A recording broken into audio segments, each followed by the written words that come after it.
It looks like it's streaming. Yes, we are streaming.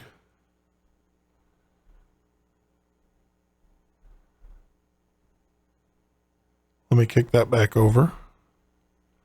We'll get Eric back up here. So there we go. I think we're getting, I think we have solution here. Just bear with us.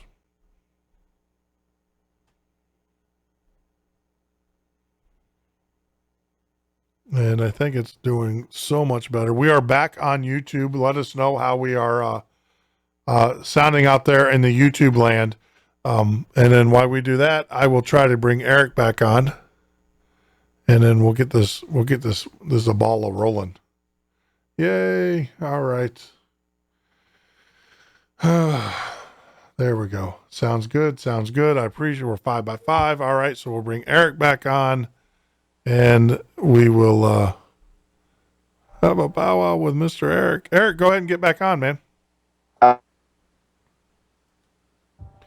Mr. Eric.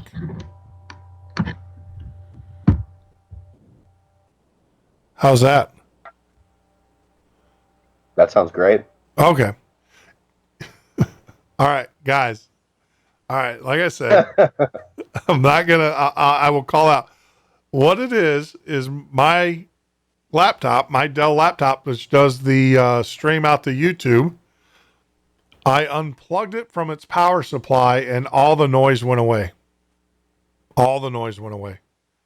So apparently there is this laptop power supply obviously has a leak, some kind of electrical leak. And so that's gone away. There we go. I think we're better. Yay, yay. That doesn't have anything to do with the crackling though. The crackling is the crackling. That's just the way it is and everything. So let me bring up the video here.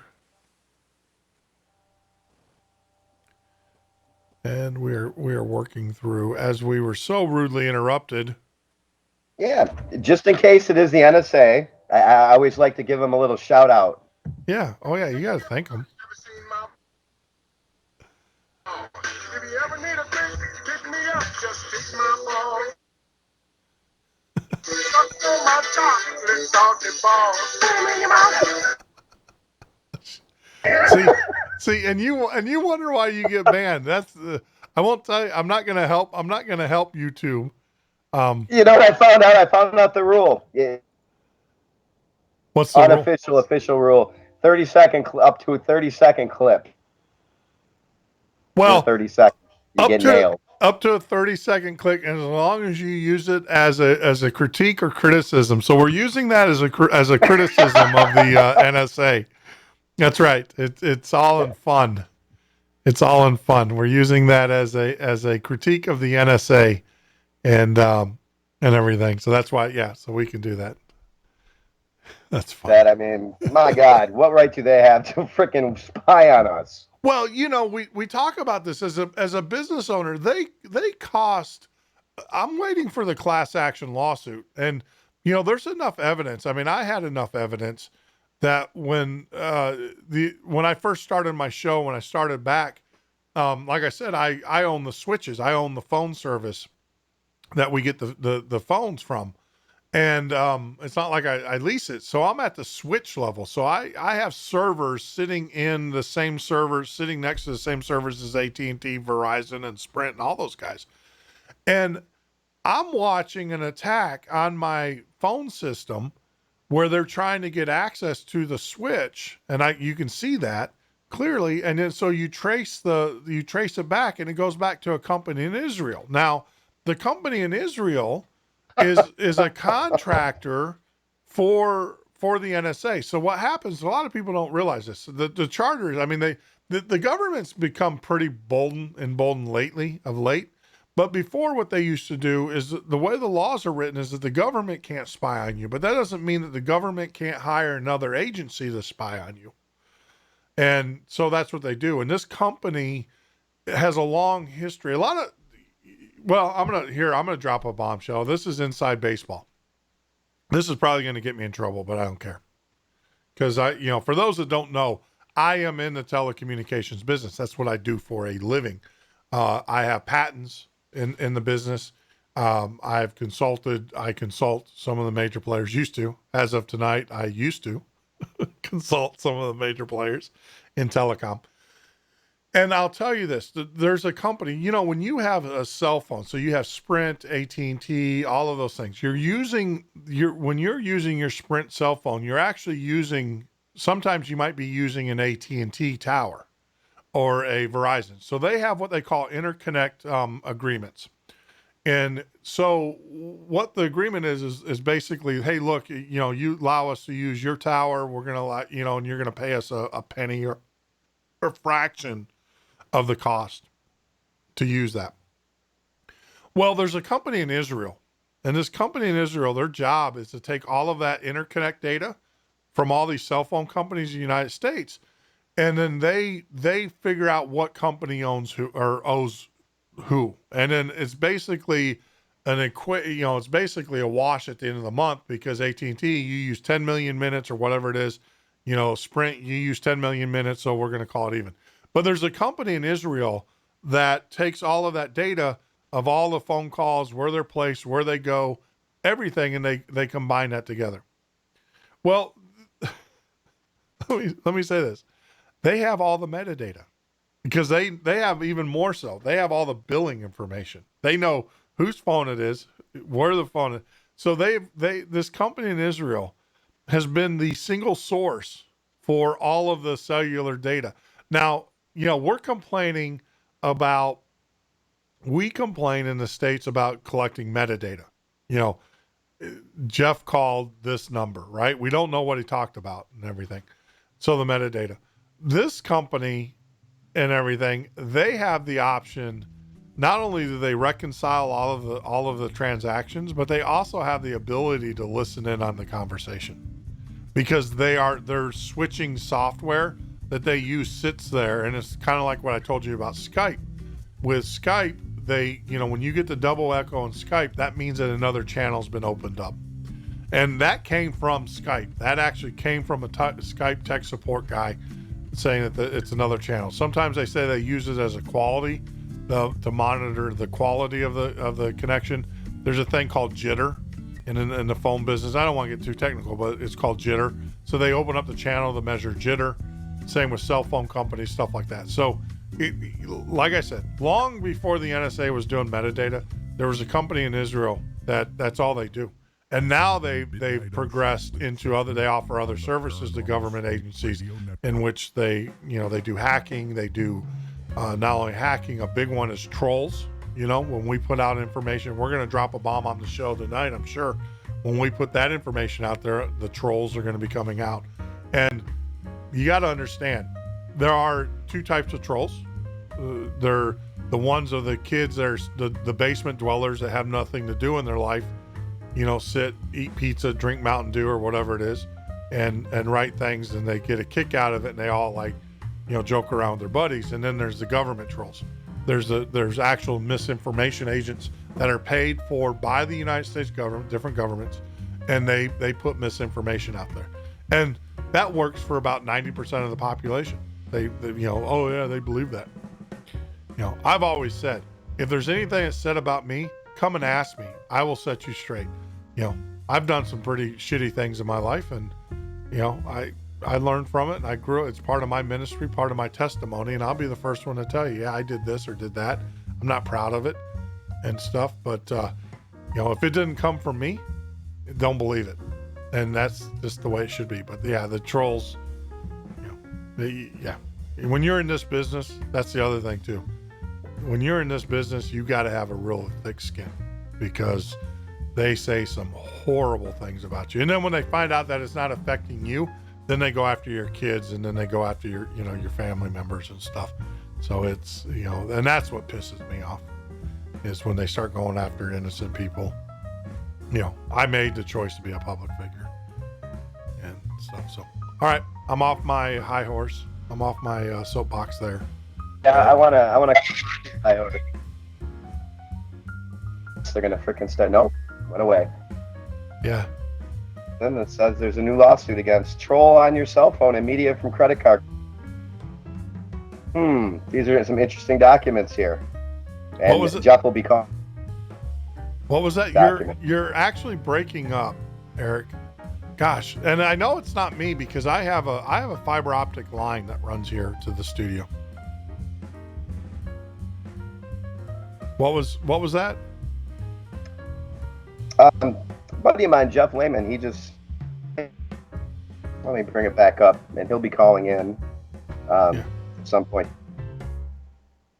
But he says that there's a new lawsuit against credit card company. So we win. Show you. You would have probably have a hard finger. Yeah, so we'll you can't see it. I'm wondering if we can do this. I even though I love seeing your background and your you in a thing. Yeah. Now tell us. Can you read to us? Let's drop the video and see if we get any better quality.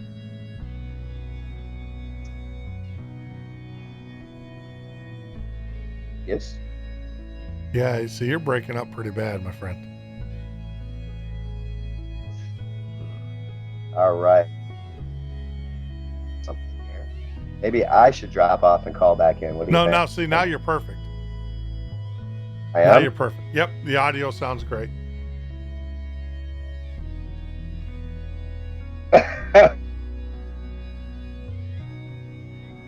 Okay.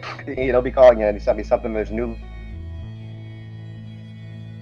So we win. So he'll be calling in and telling us about that. Oh, that'd be good. That'd be interesting. I mean, it's crazy how, and I'm watching the traffic go across. Yeah, the internet connection problem. Do the internet connection between you and the call. Blah blah blah. Yeah, I'm getting the Skype, the big Skype middle finger, guys, where Skype is saying, no moss, which is horrible.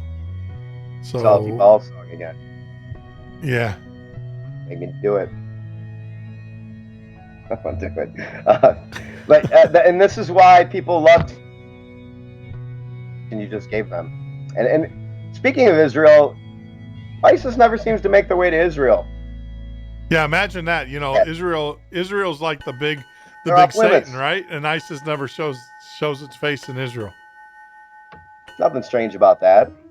Yeah. No, look, I'm a firm believer it's a prop. It's a, we in order to expedite the takeover and stuff, I mean, you gotta have a boogeyman, and ISIS is the boogeyman. I mean, that's clearly, and I think the documents show, especially what was being released by Snowden and Assange, not Snowden, but Assange, in WikiLeaks, where you have the presidential candidate Hillary Clinton, when she was Secretary of State, released, authorized, and also coordinated the transfer of arms to ISIS. And now, I think now that that's out, because I know that there's some top secret congressional hearings that have been going on that we don't know privy. I think Benghazi is going to unravel.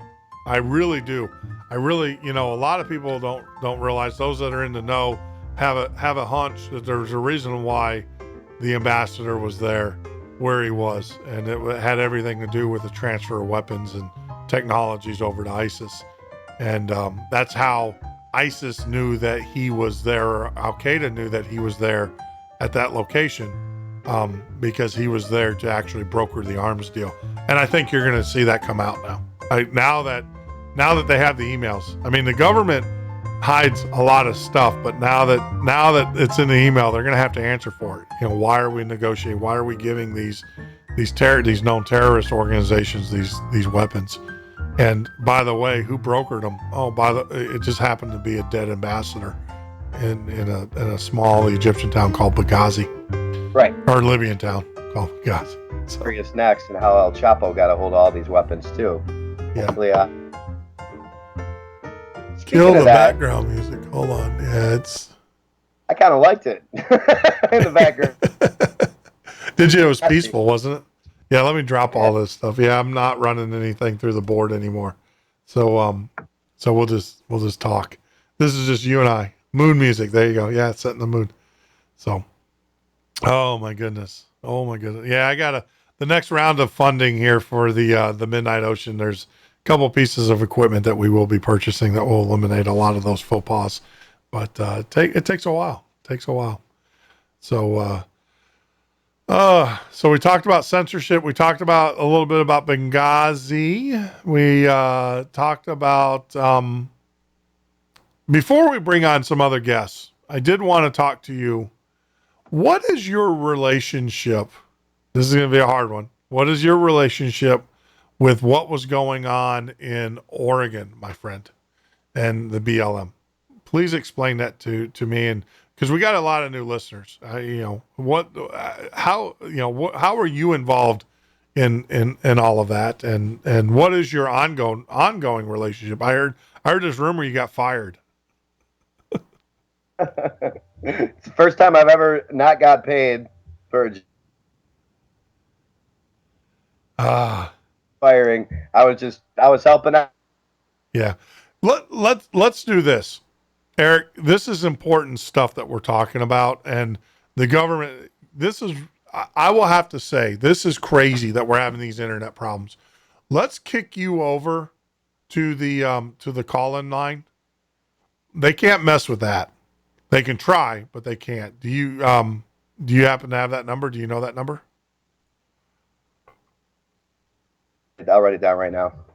All right. And also, this is the call-in number for everybody else. We'll go ahead and do this. 312-588-1200. That's area code 312-588-1200. Let's get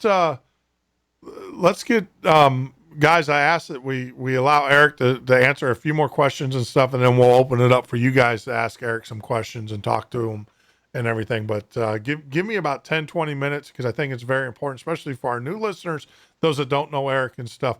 We'll get him on here because this is just not working out. It looks like they are on to us, my friend. They're definitely on to us. And so what we'll do is we'll kick you over to the phone line, Eric. If you can give us a call, we'll get you on there, and then we'll finish up our conversation, and then we'll bring on the other callers. So You want me to call via Skype or via phone? Call via phone. Do you have an iPhone or anything like that? You have one of those government listening devices? I have an Android. Oh, Android. That's fine. Just call in on a normal phone. Just call in. I'll do that. Yep. Just call in, because there's too much jitter, too much. You're breaking up way too much on this feed. And I think what we need to talk about is way too important to have the audio disrupted like that. I know their game and everything. So, yep. And why don't we hang up here, and then, give us a shout on the call-in line, on the actual phone line. All right, my friend. Roger that. All right. So as we're waiting for Eric to call in and stuff, I do apologize. Well, I'm not going to apologize. It's frustrating as heck when you do this, when you produce these types of shows, and you have individuals out there who think it's funny and who think it's cool to interrupt the flow of communication. I mean, it's one of those things that it's just it's pitiful, to be honest with you. It's aggravating. It's pitiful. But you know what? It's stuff like this that makes me want to fight even more. It's stuff like this that makes me want to not give up, not let them have their moments and everything. So we're waiting for Eric to join us here. Not going to apologize for the audio thing. We know where it came from. We know what we're doing. We'll just make adjustments. We got plans after plans after plans. If this don't work, I have another idea. I'm full of them. So I'm going to take a quick coffee break here. How are we sounding out there? And this actually gives me time to communicate with those in the on the YouTube channel. So how are we doing? Yeah. Next time, answer your phone. Yeah. No, we don't. I wasn't expecting a phone call, so I don't answer my phone. So So we'll see here. Good, good, good. Check. We'll see what kind of trolls we can pull out of the woodwork as we go to the show. I'm going to test the phone line. It is amazing how this happens. The number is 312-588-1200. Make sure that the Tell the host what you would like. Yep. It is working. It is definitely working.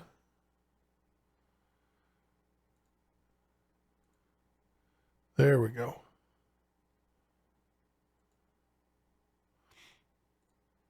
Give it a few more minutes.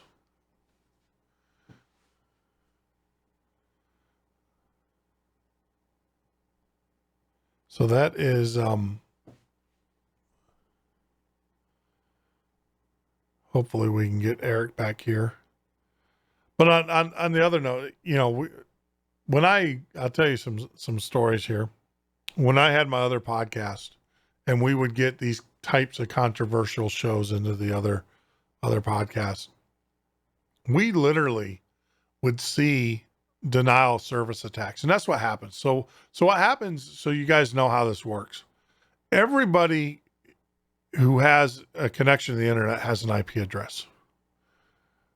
You know, they have what they call, you know, either DHCP or you have dedicated IP addresses. And that's kind of like it's a way everybody has a unique IP address, you know, going into their house to the internet. Now, some people have it through DHCP, other people have it through, you know, a static line.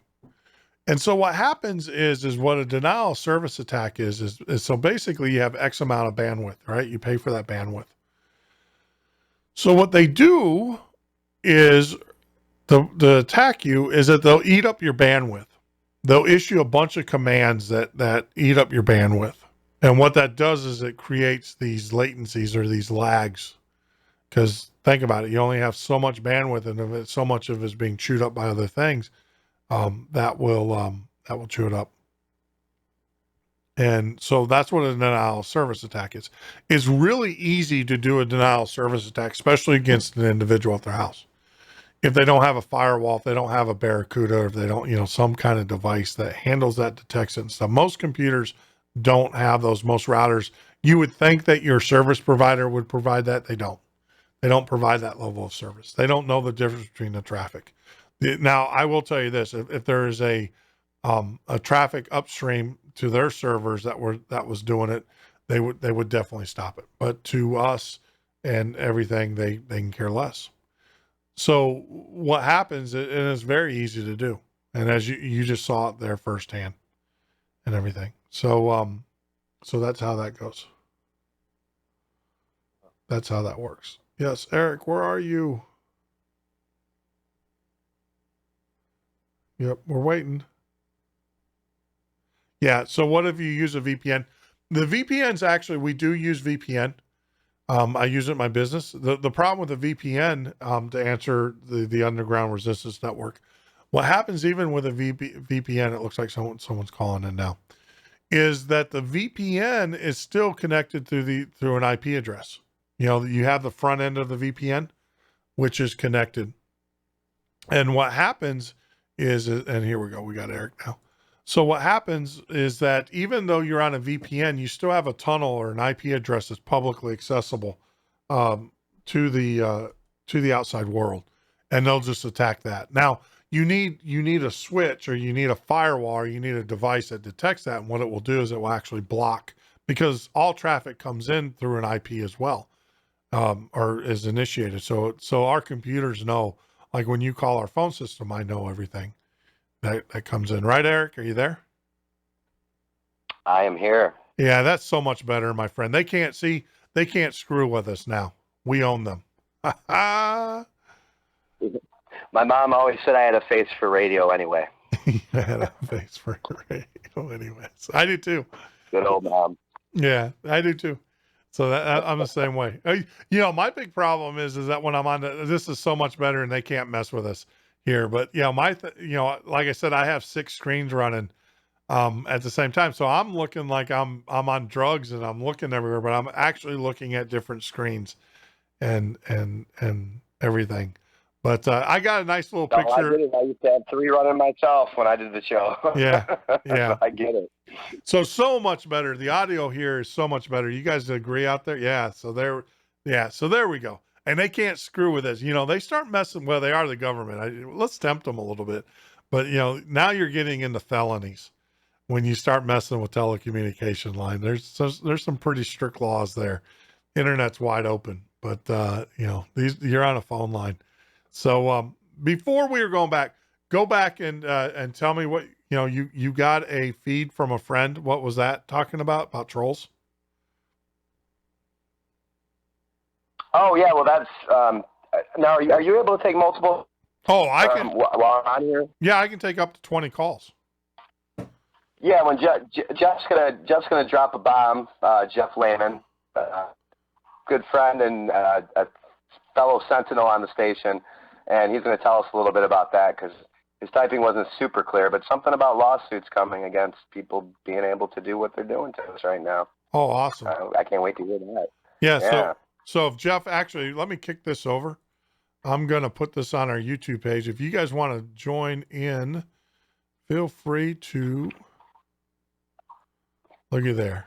It's the magic of numbers. You can give us a call at 312-588-1200. That's area code 312-588-1200. And Jeff, if you want to join and drop that information, that would be awesome. But no, this phone system is so much better. I mean, I love the video. Don't get me wrong. I love the Skype and everything. I think I'm probably going to do a different service so that's less susceptible to the hack. I'm going to use a business grade product. I'll go out and go ahead and spend the money. So looks like we got a caller coming in. We got a wireless caller from Ohio. Please, caller from Ohio, you're online. Please make sure that you mute your YouTube or whatever you're listening to the show on. And I do ask that you only give your first name and no profanity, please. Let's keep it a little clean if we can. I understand that sometimes it slips. No penalty, no foul. So caller from Ohio. No problem. Yep, this is Jeff. Hi, Jeff. Welcome to the show. How you doing? I was appreciating your show. It's very nice. Thank you. I like the way you do it. Thank you. We try. So I'm the field reporter for Jeff, for Eric. I mean, and that's what I do. I didn't mean to cut you off. Go ahead. No, go ahead. It's all you. I do a lot of the stories with Lori and Eric and Jeff Hayes, and we kind of put the stories together, and we have a good time. And whenever anything goes down with the show, we try and work together. And we had a few problems here and there, but we've always been good friends, and we try and fix problems whenever we see them coming up. And some of the stuff you were touching on, I'm sure will come up in the show as we go. But things have been better recently. We had a few problems in the back. From the Oregon standoff and all the stuff went on, and disagreements and differences of opinion, and that's what it's all about. We're always about that. And what happened is just petty things and stupid stuff, and now we're back, and I think it's great. And I'm glad you got your show because this is incredible. I mean, I really like your platform and how you set it up. Thank you very much. I'll say something. People, especially with Oregon, we got to cut everybody a lot of slack, a lot of leeway. I mean, you're dealing with a ton of stress. I mean, think about it. You wake up in the morning and you have the federal government, the weight of the federal government. I mean, we talk about it. We make levity of it here on the show, and we talk about how they're listening to our phone lines. But, be under the constant pressure of possible indictment from a unlimited resource.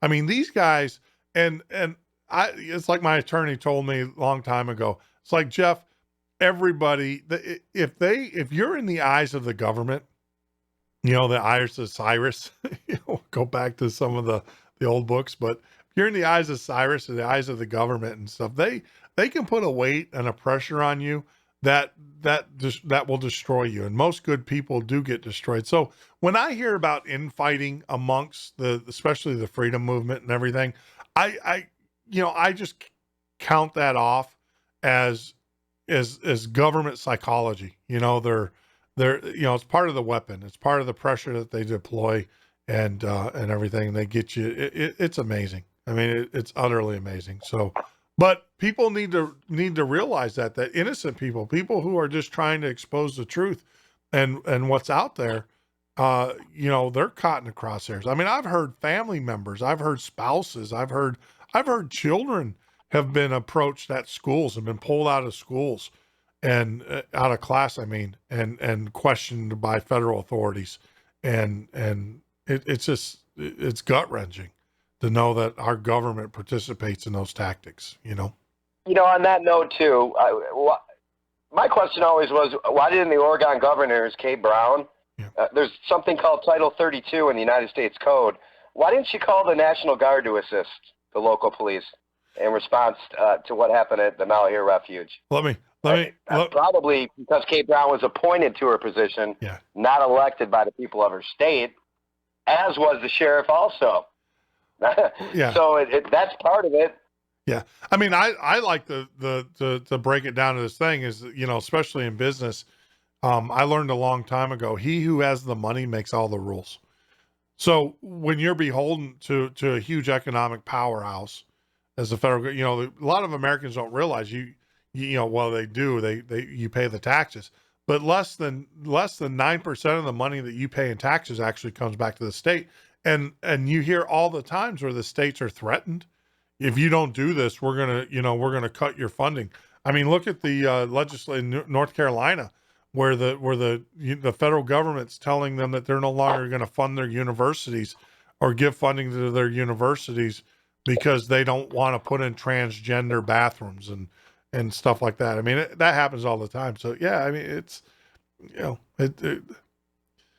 I actually think this war, this battle is gonna be fought on, more, how do you say, on the down low.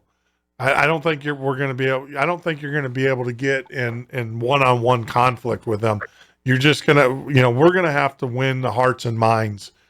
And at the end of the day, whoever wins the most hearts and minds is going to become the victor. You can't get confrontational with this government because they'll squash you. They'll destroy you. I mean, look at all the patriots that are sitting in prison right now from Oregon. You don't hear anything about them. You don't hear a drop from them. Hopefully with you guys tonight, we're going to get some updates. We're going to know what they're doing, how they're doing, and everything. And you will.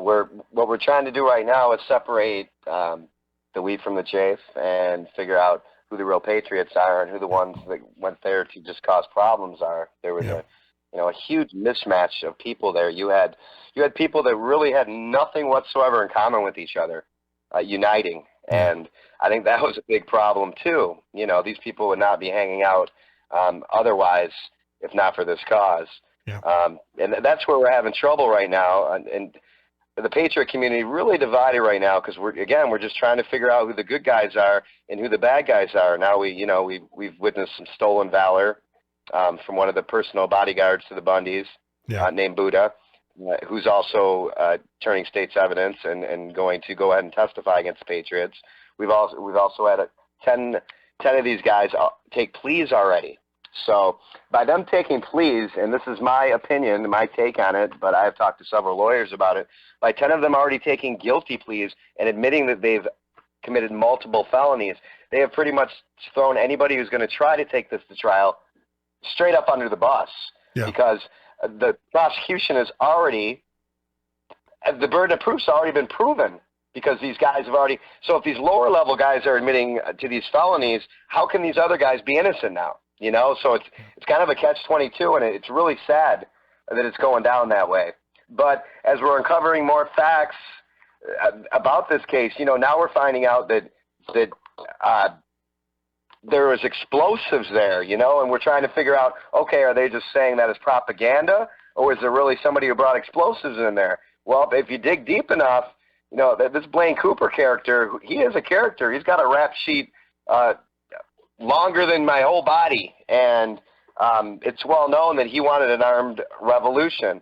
And it's very possible that he brought explosives in there. Now, what the hell are you bringing explosives in for? Especially if you want to call it a peaceful protest. Exactly. So right now, we're trying to figure out who the good guys are and who the bad guys are. But it's looking like, there's some really bad guys that were placed in here. In fact, some of the ones that we trusted the most are looking like that they are probably guilty of being the bad guys the most also. And that's a sad situation. Well, in any situation, I mean, no matter what it is that you always have what they call opportunists, right?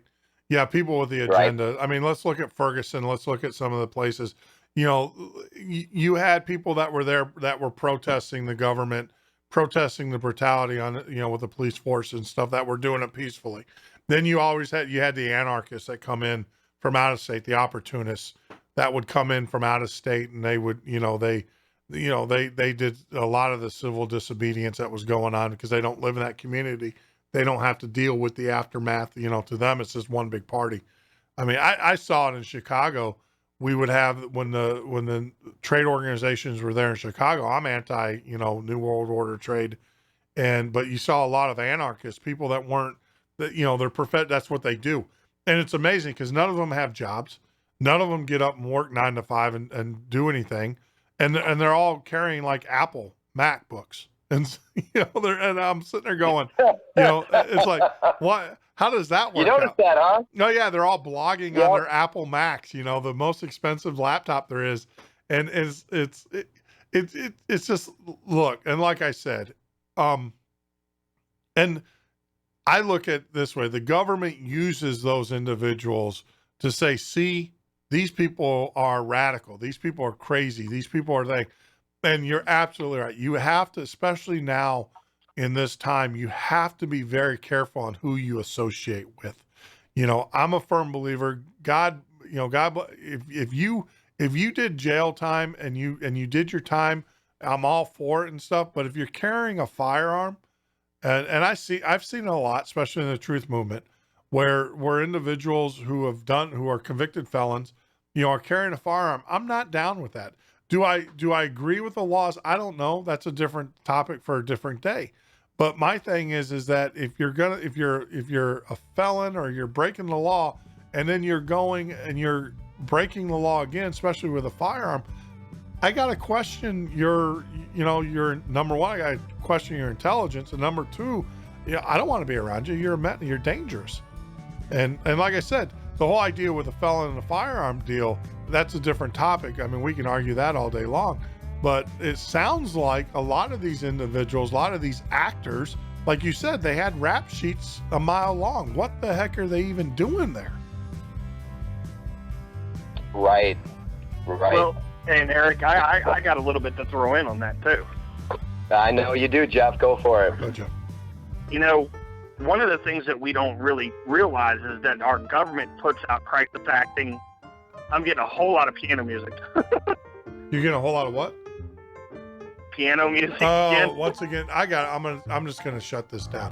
What it is we're supposed to take a break. What I did is we're supposed to take a break, and I turned that machine off. It's not broadcasting out over the airwaves, but you guys are hearing it. So I just completely turned it off. You should be good to go now.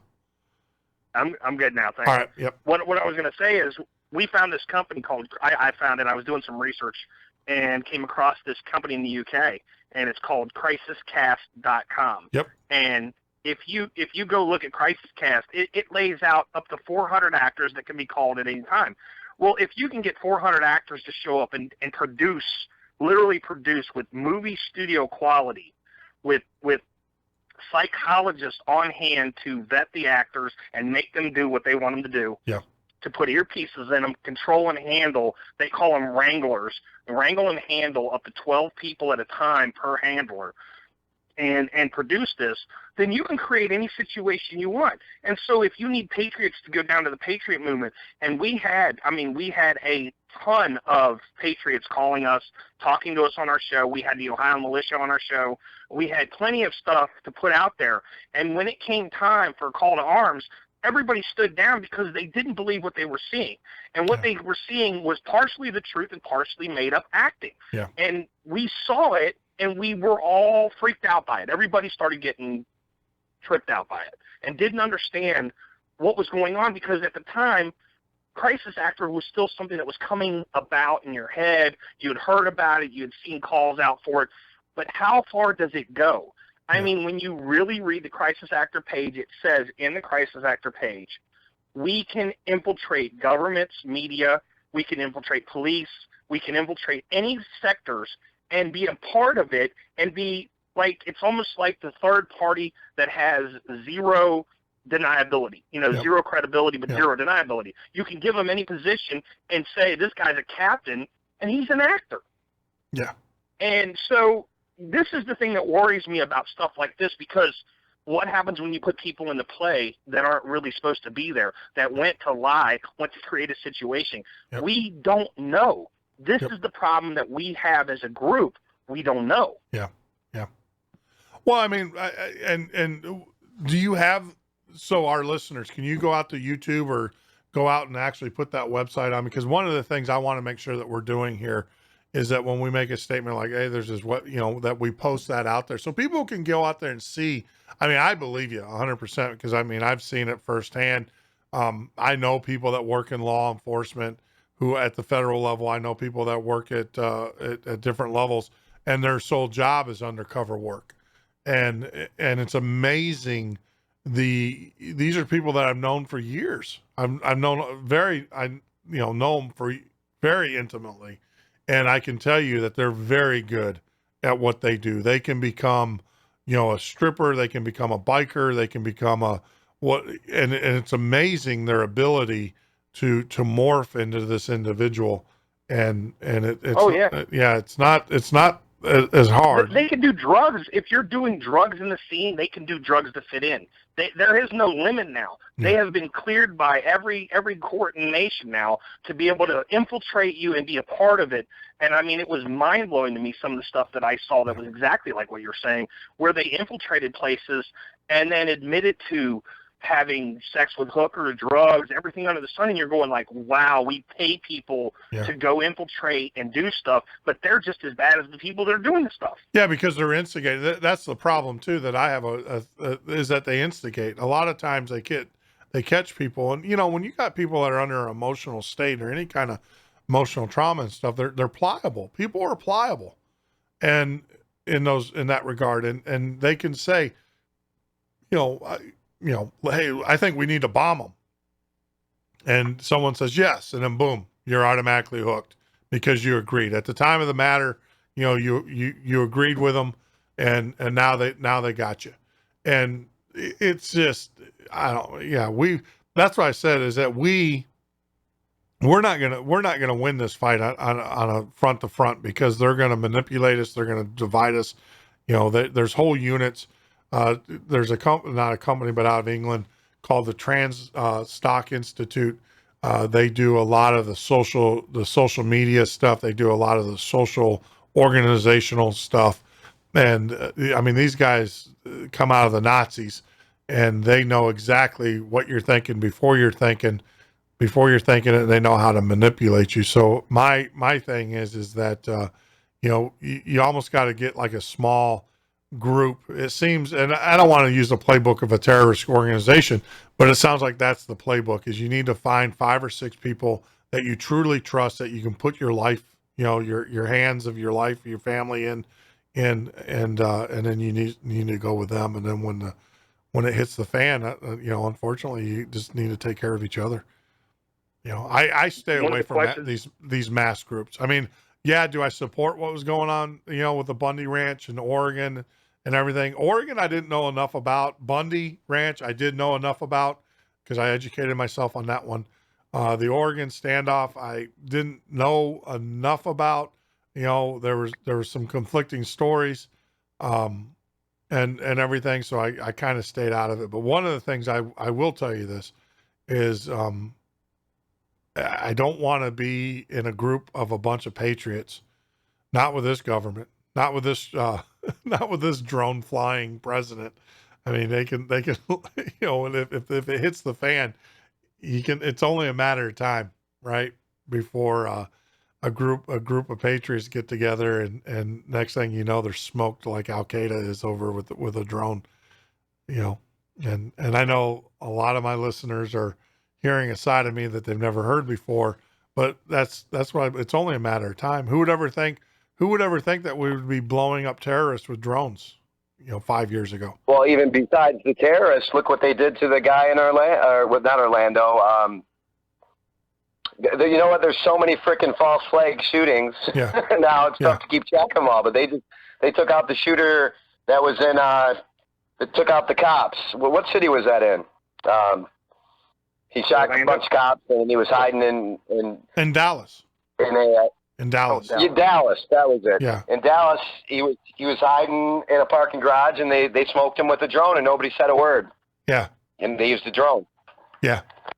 Yeah. And yeah, because he was a bad guy. I mean, my question, even Lee Harvey Oswald, a lot of people say that he's the one that assassinated President Kennedy. Well, history is, they say that, but the fact he was never indicted. I know that they had a postmortem trial and stuff, but this gentleman, you're right. I mean, the guy was never brought to trial. I mean, they smoked him with a drone, and it's only a matter of time. Now we can't answer any questions. Yeah, I mean, either. And we just got another bombshell, Jeff. Oh my goodness. Yeah. Just came in just now from Sherry Roberts. Thank you very much, Sherry. Yeah. Wow. What's that? This is going to make a lot of people really, really sad who are in the chat. Yeah. But we have John Ritzheimer taking a plea. He's going to take a plea of guilty. He's going to take a plea of guilty. Which is going to screw everyone. But this is where I call it out too. One of the biggest mistakes I saw is, and this is where you have to say, who made the call and thought this was a great idea? Taking over the building was a big mistake, and it was a mistake from day one. You never take over a wildlife refugee, anything that's federal, and you bring guns to it. If you do that, you've automatically screwed the pooch. Yeah. Yeah, that wasn't a good move. And I don't know. I saw the pictures. Actually, as an American, I was disgusted with the pictures I saw. Now, I don't know how much of that was done after the fact, but they did destroy because that property is our building, right? It belongs to all of us, everybody, and for all practical purposes. And like I said, I don't know how much of that was done after the fact and staged, but it looked pretty disgusting to me, and it did upset me. But I do agree with you on that one, is that there's a way of getting your message across, and there's not. Taking over a federal building is akin to going into a library, right? What's the difference? Or going into a school building and taking it over. These are public buildings owned by the people. Now, a lot of people will say, well, the what happened out of Bundy Ranch, that's different. They didn't take over a building. They didn't seize property. The government seized property. These people were on public land defending the property. They weren't on federal land. They were actually on the public right away, because the minute they stepped foot on federal land, they were arrested or rounded up. And it wasn't until a mass of them got together that they were able to run the BLM off. But yeah, I have to agree with you, Jeff, on that one, is that the minute they walked into a federal building with firearms, game over. I love their argument, and I believe in some of the things that they were doing, but some of it I just don't. I think that you cross the line. You cross the line. And now look, we have explosives in the building. Yeah. Something isn't right there. I mean, and do I think that any of the good guys, the ranchers who were trying to get their word across, would bring explosives to the building? Makes no sense. No. What makes sense is that there was other reasons to it. But are these part of the actors? Are these part of FBI, CIA, or FBI, CIs? Are they part? What are these people? Because they're they're taking a group that was a good group trying to fight for the right reason and turn this into a mistake. Yeah. Yeah. And now these people are answering with their lives. Yeah. And this is a disgusting fact of the matter, is you have to vet and be careful who you accept in. Just because they wear camo and start talking a good game doesn't mean they're there to help you. Yeah. No, I agree. I mean, I know of cases where the ATF, I think Eric and I talked about this when we first started talking. The gentleman who decided that he was going to bring a fully automatic weapon with him, to the ranch, and he got stopped at I think, Eric, you're friends with the gentleman, correct? Oh, you're referring to Michael Emery? Yeah, with Michael. Yeah, the facts in that case they're still they're still sketchy and they're still coming out. So I don't want to say anything that could hurt him at this point. I got you. But he was a very nice guy. We had some long conversations. I never heard anything about that, but apparently he said the wrong things to the wrong people, and next thing you know, they scooped him up. Yep. Yeah, and I want to, like I said, I don't know the details of that, but I do know details of other cases. I had a really good friend who was a federal firearms license dealer, and what happened to him is that he bought a basically what they call a street sweeper, which is a canister-driven shotgun, and there's a 410 version and there's a 12 gauge version. With the 410 version, you still have to have the federal license. You have to have all the paperwork, and that's what they call an SOT. There's a special license that you have to have, and you have to have you also have to have a Form 4.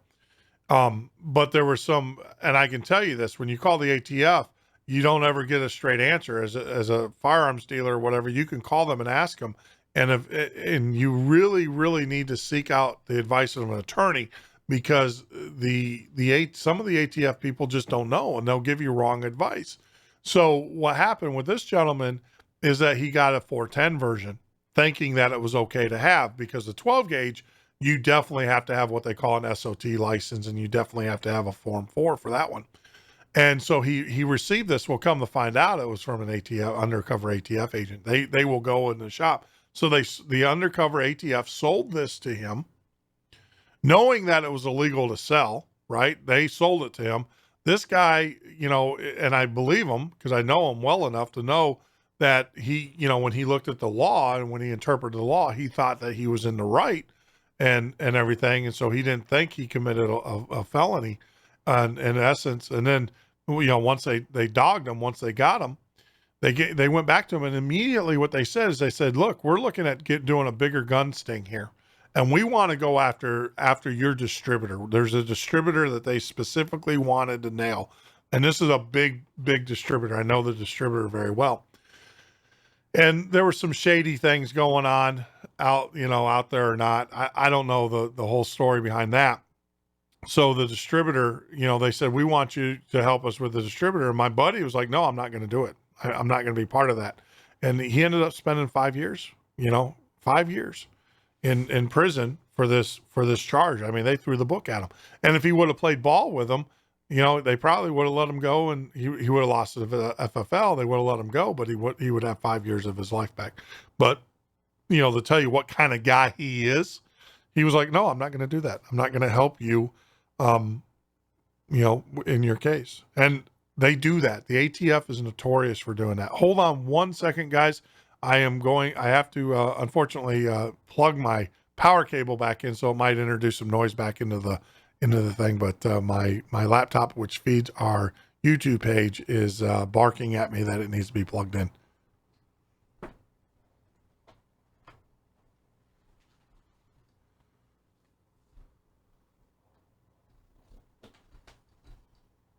Oh, I think we could probably still talk though, because we're on air. Yeah. You guys can talk. Yeah. Right. You guys play can that talk. Jeopardy music. Anyway, I can release some information about Michael, and I can tell you this. I mean, regardless of what he's done, he's getting railroaded right now. Yeah. Because, his first pre-trial hearing was on May 9th, and they canceled it because his assigned public defender had a conflict of interest. To start with, right there. So, and you're talking, sitting in jail weeks. Yeah. If you've ever been to jail, even a day seems like a week. So right there, and then his next hearing was scheduled for the 23rd, and then days after that hearing, that defender went on vacation. Yep. So he wasn't even present for his hearing. Yeah. So instead, he sent his partner, who was a horrible attorney. Yeah. Just amazing the way this is going down. And let me say this for all the listeners: I don't believe that any of these guys should be in jail without bail. We have rapists. We have child molesters to get out and bail. Yeah. They should have a fair shot at getting out. Now, with that being said, they're finally getting a taste of what it's like, and this might be going into kind of a different area, but they're getting a taste of what it's like to be very poor and usually black, because this is what inner city people go through all the time, and that's why our jails are filled with predominantly black people, because they don't have the right representation. Yeah. Yep. No, I agree. Absolutely. And I'm actually glad that you said that, Eric, that you pointed that out. And you're absolutely right. I mean, this is the problem with our judicial system, is the federal government has all the unlimited resources to prosecute you, to bring a trial against you. And you have a public defender who doesn't really care, and I know, and I don't want to say that, I know there are some public defenders out there that do care about what they do, but they're so overworked. They have 20, they have 30, they have 40 case files, where you have a district attorney who has an office, and these guys might carry 5 or 6 case files and everything. But yeah, if you get it nailed and your buddy, and like I said, I pray for him. I hope it turns out. But, a gun charge in this country at this time of day, in this time of age, it's going to be so hard for him. I mean, it really is. I mean, especially with a gun, with the gun charges that he's facing, and I hope it works out for him and everything. Is there a public defense fund that has anybody set up, like a GoFundMe fund to help? All of them do. They have GoFundMe pages and such. I was part of a letter writing. It was a letter writing campaign to get letters to these guys. But then as different facts emerged, challenging the credibility of some of these guys, I just wasn't willing to just write random letters to people that I didn't know what side they were really on anymore. So I had to pull out of that. Yeah. No, and unfortunately, that's the case. I mean, you don't know. Like I said, I think it's very important you get 5 or 6 friends that you truly know. And that, that's kind of like what we did at Facebook. I don't let people in that I don't know. And it's amazing. I'll get 100 to 200 invites every day on my Facebook page. And I'm pretty darn sure that 5 or 6 of them are Facebook spies or government spies.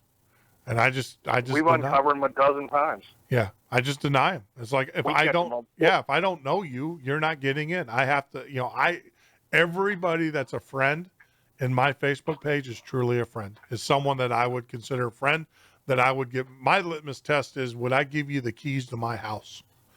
And so that's it. So yeah, Eric, if you want the keys to the house, come on. And this case gets even worse though after that.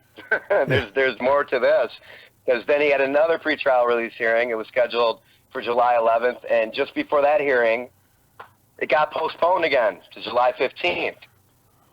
And then on July 15th, they extended the period of time, right? And they used the 2004 court case against him, and I'm not going to get into that. But you can see how this is going. Yeah. So it keeps getting worse and worse. Now keep in mind that he has no criminal record. Yep. 54 years old. Yeah. He's a veteran. Mm-hmm. He was key in exposing the H1N1 bullshit. My bad. That was the first time I think I swore. It's all right. That's 2 hours and 15 minutes without a swear word, I don't think. I think you can even say that one on TV now. Yeah. So I don't even know if that one qualifies. But anyway, right. So what I'm watching here, and much like what's happening with Ritzheimer right now, they're running out of money. Yeah. They're sitting in jail. These families are suffering. And it's all because they're not given an opportunity to just simply post bail. You know, it's. Yeah, I mean, where are you gonna? I mean, it's rough. In today's day and age, where are you gonna go? I don't understand that. I mean, the right to bail, I think, should be a fundamental right, because you haven't been convicted. Let's explain this. A lot of people that are sitting there going, well, you have not been convicted yet. You have not been, they didn't commit murder. They didn't commit rape. They didn't child abuse. They didn't do, the only crime that they did was probably a crime of ignorance. And yet they're spending, a year now? It's been over a year they've been incarcerated. Who, the Patriots? Yeah. No, about 6 months. Oh, it's been 6 months. Wow. So even then, 6 months. So I mean, you've been locked into a cell. You I'm know, up on 7. Yep.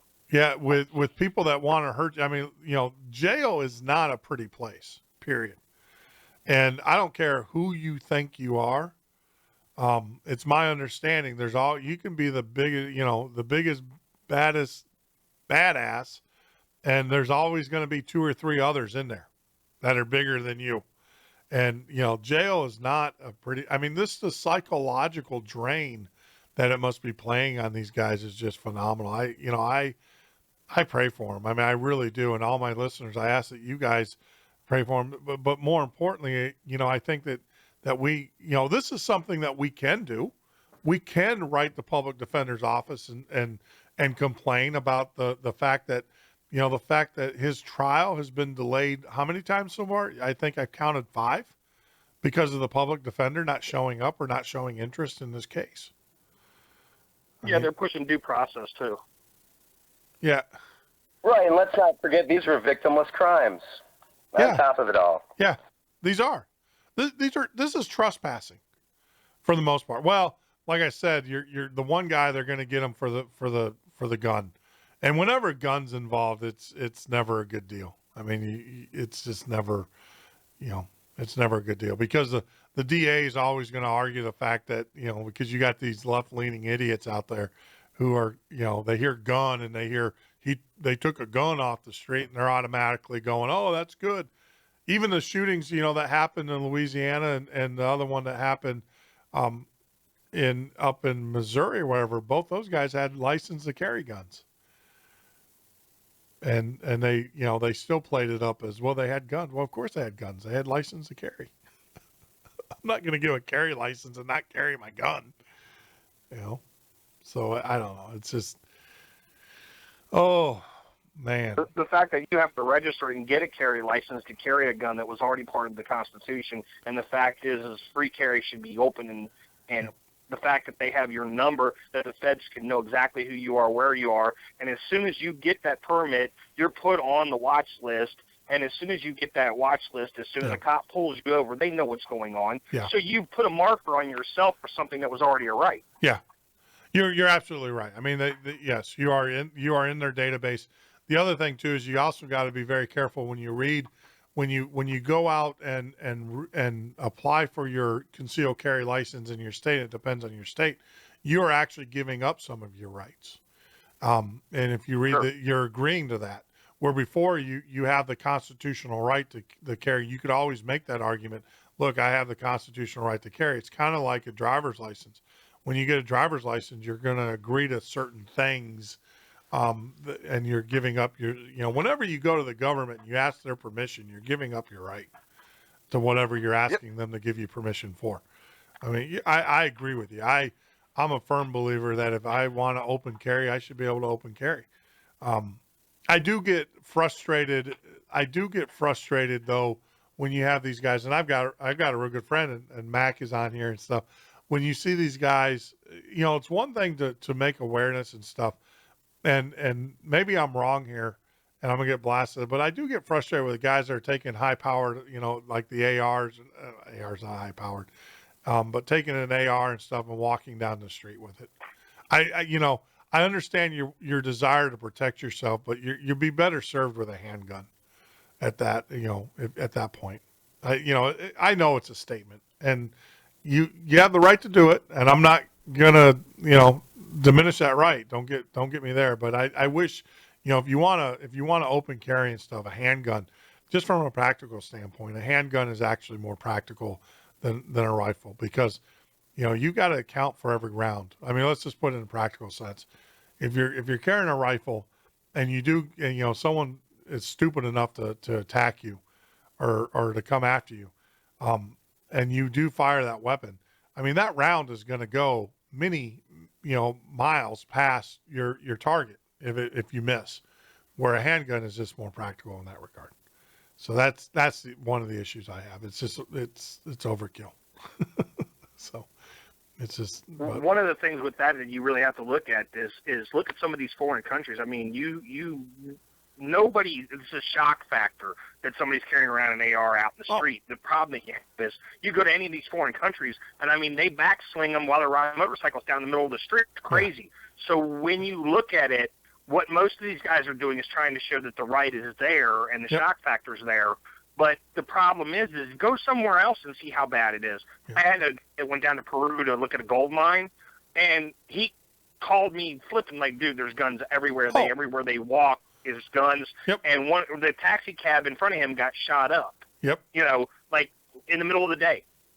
So that gives you some idea. I was in Central America. I was driving in an ambulance. We were there on a project, and a telecommunications project, and I was driving. We rented, or the car that they rented for us as a group was from a hospital. I guess the guy, you know, it was it had the Red Cross sign on it and everything like that.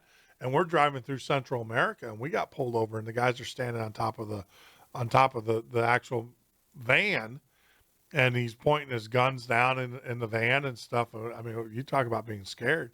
I'm like, you know, get your finger off the freaking trigger.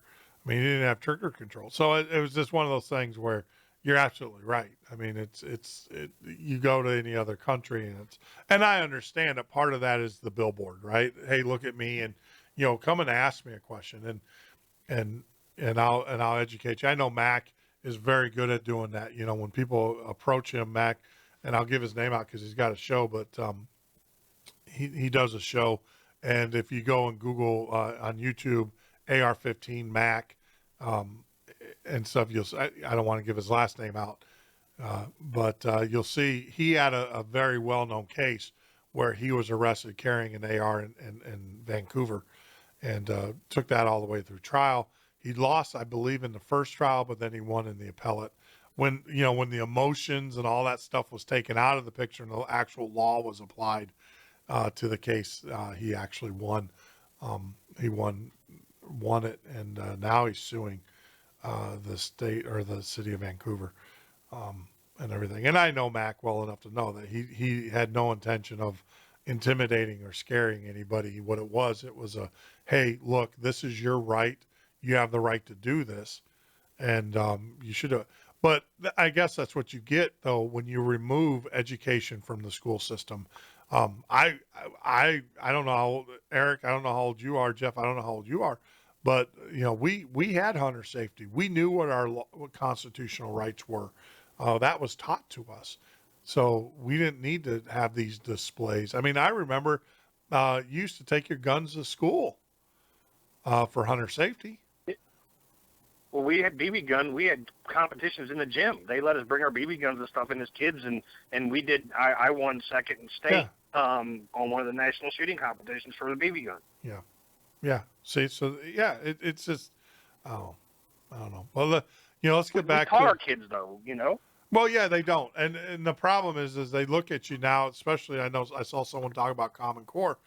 You know, what's the first question they ask you now when you go into the hospital? Do you feel safe in your home? I love that question. I was in the hospital not too long ago, had a minor surgery. I cut my foot open on a piece of metal, and they're asking me. So here you go. You got Jeff Norton, who's a big gun guy, right? I love guns. By the way, I love guns. I'll make that perfectly clear. I've got an arsenal, but I went into the hospital, and they asked me, you know, do you feel safe in your house? I'm saying, oh, absolutely, I feel safe in my house.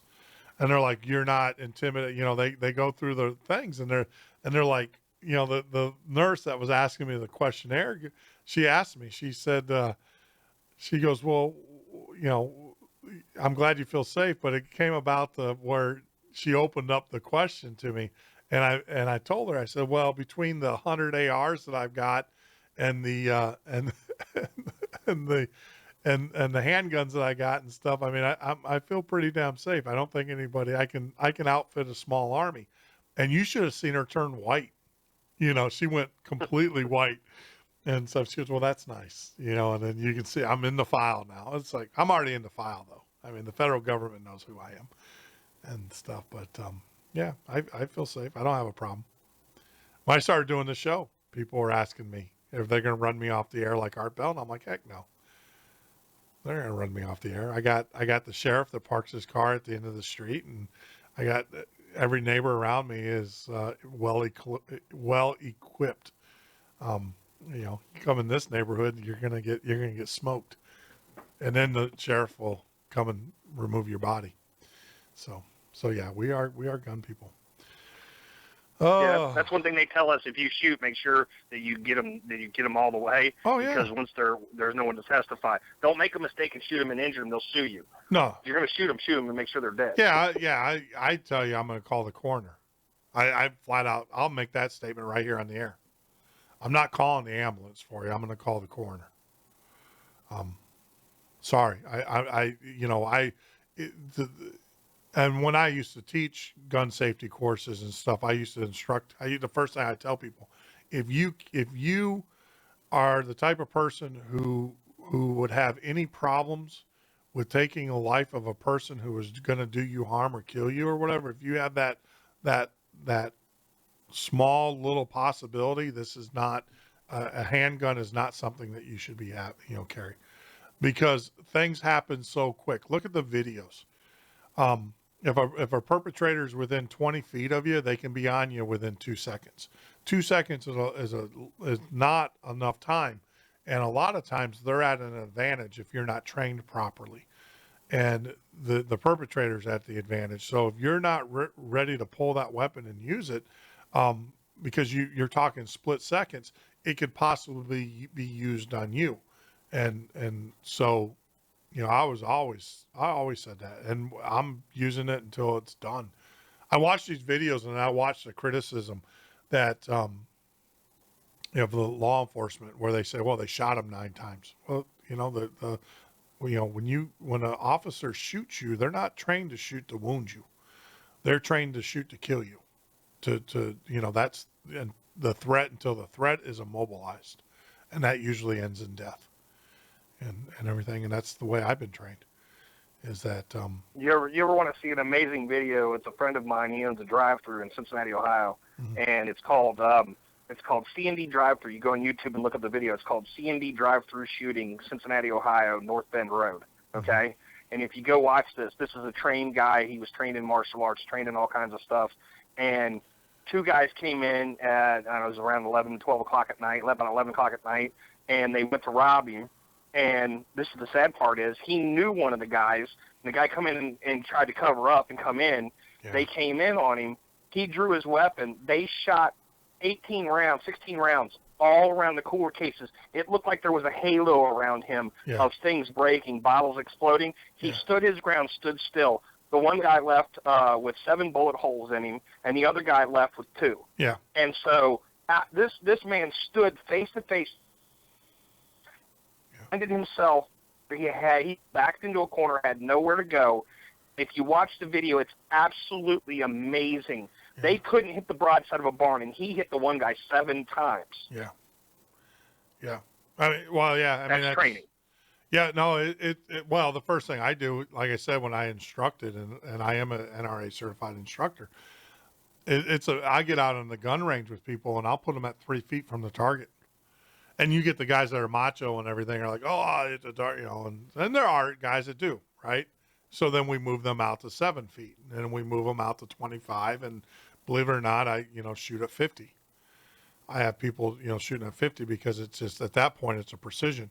Obviously it's it's a precision thing at 3 feet, but you'll be surprised how many people can't hit a target at 3 feet. And then you put them under duress. Especially when they've got adrenaline running through them. Yeah, I'll put them under duress. It's amazing. I had one guy who was really good at freaking people out and scaring them, and we would never have them draw from a holster because I didn't want the liability of someone getting hurt. These are people that are in a ready firing position, and we would stress them, and they still couldn't hit the target at 3 feet. So it's it's a skill. It's like anything else, but. We got on the guns, but let's bring it back to, and I enjoy these conversation and everything, but let's bring it back to, the BLM. Let's bring it back to what's going on in Oregon. Obviously, a lot of the guys are taking the pleas and stuff. Who who has not taken a plea? Do you know?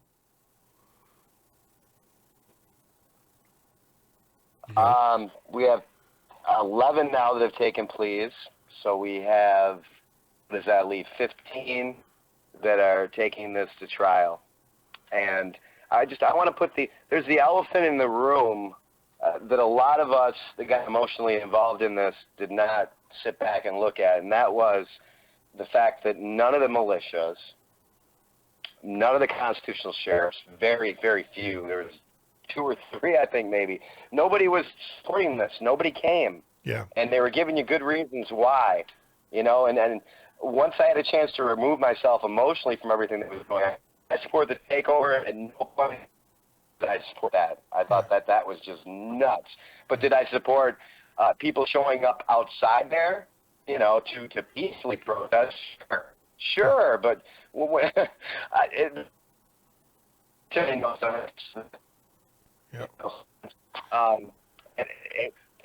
and nobody was supporting this. So now that in hindsight, when I'm looking back at this, looking what a logistical nightmare,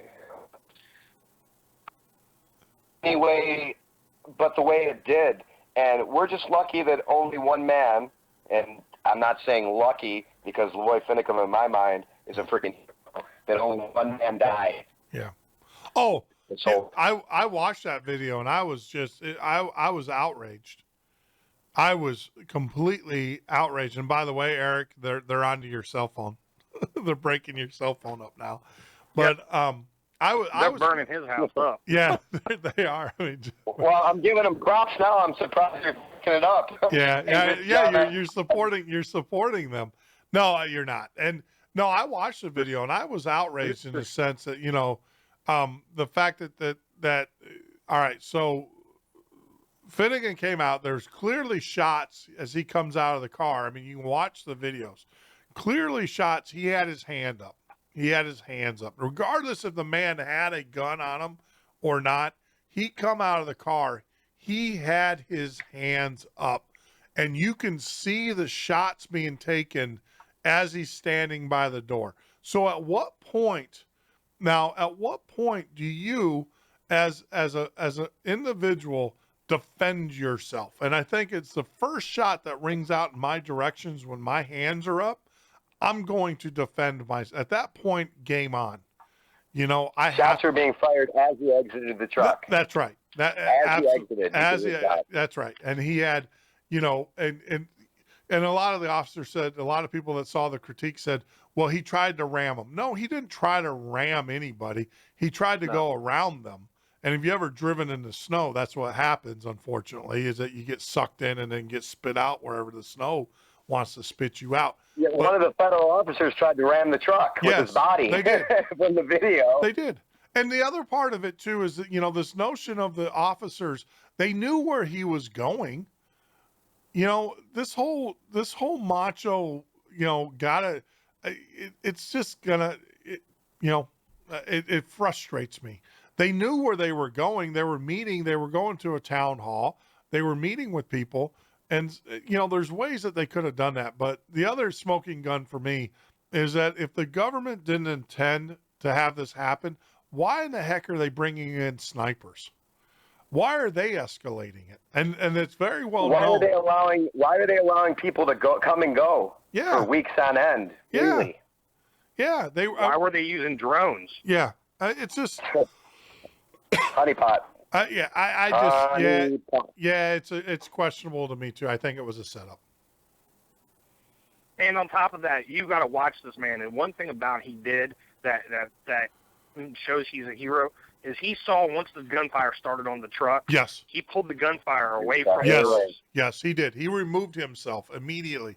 He didn't stay in the truck. He immediately, because of the kids, the children that were in the car, he pulled. Yes. And Jeff, I have a question for you, expert in firearms, because I went back and forth with a lot of people that were trying to say that that everything is a conspiracy and everything is a false flag and nobody everything's a hoax. People, that there's no way that they could have been firing that many shots at the truck and nobody got hit. Oh, that's not true at all. Okay, can you give your take? I know what my take is. Can you give your take on why that it's very possible because they were down on the floorboards, Suppressive buried fire. in snow? No, it's suppressive fire. That's what it was. It was suppressive fire. They were. Eric, I was in a tow truck hit 11 times. My truck was hit 11 times by gunfire while I was repoing a car, and not one of them hit me. Yeah. It was Right. it was suppressive fire. What it was is they were it was purely it was pure because they had, all right. So what it is that you had a shooting situation. So you have Lavoie sitting out there. The rest of the shots that were done were purely in the intent of suppress, and that's wrong. Because you have kids, because the problem is that when a round hits glass, or when, unlike the movies, it doesn't go through, it ricochets. When it hits metal, it ricochets. So as a law enforcement officer and stuff, you have to account for every round that leaves your weapon. You have to know, and when I say account, it's not like you got 20 rounds today. You got, when you pull that trigger, you have to have a good sense of what that round is going to go and what it's going to do. And the problem that I have with it is that they use their firearms in a suppressive fire tactic, which is a military tactic. Keep their heads down. That's exactly what they did. And that's why you didn't have the people getting shot in the car, is because they didn't, the intention wasn't to shoot the people in the car. The intention was to tell them to keep their heads down and to keep them on the floorboard until they can secure, Lavoie or whoever's body. But the problem that I have with that is that they never, if you look at the angles of fire and everything, they had no intention of going to go. They never did remove Lavoie's body or anything like that. So they had really no reason to do the suppressive fire. Right.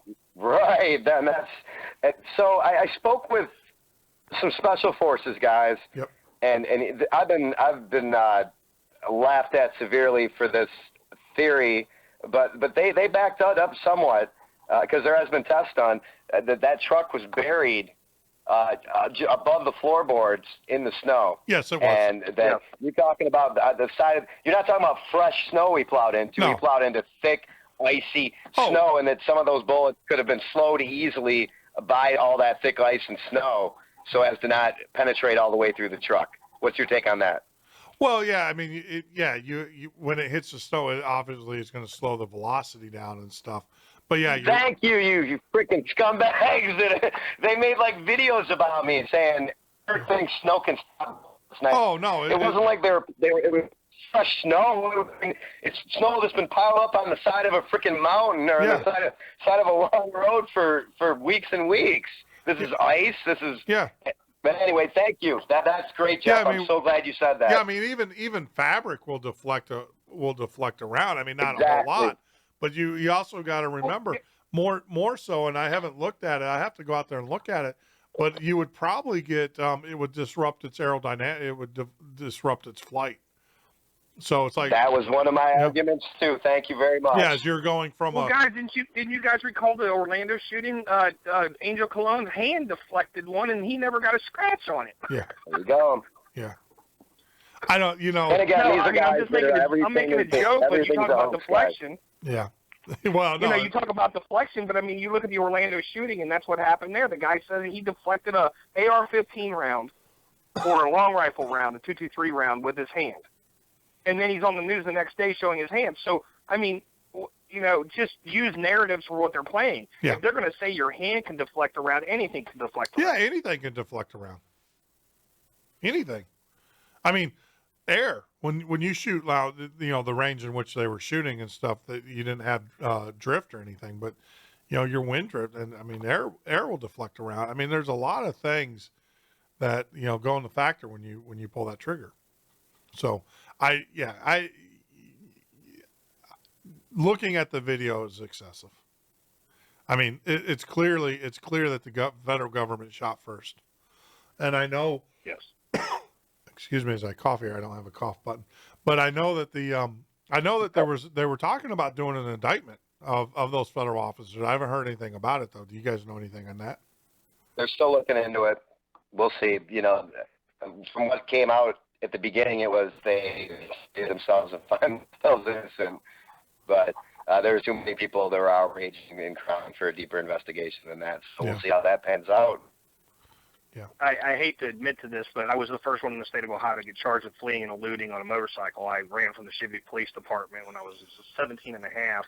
They waited until 18 to try me. One of the things that it states in there is if you flee a federal officer or any kind of officer whatsoever, they can open fire on you to try and stop you if you refuse to stop. So once you put yourself into that felony situation, because it used to just be a misdemeanor to run from the cops, Yeah. but they found it necessary to change that when I was a kid, and I was only doing it. The only reason why I ran is because my driver's license was bad. I had 3 days until I got my reboot on my license, and I was going to be fined because of a car wreck at 16, and I didn't want to get in trouble. It was 12 o'clock at night. I just came from a racetrack racing motorcycles, Yeah. and the cop tried to pull me over, and I freaked out and got scared, and I ran. Yeah. And so, but what it tells you is what the law specifically states, because I've been charged with it. I know it for a fact. I know the law pretty well, and I study the law quite a bit. And what it says is once you elude a police officer and put yourself in jeopardy or you put anybody else's life in danger, if you do not comply after a set amount of time, then they have the option to shoot at you and kill you to try and stop any other law enforcement or anyone else from being hurt by your actions. Yeah. That's the problem that you run into. And that's the legal argument they're going to say. They're, like they always say, I feared for my life, right? That's what the law enforcement always say. Oh, I feared for my life, and that's all they have to say. Right. But the reality of it is this, and we have a lot of people that have joined my show, obviously, that are not familiar with some of these topics and stuff. And I challenge you guys to go out there and look at the Lavoie video. Go out just be completely honest with yourself. Put your Christian hat on. I tell people put their Christian hat on because that means, look at it, what it is. Don't look at the narrative. Don't look at anything. Just look at the video for what it is. Yes. Was he wrong in eluding the police? Yes, he was. Because you can never outrun that radio, and you knew that they had it in for you, so you might as well just go ahead and comply. The second thing but when he stepped out of the car, he clearly came out of the car with his hands in the air, and he was fired upon at that point. So you have to ask yourself, if you are in a situation in which you are complying with law enforcement. Now, granted, he had his gun. He did have his gun with him. You're complying with law enforcement, and then there's this underlying tone that they want to get rid of you. You got to remember, there's more. They made it perfectly clear that not perfectly, but they made it clear that he was on their hit list. And then you come out of the car, you have your hands up clearly in the air, and he did. Watch the video, and you will see those rounds reflecting off of his A-pillar, off the A-pillar, which actually tells me the guy that fired the shots at him was not a professional. Didn't know what the heck he was doing, because a true professional, those rounds would have never hit that A-pillar. Which tells me they had people. And you know what, Jeff? Yeah. The gun on him too. There's some question about that because he was never known to carry it in his pocket ever, and just that day supposedly he had it in his pocket. Yeah. He always had it in a holster. So there's some question about whether that gun was actually on him to begin with. Well, to me and stuff, you can pretty much assume when you pull me over, you can assume there's a gun on me. So I mean, the assumption from a law, I'm breaking it from both standpoints. From my training and so I'm gonna assume that there's a firearm on you. I am. All right. But my thing is this: is the gentleman, whoever took those shots, they were not, and I know that I don't know where they were the guys that shot him. Were they federal or were they local guys? Were they local Yokos? Federal. They were federal, Federal, which tells me, I have to question what the heck, because I know the training. I mean, law enforcement, especially those guys in those types of situations, are trained even higher than most. There's something there that just doesn't make sense to me, because you're seeing those rounds get deflected off the A-pillar. It doesn't make sense to me, because a trained shooter, and I've worked with them, and I know who they are. I know the type of guys that would have been calling that situation. You would have never, that round would have hit him square. So I'm wondering if the round that we're seeing off the A-pillar is actually coming from in front or from the side. If it's actually coming from the side. Well, there was one standing behind a tree from the side. There was one standing on the side by the tree that you could see was using the tree as a prop until he stepped out. Gotcha. I'm wondering if that's but where the one question I had is, the one question I had was, where is he going to go in the snow of 2 feet deep? Oh, I mean, you could barely move, and you're going to run out of oxygen in a couple of seconds after you start trudging. No, I agree. No, what I'm thinking is that, I mean, I think it even puts in my mind that there was a shoot order that basically, they didn't care what he did. They were shooting him. Right. They were shooting him. And the shot that we actually see hit the A-pillar, I think probably came from the side, because, if you're standing square to me and I'm a guy, trained to do that, I can pretty much guarantee you're going down. You're dead. Yeah. I got you. Yeah, I got you at 500 yards easily. And upper shot, headshot. I don't have the training that these guys have. I definitely got you at 500 yards, and these guys were less than 20, 30 yards.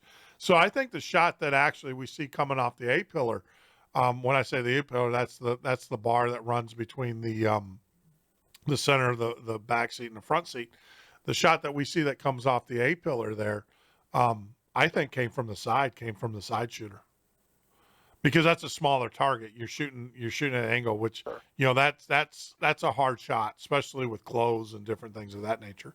You've got a lot of clothing, you got a lot of things that will deflect. You're not going to take the shot straight on and everything. So, interesting as we dissect this stuff. So, it's the sad part about it is the person trapped in the car. Yeah. The sad part is the person trapped in the car is no different than shooting fish in a barrel. Yeah. When they're in the car, if you want to kill those people in the car, it is not hard to take them out. Well, no, it was. Like I said, that was suppressive fire. That was clearly suppressive fire. Yeah, I mean that was a matter of keeping their heads down and stuff. Now they were shooting in the doors and stuff, but like I said, is that your ratio, but. And then what I felt was unnecessary is that they were throwing the flashbangs into the car and everything, and they never gave the occupants of the car the opportunity to exit the vehicle. It just doesn't make sense. Well, it makes perfect sense if you're sending a message. It makes perfect sense. So, oh, well. Hey, if you guys would like to join in the conversation, we've been occupying most of the night. If you'd like to join in the conversation, join us at 312-588-1200. That's area code 312-588-1200. Love to have you. We're talking with Eric Spitfire Wilkinson and Jeff. Jeff, I didn't catch your last name? Lehman. Jeff Lehman. And everything. We'd love to have you join the conversation. Don't mean to occupy it all. I appreciate it, man. So no, you're fine. Hey, I was going to tell you, you were talking about the media and how, infiltration of programming and jamming and changing stuff. Oh. There was that lawsuit, and that's what Eric was trying to talk about earlier. I was just going to post it out there real fast. Yeah. Tell us about that. There's a company called TCPA. I'm trying to read this. Hold on a second. Sorry. TCPA litigations, and it's in a company called Portfolio Recovery Assets LLC. And what it was you know how you're getting all this traffic on your cell phone, this improper use of numbers, breaking down of bandwidths, breaking down of cell phone use, and what they're doing is they're breaking in, stealing your phone numbers, and they're using them. Yep. Well, it looks to me that this company was doing it for some of the big credit card companies, and there has been a settlement in the favor of the person being victimized, which is you and me, and it's an $8.2 million lawsuit, $8.25 million lawsuit that says that they basically decided that that they agreed with the suit and said, look, we don't want to go any further. We're just going to give up $8.25 million.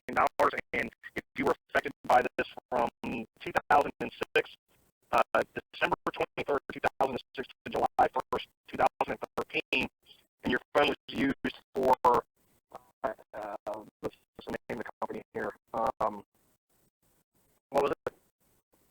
It was used for, I'm trying to find this small print. I sent it to Eric, and I'll send it to you so you can put it out there. But it was for, I'm sorry. I'm trying to find the name of it. What was it? Let's do this, because I want people. I'm hearing from our YouTube people that you're breaking up, and like I said, everybody's listening to us on YouTube. You guys can go out to our actual website. Give me a second. Let me reset the YouTube audio.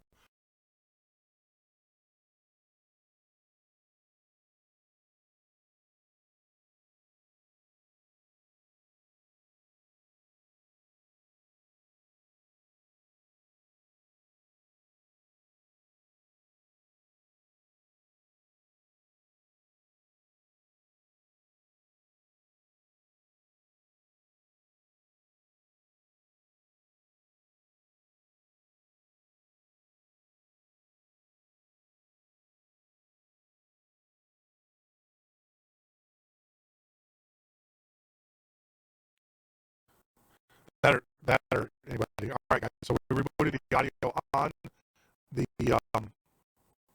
website or on YouTube. Is it no audio now? Yep. Hold on, Diane. It's coming. It's coming. We have a small delay. We have about 10-second delay. So let me get the heads up from those that are on the YouTube page. Tell us that they I really need to get rid of this codec. This focus. I've never had one that was this bad. Still stuttering. All right, hold on. Give me a second.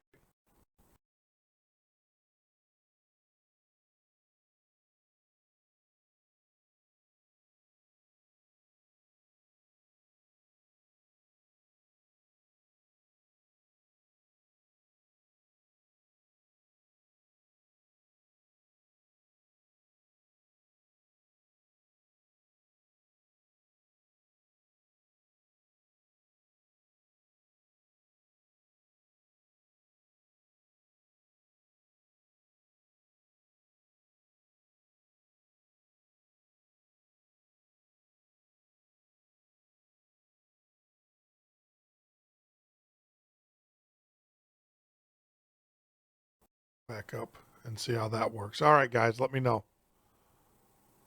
Yeah, the website is your best bet. Like I said, that's going through a radio system, so the quality on that's going to be tremendous. Versus YouTube is different technology. You know what is really wild, guys? I talked about better. All right, good. So I talked about the software and everything. I'm looking at this computer and I've got McAfee running, even though I disabled McAfee. I bet you my antivirus software is virus.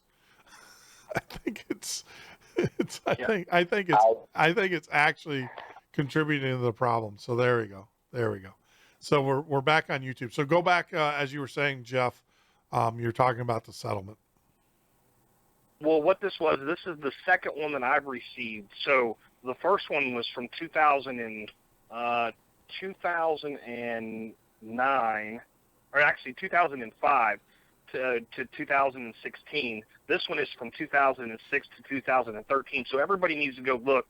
But under the laws of the FAA, FCC for cell phone, or not FAA, but FCC. And cell phone distribution, they basically use these numbers illegally, and so you were getting a lot of telemarketer calls from credit card companies, and the big major companies are named in here. Gotcha. And what they say is that there has been settlements already agreed to in the tunes of, this one was for $18 million in settlement funding. The other one that I saw was for $8.25 million. Yeah. So there's a lot of it out there, and it says that they've reached this due to the plaintiffs agreement with the companies to pay out. Instead of making it a national known case, they're just paying it because they don't want people to know that the suit could go to the billions for all the people that they've contacted. Yeah. So, and that's TCPA. I'll tell you what, I'll give it to you and you can post it after the show. That way you can have it on there. Absolutely. We'll definitely post it. Yeah. Shoot it over to me. Make sure I get it. Send that email. I'm not going to give out that email address. I mean, Eric knows how to get it to me. You can post it to me. Well, post it to me on Facebook. And okay, I'll send it to you on Facebook. And we'll make sure it's included with the audio and stuff. And that's being in telecommunications and stuff. One of the things that frustrates me is I've had my cell phone now, this new one, for 2 years, and I still get phone calls for the guy that had it from the same company. And I'm getting to the point now where I'm just like, look, I'm just going to start turning you over. Stop calling me. And the sad part of it is, like mine, I get probably 12 out-of-state calls a day just from everywhere coming in, and it's all, I've got a call blocker on there now, and it tells me who they are. And I recommend to everybody, there's a program on your phone if you're Android, and go to Mr. Number, and it's absolutely an incredible app. Yeah. And it tells you if it's a scam fraud calling in. Yeah. It was funny. I mean, I got a story with that, and Dan, I think Dan, he's actually in the chat room, will tell you this. So I have like I said, I have a long history in telecommunications. I built call centers. I built a lot of the outbound call centers where these telecommunication companies are scamming. I know the laws that they have to operate under, and I've been used testimony and stuff, going through logs and everything. But I will tell you this: I had this one company out of Texas who was a customer of mine. It was hilarious. This guy calls me, and what they do is they provide phone service. This company provides phone service they're kind of like a Vonage, right? And so they provide phone service. Well, they had a guy who was in India who was scamming people, and he made the mistake of calling me. And so he was sitting there on the phone, and I wish I would have recorded it, because he's sitting there on the phone and he's telling me all this stuff. And then I'm like, look, it got kind of belligerent. And I'm like, look, you MFer, stop calling me and stuff. And he's like, well, what are you going to do? What are you going to do? And by the time he got the third, what are you going to do? His phone line was disconnected at the switch. So then I turned it back on because I had that control. I just basically turned his whole circuit off. So then he calls me back 5 minutes. He's like, oh, Mr. Smart Guy, like that. So the next thing he knows, I'm broadcasting his name, the address of his business in India, everything about him over the internet. And it was hilarious. It just these guys, he just picked on the wrong guy. But yeah, we had then I called my buddy who's the administrator for that company, and we had their whole company booted off the switch, because I'm like, you guys are gonna get, and he agreed. So they in a matter of minutes, I took his whole business offline, where his phone, all his phone numbers no longer worked, and everything. But yeah, I mean, it is a gray area though. I know a lot of the telemarketing, the legit telemarketing companies adhere to the laws, because we set those systems up. I mean, they spend a tremendous amount of money on those no call lists, those dialer systems. I mean, we're talking upwards of a couple $100,000 for those right. systems. So your legitimate companies are going to do it. It's the companies that have the sole intention of, the sweatshops. We're only going to be open for 3 months or 2 months, or we're just getting into the business kind of companies. And then what they do is they buy these second tier phone number lists, and they don't comply. They don't have the resources that comply to those systems. So those are the ones you're getting the phone calls from. Even though they say Visa, they're still, you'd be surprised how many of those calls are actually farmed out. I can tell you, unless you're an American Express Black, Visa Signature, Visa Black, most of those, almost all of those telemarketing calls are done by third-party companies. They're not done by the actual Visa or by the corporation. They're done by, mom and pop shops who have dialers. I mean, you can go on eBay and look up phone dialers and buy, phone dialers and everything. So, but that's good news. I thought you were going to tell me something about trolls. I can prosecute trolls. Well, part of the wording in here stated somewhere about trolling for information, numbers, and stuff like that because they're using metadata, I'm sure. Yeah. Well, I think that's different, though, than the trolls that are on the web. I'd like to see a good class action lawsuit against them. I mean, I'm a business owner, and I can't tell you. I would have to say about 20 to 30% of my issues that I have on my computer network are government related, where they're scanning you and they're doing port scans and stuff like that. The government has no business doing port scans whatsoever. I mean, these things are coming out of Virginia.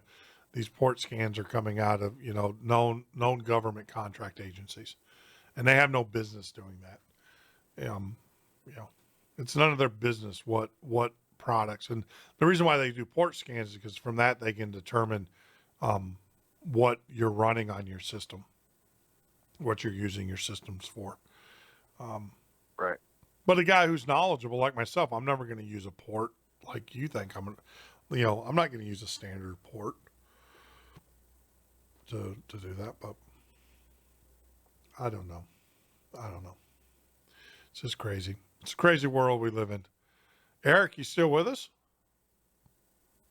Oh yeah, just sitting back, learning and taking notes and interacting with the chat room. Oh, is that you? Is that you? Yeah, you guys are telling me I need to get a moderator for my chat room. I'm surprised though. I had one tool that said something on here. I saw it fly by and I just kind of blew it off. But yeah, I think for the most part our chat's been pretty clean, especially on. It has been, and you know what? They don't really come around as much around me anymore because I'm pretty good at crushing them. Yeah. If I don't crush them that night, I'll come back with a video and crush them. Yeah, I just, to be honest with you, I just don't even engage them. I really don't. Like I said, if anybody says anything about me, just ask me. I'll give you the truth. I'll tell you exactly. Correct. And that's how you do it. Way. I mean, like I said, I use my past as my ministry. I use it to tell people that everybody makes mistakes. No one's perfect. I mean, come on.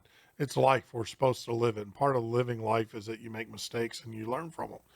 And I use it as my ministry to other people. Say, look, you can, when you think things are bad and stuff. Now, granted, I'm not a convicted felon and stuff, but I've heard that. I've heard I've been in prison and everything. But if, you can learn from it and you can grow from it and you can change. People change, so it's just one of those things. One of the things that bothers me is when you're young and you do something dumb, and they convict you of a felony. Yeah. It doesn't always mean that you've done anything against anybody. You've done something stupid. You run from the cops, you get convicted of a felony. You go to court, you try and work out a deal. You do what you can, but you screwed up, okay? Yeah. And so later on in life, in the state of Ohio, you can buy your rights back if you've got money. And this is the sick part. Where does money overpower the fact that if you make the mistake, and as long as it's non-violent, for $10,000, you can get your gun rights back, okay? This is that I've looked into through the law, and you look at it and you read this and you go, how does $10,000 change anything? Well, it's not. No. That's $10,000 to hire an attorney to do all that. That's a ripoff. You can actually go down and file on your behalf. I've done this for people. I've helped people. Same thing, same scenario. Stupid marijuana charge or anything like that. But now the government's got wind because they do ask you on a 4473 if you ever marijuana thing. So if you have a felony charge for marijuana, even though you get your marijuana felony charges sponged, you can actually still be denied because you were convicted of a marijuana charge. I mean, they specifically asked that on 4473. So, but needless to say, you can represent yourself pro se. So what you can do is you can go down and file a motion for expungement. And I'm sure there's forms that if you Google on in Ohio, I don't know the state. I know how you do it in Chicago and Wisconsin, or Illinois and Wisconsin and Tennessee and Florida. But you can actually file pro se, and all you have to do is file the paperwork. Now, granted, it can range anywhere from $250 to $500 for court appearance. And you can file that, and you can file a motion for expungement. That's basically what it is. What you have to do. Yeah, I filed several pro se motions in lieu of my own defense, so I didn't have to get an attorney involved. What I'm talking about is there's a direct fee. There's a direct fee to the governor, and you can go and put a $10,000 donation to the governor campaign, and they will waive it and give you your right to get your gun, get your carry concealed. That's insane. Oh, that's insane. I mean, that they're doing, that's a pay for play kind of thing. And that in itself, I would think would be a felony.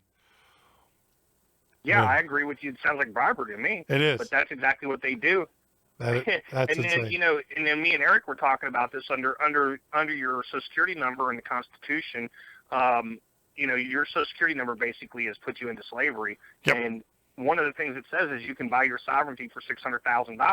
Well, that's when you start looking at Hillary Clinton and you start looking at the Hillary defense law. Yep. The Hillary defense law is opening up a whole new game with what James Comey did by not letting the conviction go down for Hillary Clinton's lies. And what happens here is you put a whole gray area and you clutter up the law so bad that you basically take everybody's right, throw it out the window. Yeah, I didn't know I was breaking the law. You can use that. If that was a defense, everybody'd win. Yeah. Well, there's a guy right now that's getting a retrial, and he's actually getting a retrial on a murder charge because he's like, I didn't know what I was doing was actually breaking the law. And that is, you're absolutely. But this is the problem, with the whole Hillary issue is that, they never put her under oath. They never put her under oath. And so, the whole intention of that is because if you look at a lot of these cases, if you look at Petraeus, if you look at Martha Stewart, we'll use Martha Stewart, she never got in trouble for the insider trading. She got in trouble for lying under oath. And the thing that aggravates me about Comey and what he did is that they never put her under oath. And I promise you, I can guarantee you 100% that what was brokered on that jet between Bill Clinton and the Attorney General was she will come and testify, but you are not to put her under oath. You will not to put her, and that's what happened is that she did that. And they didn't, because they knew darn well you don't get in trouble in the federal law. And most of these cases that are brought, you get in trouble when you lie to investigators, when you don't tell the truth, and that's what they get you for. There was the guy that's found. I watched it not too long ago on Showtime or on YouTube, where the guy that found Sue, Sue the dinosaur. What is it? The Sue, the dinosaur, the big T-Rex. You want to talk about a government snow job. So the guy without getting into but you guys got to watch this. The guy that found the T-Rex, he was in the business of, obviously they had a business of going out and finding bones and, archaeological things and stuff like that. And that's a cash business. So when he would travel overseas, he would take cash with him, cash. And when you come back from overseas, they ask you, how much cash do you have in your pocket or on your possession? And, most people will not fill that to say zero, say $20 or whatever. And so he did that. Well, because he lied on that form, that form coming back from the United States, they tried to prosecute him on other things. They were trying to, basically screw him out of his money for finding Sue and give it to another gentleman. But because he didn't fill out that form correctly on an airplane, he spent 5 years in federal prison and everything. And that's where the government gets you. The government gets you not on the act of the crime that you actually did, because those are, it's hard to prosecute those. It's very hard. What they typically will get you on is to cover up the lie and everything. Well, that's cut and dry. And that's, that's what happens is, and with Hillary, there's a reason why they didn't put her under oath. They didn't put her under oath. Well, okay, so let me ask you a question. Yeah. When Trent Gowdy was directly talking to the director, and he's on the floor, and he's saying, listen, did Hillary Clinton pass off emails on her private server? And he said, yes, she did. Did Hillary Clinton pass off private documents and use them on multiple devices? Yes, she did. She used multiple devices over the years that she had, and it's that. So when that happened, beyond a reasonable doubt, and that's where the reasonable doubt law falls in, and that's where I have a serious problem with all this, is when a reasonable doubt law is in play, then it doesn't matter if you think you're guilty, if you know the law, if you don't know the law, if you claim to have no knowledge of it, it doesn't matter. At that point in time, you have admitted to a violation of the law under a judicial panel. Why hasn't there been an indictment? And that under that first class law, that's your very first step in any kind of law case. Well, beyond a reasonable doubt. But the thing is, as part of the testimony, you don't know what was negotiated prior to her giving testimony. See, that's the thing that they don't tell you. Even though she's under oath, you don't know what. I'm pretty sure Hillary's she knows how to play the game. So even though there was a lot of, you got to look at what was negotiated prior to her. Actually, she didn't come to the Senate and say, here I am, there was negotiation back and forth. So I bet you somewhere inside there, because the Senate has the right to bring a warrant. They could. They are chief, legals, they're the ones that pass the laws. The Senate does have the right to bring a warrant. And that's what, if you watch Comey, when they were doing that back and forth, you heard him ask, Comey flat out asked, he said, did you bring an S subpoena or whatever, which I believe is a Senate subpoena. And Comey was like, produce a Senate subpoena, and that's a whole different ball game. And Comey's and not Comey, but the senator that was questioning him said, I'll have one sitting in your office in 30 minutes. Yeah. But the problem is this: those Senate committees are basically 50-50, right? The ones that you hear and stuff are the guys that are grandstanding. Most of the people that go to those Senate committees are the grandstanders, and stuff. The problem, in order to get a Senate subpoena, is you have to have a 50%. I think it's more than 50% to issue that subpoena. And I don't think they didn't have that burden. These are the games that are played in politics that a lot of people don't know or don't see. Number one, you don't know what was negotiated before. The fact that she showed up, basically that her testimony probably couldn't be used in anything other than that testimony, number one. And number two, they probably didn't have the majority of the Senate that was sitting on the panel. It's on the panel. The panels are 50-50. They're not, based upon the elected Senate to issue an S subpoena. And that's what Comey was saying. You issue the S subpoena and I'll do it. But, the Senate didn't issue it. So shame on the Senate on that one. A lot of that stuff, well, it is grand. Look, let's face it. A lot of that stuff is grandstanding. I think you probably have one or two senators that truly want to get to the truth, and the rest of them are there just to get airtime so that they can get elected, so they can tell their constituency that they did it. Because truly, if they wanted to do something about it, they could do something about it. If these senators truly wanted to do something about, Hillary and Benghazi, they absolutely could do something about it, but they don't want to. It's all grandskin. It's all about getting in front of the camera. Well, and the biggest part is the Clinton Foundation has been used for so much scandalous trading of money and money laundering and funding, and it's not just the Democratic side; it's the Republican side too. They funneled a ton of garbage to her. Yeah, no, it's huge business. It's huge business. They have learned, the politicians have learned how to launder money. I know it's a huge bit, and that's why you saw these politicians that are going against Trump are not politicians, but the CIA directors. that are going against Trump and everything. And, that's to be expected because he's not part of the good old boy network. I mean, Right. I wouldn't give that much credence to it. Of course, the news is all over it. And of course, Hillary's going to, so the devil tells me that I'm an evil man.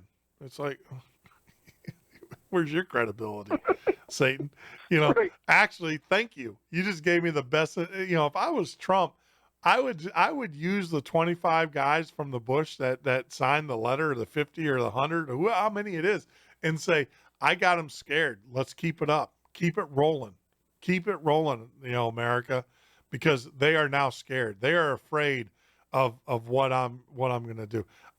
Trump, though, makes me nervous. I'll be the first one to tell you. I don't like his narcissism. I really don't. But I can tell you, I definitely don't like Hillary, though. I mean, I can deal with an egotistical president. I can't deal with a lying crook. Hillary is just, there's so many other candidates that I would vote for long before, and even Bernie at one time was looking good to me. Elizabeth Warren and all of her machinations and stuff were looking good to me as far as a candidate over Hillary. But it is, unfortunately, this election is going to be the lesser of two evils. What one do you Well, and like Bernie, I don't even know how does Bernie run for anything? I mean, you automatically, if you this is the biggest problem that I had with Bernie. If you are not standing with the Constitution and you're a socialist, how can you run for an American position? It makes no sense. Yeah. Bernie was always just a clown standing there to see how much damage they could do. This is damage control is all this is. Yeah. Bernie was paid to be there and make everybody start crying and boo-hooing and everything else. Yeah. But they proved something. They proved that he could pull enough votes to do some damage. Well, I mean, if you listen to our show on Friday when we had Alex Murkowski on, where he talked about liberal Bolshevism, he explained it. Yeah, I mean, I don't know if you listened to the show on Friday, but he actually broke it down, and he explained why Bernie was so appealing. Is that the liberal? We're becoming a liberal Bolshevist kind of society, and it's younger, and the younger people, and you'll notice that a lot of the Bernie crowd were the younger, college educated, college student, because that's what's being taught now.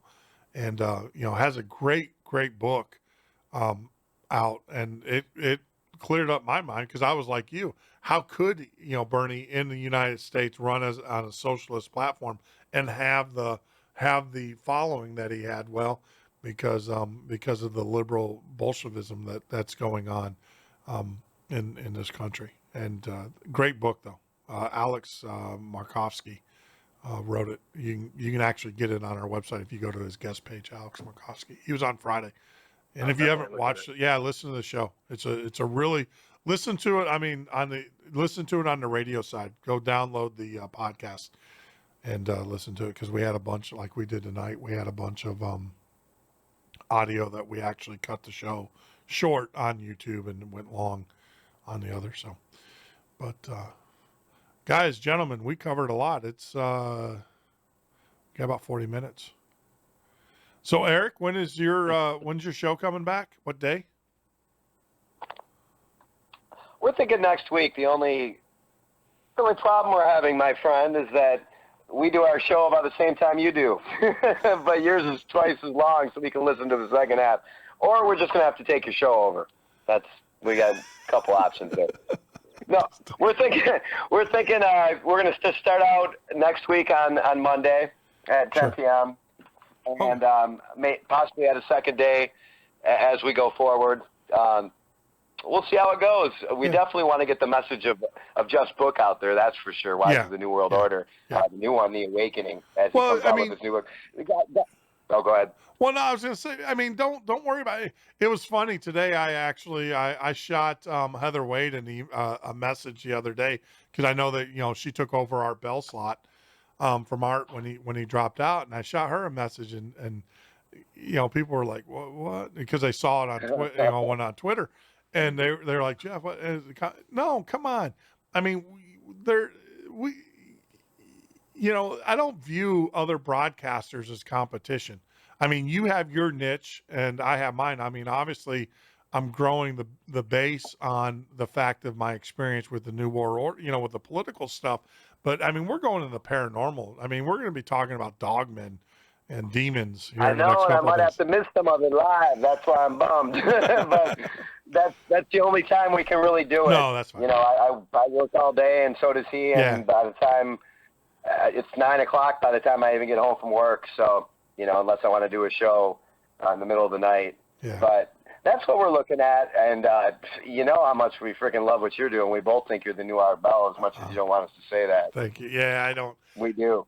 I got, Art made it perfectly clear to me that if you want to be successful, he said, you got to do your show and, be yourself. And, one of the things that I got, I'm like, well, of course I'm going to be myself, but no, what he truly meant is do the show the way you want to do it. Don't imitate me. Art was very clear on that. He's like, and because, I have the voice, I have the one guy, I got the announcer with the deep voice and the thing, but yeah, Art was like, no, not be yourself, Jeff, is one thing. But the other part of that is do your own format, do it the way you want to do it. And, no, he look, I mean, I would love to take over that role. I know there's a lot of guys in front of me, who have a lot more experience, and we'll get there though eventually. Give me about 10 years. Well, yeah, you have whispered the network word before, so Yeah. We'll see where this goes. I think this is going to be bigger than a lot of people realize, including yourself. But, we're growing it, and and the key part of that is one thing that I believe in is listener participation. The thing that aggravates me the most is that the one thing that works over here is the phone lines. And I'll be honest with you, I got a lot of guys out there in YouTube world and everything. I'm just, I want more callers. I want more people to call in and talk, because this is an opportunity. Obviously, we want to talk to the guests. I want to ask the questions and stuff, but I do want, we got to get more people to call in. And that's the hardest part for me is getting those people to make those initial, call the calls to us. And I was going to say dialing for dollars. That's a call center term, but I'm not going to use that term anymore because it sounds like we're getting sued. But, we got to get people to call in more, but we'll get there. Eventually. But Clovis in the chat room is dying to talk to both you guys right now, but she said she's a little too tired, but she wants to contact you. Clovis has her own show too. does she? Real talk. Okay. Mm-hmm. Yep. Okay. No, I love that. Like I said, I'm all for, I mean, if we can build a little alternative media empire, I'm all for that too. I mean, I believe that was our plan a little while back, Jeff. We had it going, but certain things got in the way, egos, and also egos will destroy a station. But also, as we, maybe segue back to a little more of the Oregon things, finding out different information that we just weren't willing to look at the time because you let your emotions get into it instead of sitting back and analyzing as you should. And that's where some of the bombs come in. I don't know, Jeff. Should we lead off with the big bomb? I mean, most of the people who have been listening, they've heard some of the things we've already put out there. But one of the biggest bombshells is Jeff. Why don't you tell them what city you live in? Cincinnati, Ohio. Cincinnati, Ohio. Is there anybody else that maybe people are interested in that lives in that city? Anybody you can think of off the top of your head? Pete Santilli.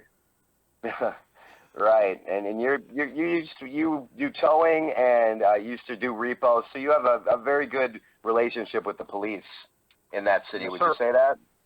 Very Yes, close, like one of the boys.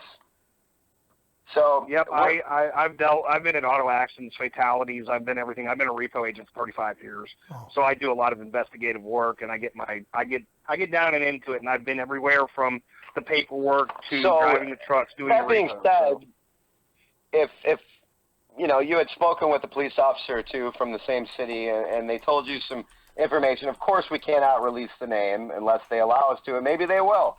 But at this point, we have to keep them confidential. So what would have one of those police officers in the city where Pete Santilli was arrested, was there any information that you were made privy to that maybe the viewers would want to hear? Well, yeah, what I did was I did some checking because we were getting ready to take on the show, and Eric says to me, oh, look, we've got this show. It's something that can get our word out to everybody. We're really looking to do something positive. This is a great thing, and he has a following. He has people on his side, and we thought, we're really going to make some things happen. And we put a lot of heart and effort into the beginning and get things going, and then, I start digging. When he says that, let me preface that for you, Jeff. When Jeff says that, when he says to get things going, he was talking about helping Pete Santilli out. Gotcha. With his station. Gotcha. So what happened was, in the meantime, while Eric's working on getting everything set up, and he's worrying about how to keep the show moving, because this is what they want. This is what Pete and them want. They want to make sure that they can stay on air 24 hours a day while they're in Burns, and they're heading to Burns and doing stuff like that, and they can get stuff going on. They want somebody to help back the show. And what happens here is so bizarre to me that I had to start questioning everything. Because I'm here local, I say, look, I'll shoot down to the studio, and I'll help you get things packed. I'll do whatever. I offered all my services, and we were on a go pattern. Eric says, yeah, go ahead, Jeff. This is good. I've talked to everybody. It's good to go. And the next thing you know, I hear about the gun charge. So I said, well, let me see. I got a really good friend of mine downtown that's bigwig attorney. Well, knows all the ins and outs. Hold on, Jeff. Two things. Number one, sure. We do have a caller. I want to bring them on and everything because I think it's someone that number one. And then number two, I want to talk about this. You talk about a gun charge. What gun charge are you talking about? In just a week and a half before he goes to leave for Oregon, he gets pulled over with a gun in the car. Now, you have to understand something.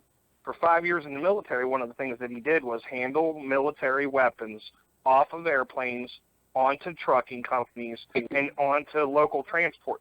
So there's no way for 5 years that you stay in one position in the Armory, which is a very rare thing to do. It's pretty bizarre. You usually get transported around every 15, 18 months, 2 years, whatever. So for him to sit there for 5 years and do all this and then say, I don't know how to transport a firearm, it doesn't make any sense whatsoever. You're talking about Pete. Right.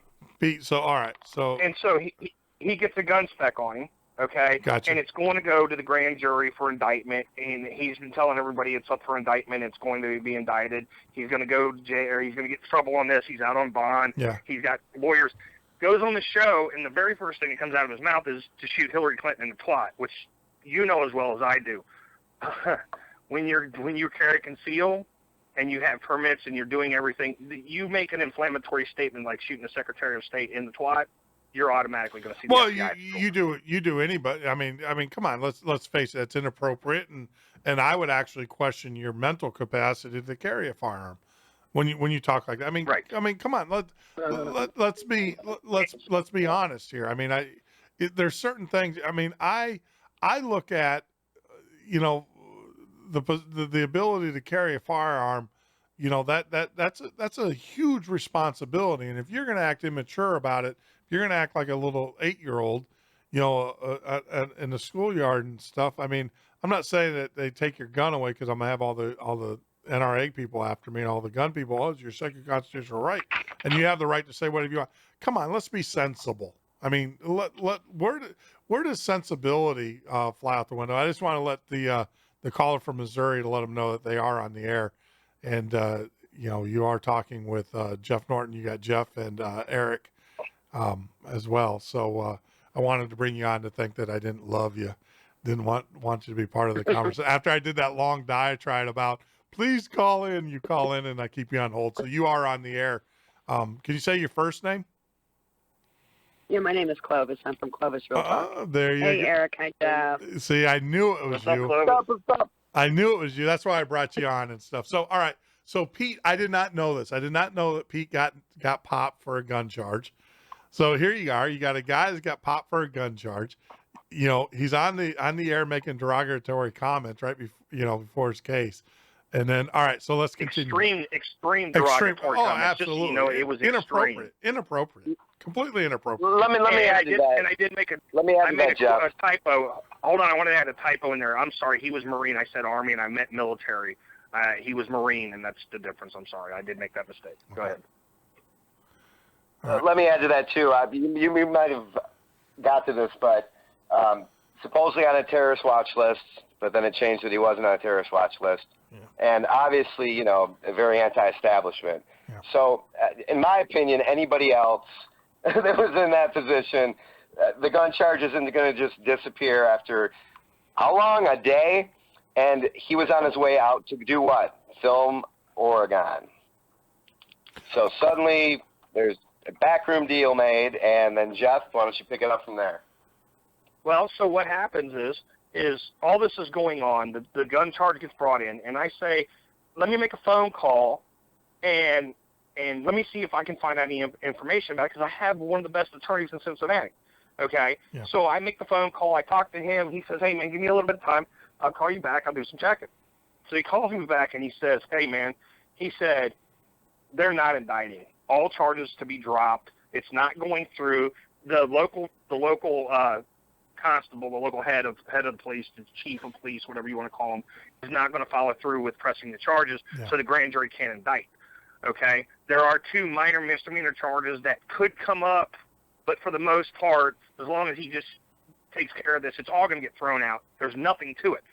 So I, being the constitutionalist, being the person who follows the law, tries to see it after making the mistakes and understanding it, try and bring up this whole thing like, well, wow, this is great news. I mean, if you were indicted with something and this was just coming out, and a lot of times your lawyers and stuff are in the process of filing papers and doing stuff, so you don't really get to know the information until you get to court. But because mine did a little digging and found out what was going on, he called me back and tells me this, and he says to me, he says, yeah, man, just let him know that everything's okay. Well, I make that phone call, and I get treated like I just, turn the cat out of the bag. I mean, it's like I just let the cat out of the bag, and he flips out, and you can hear it on the thing where he's like, I can't talk about this. Wait a minute, you're on the air talking about this. Yeah. You're making huge headlines about going to Oregon, and that you're under an investigation for gun spec, you're under this, you're under that. You've got all these problems following you, and you're going down there to be a constitutionalist who's producing the truth. But yet, the gun spec was bullshit. The whole thing was just a big, huge hoax to make you look good so that you could infiltrate the system. See, and so when you start looking at it... Go ahead. No, I was going to say... so when you start looking at it... Sorry? There's a delay. It's funny, for those that don't know, there's a small delay between the phone and everything. I do apologize. Go ahead. No, so when you start looking at it, what happens is, I get a phone call a couple of days later, and my lawyer tells me, dude, whatever you're doing, back up, sit down, don't mess with this guy. He's got serious issues. He's working with the FBI. He's got all kinds of problems in the background. This whole thing was a political game and played out so that he could use the Second Amendment and get the whole thing with the prior military history and everything else. This is a guy who called for attacks on military convoys in the U.S. and gave out what the containers looked like. Okay, when he starts telling me this stuff, I'm like, whoa. And when I heard the conversation come out of his mouth, when I directly gave him the news and said, dude, you're free and clear, everything's good to go, don't worry about it, he started, I got lawyers, I can't talk about this, I gotta go, I'll call you back, thanks a lot for that information. I mean, it was so fake and bullshit, and he ran off there. Well, then, Eric, you want to tell him the next step that happened? And I knew it, and you could pull the feed video and watch me laugh. I couldn't believe it was this tacky. Tell him.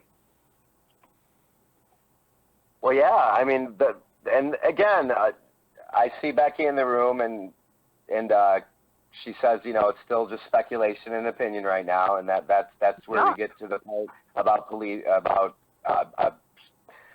Jeff being very tight with the police force and talking to the police officers about this, and that's the part I wanted to bring up. Is that right. What was the police officer's opinion on this, Jeff? Well, in between the time, he came on our show. Do you remember that? To announce that the guns charge had been dropped before we could drop the bomb and tell anybody. He thought we were going to let the cat out of the bag and tell all the constitutionalists, hey, the charges were dropped. He had to be the one to come out because he had to change the way it was being released. Well, it couldn't be released. All right, so I'm gonna play devil's advocate in this and stuff. You guys know, and I know that, you know, when you're in the media, well, certain people in the media, I'm not gonna say I don't care. I mean, I'm not gonna do it, but certain people in the media, unfortunately, you know, I mean, look at the Kardashians or look at whoever, you know, it's the whole Don Henley dirty laundry kind of thing. You got to produce the sizzle, right, to get people to come to you and stuff, and I think that Pete, you know, that's the approach that he takes with his show, right, wrong, or different. I don't know what it is, but I think his listeners pretty much figured that one out, and everything. But I do agree with you in a sense that I do find it odd, and I always thought this, and you know, Pete's not here to defend himself, right? Let him get out of jail. I'll be glad to have him on the show, and we'll let him defend himself. I'll give him the benefit of the doubt of how much of this is sizzle. The other thing, though, is I do find it kind of odd and kind of how do you say decision-making process. If I was under that much scrutiny from the federal government, the last place I would do is show up at one of the hottest federal government places. You know, I mean, exactly. That would be, and my attorney would be kicking me in the butt the whole way. So I do question that, and maybe he has a great answer or a great, you know, a great response to that. And like I said, when he gets out of jail, if he, you know, and eventually, well, actually, he can respond to it. He does make fun. He's in contact with Deb Jordan every day, and he was actually speaking for a while, so he could. But that's again, you know, this is just speculation, Jeff. But up to the point when you spoke with an actual police officer, right? No, this wasn't speculation. I mean, this is fact. Yeah, this is fact. I talked to an actual cop in the force, okay, Mm-hmm. and a cop on the force flat out, and I'm not going to put his name out there because of anything else, but a cop on the force, after getting the phone call from my attorney, and my attorney told me what kind of garbage I was walking into, told me, he said, you know these people? I said, yeah, I do. He said, talk to them, they'll tell you, because they don't like you, okay? And they don't like the chief that did the paperwork with him because they were friends. They knew each other. They were friends with each other. They worked up this political scheme to be able to put this little area on the map and to make him look good so that he could go to Burns and do the story. Yeah. And this was a direct narrative from the cop. This is what the cop told me flat out. Listen to me. This is bullshit. Don't buy into it. It's all a bait game, and they're playing this and using this to trap people. And this is what they're doing with it. And when I went to Eric with it, Eric he'll tell you, he was in denial. He was like, oh my God, really? Yeah. I mean, we're here doing the best. And I said, look, guys, just step back and look at this for a minute. And I stepped out of the picture because I wasn't willing to be a part of what I knew they were baiting everybody with. Gotcha. And the cop flat out told me they've been friends. They set this up. They engineered this. They knew it would go nowhere, and they knew they could get away with it. And this is what happens when you've been in a weapons handling position for 5 years in the military. You know the entire laws in, out, and upside down. And there's no way you're going to get caught blindsided by this bullshit charge unless you know it's going to give you credibility. Gotcha. And that's it. Becky just brought something out, guys. I want to get your opinion on this. Not your opinion, actually. I want to get the facts on this because Becky had said when we talked about, you know, the whole thing that came up about him being on a terrorist watch list and then it was a mistake he wasn't. Becky had said in the chat room that they don't tell you if you're on a watch list or not. So if that's the case, why would that even come out? Well, hold on. I do want to say this, and you know, and to the point is that they don't necessarily, if you try to get a plane ticket, obviously they do tell you because they deny you your plane ticket. The other thing too is that there is an indicator on your your ticket as well. That gives indication. But I mean, the best way to know that you're Right. on terrorist, yeah, they don't call you and say, oh, by the way, you're on a terrorist watch list. They don't. The only way that you find out that you're on a watch list is when you try to get a TWIT card, a transportation card, or if you try to, board an airplane or something, or buy a plane ticket. Then they'll inform you that they can't issue you the TWIT card, or they, Right. and that's a transportation Right. employee card. But that's what's funny about this. It was immediately thrown in the game almost the first day. Yeah. I'm on the terrorist watch list because I talk crazy on the air. Okay, Yeah, I you don't. put yourself in harm's way. Come on, guys. Come on. Let's add a Can little I bit say of something? Well, you can, but I do, and that's our caller, and I hate to cut you off. I mean, look at Alex Jones. Let's just throw him into the mix, right? And Alex, please don't flame me for saying this. Look at all the things that Alex has done. And that guy has no problem flying all over the country and all over the world. So unless unless you're and Pete Santilli is no Alex Jones. I mean, he's nowhere near. Pete couldn't hold Alex's microphone in this regard. And I'm telling you, so if someone told me they were on a terrorist watch list, like, some commentator like that, I would, that's where my intelligence would kick in, and it would be highly susceptible. I wouldn't believe you. I'd be like, yeah, whatever. Have a nice day. And so, caller, you were going to say something? Yes. Well, I was going to talk to you completely about something else because I love politics and I've been covering it on my show about Bernie Sanders and everything. Yeah. But real quick, I want to get into the Pete Santelli thing. One, Jeff. And Eric, you said you love me. You're in love with me because I tell the truth. Okay? I'm very truthful. Yeah. Jeff, and you've been very good to us. Thank you. And the cop thing. I have the tributes to LEOs nationwide. My little girl pays tributes ever since the Ferguson thing. Okay? Now, I have sat in with a bunch of police officers in different police stations, and we have talked about things, and several of them have different opinions. You cannot take an opinion of one cop. Yeah. I'm just saying, okay? You can't. Because I've sat into a room and sat and ate lunch with several police officers and several deputies with my daughter who's paying tribute and bring them lunch, and she's brung them baked goods and everything. And police officers, they all do not have the same opinion. You can't take it by one. Okay, now we all speculate what's going on with Pete. Some things don't add up. I give it that. And some things are very, very strange. I give it that. But the man is not here to talk his way. He's not here to defend himself. So all in all, we should be good citizens. We should be good people and just say, okay, we'll wait till Pete gets out, and then we'll all have this talk. Well, I'm not going to sit back like that right now after all the lies, slander, and accusations and straight out BS has been thrown. Hold on, guys. I'm gonna play mediator, and if we need to go extra, we'll go extra because I believe that this is important. Let's talk about. I mean, so I kind of agree with the caller and stuff. I mean, Pete's not here to defend himself, and I'd love to. This is not the type of show in which we want to do that. The facts are is that they're and I agree, it doesn't pass the smell test with me either. There's a lot of things. I mean, as a broadcaster, as a journalist and stuff, I have my feelings. I need to put those aside about Pete, myself personally, and get down to the facts.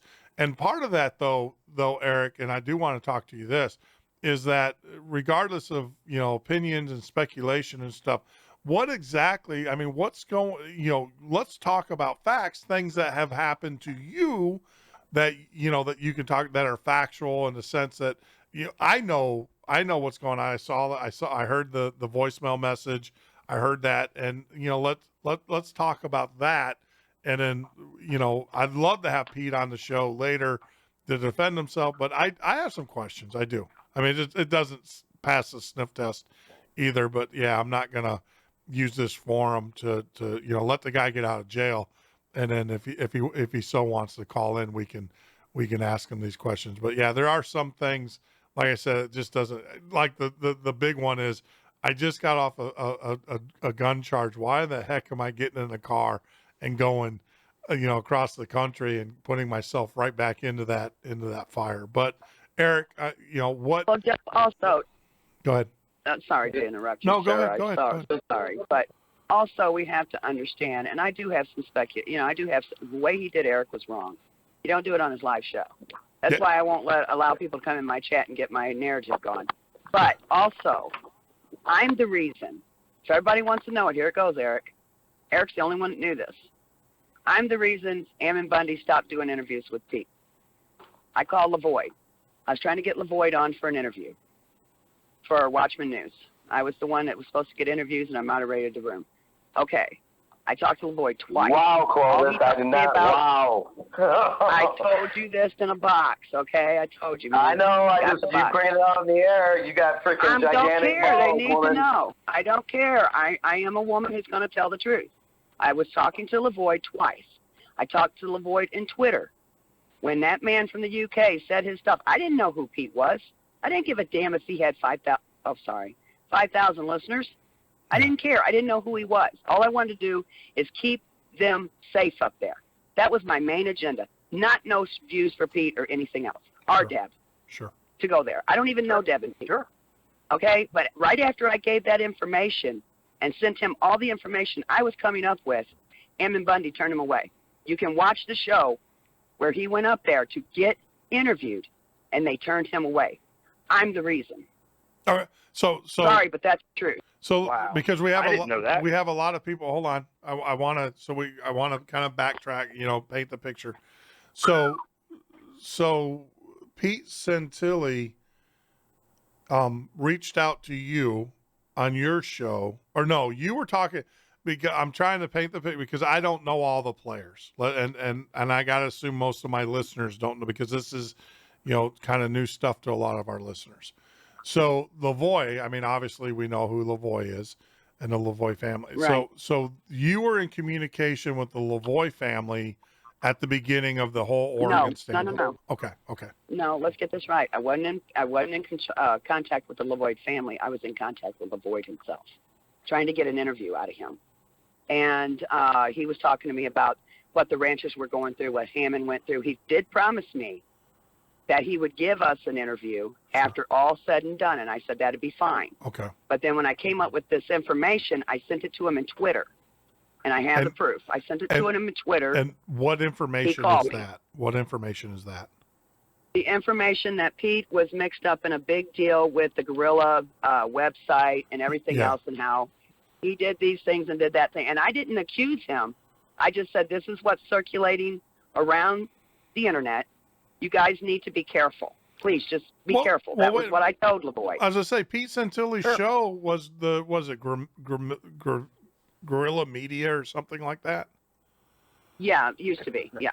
Oh, used to be. Oh, Guerrilla okay. Media went down real bad. Wait a minute. Guerrilla Media went down, and he took 15 people with him that he never paid. There's a whole lot of evidence out there that proves a lot of things, and me and Eric posted it. Okay, but Jeff, So what we're saying is that we're calm down, son. What we're saying is I called LaVoy. I mean, I left it to LaVoy on Twitter and said, you guys need to be careful. I don't know Pete. And at the time, I did not know Pete. And I still don't know Pete. I don't even know Deb. Yeah. I just wanted them Patriots to be careful. Okay. And I didn't know him from anything. So when that happened, LaVoy contacted me and said, where did you get this information? And I told him, you see Pete trying to do an interview, and they turned him away. Gotcha. Okay. They did not do an interview with him. That's when they started pulling away from Pete. Gotcha. Okay, so that all right. So in a nutshell, obviously for those are the new listeners or the old listeners, Pete Santilli had a show as Guerrilla Marketing, whatever.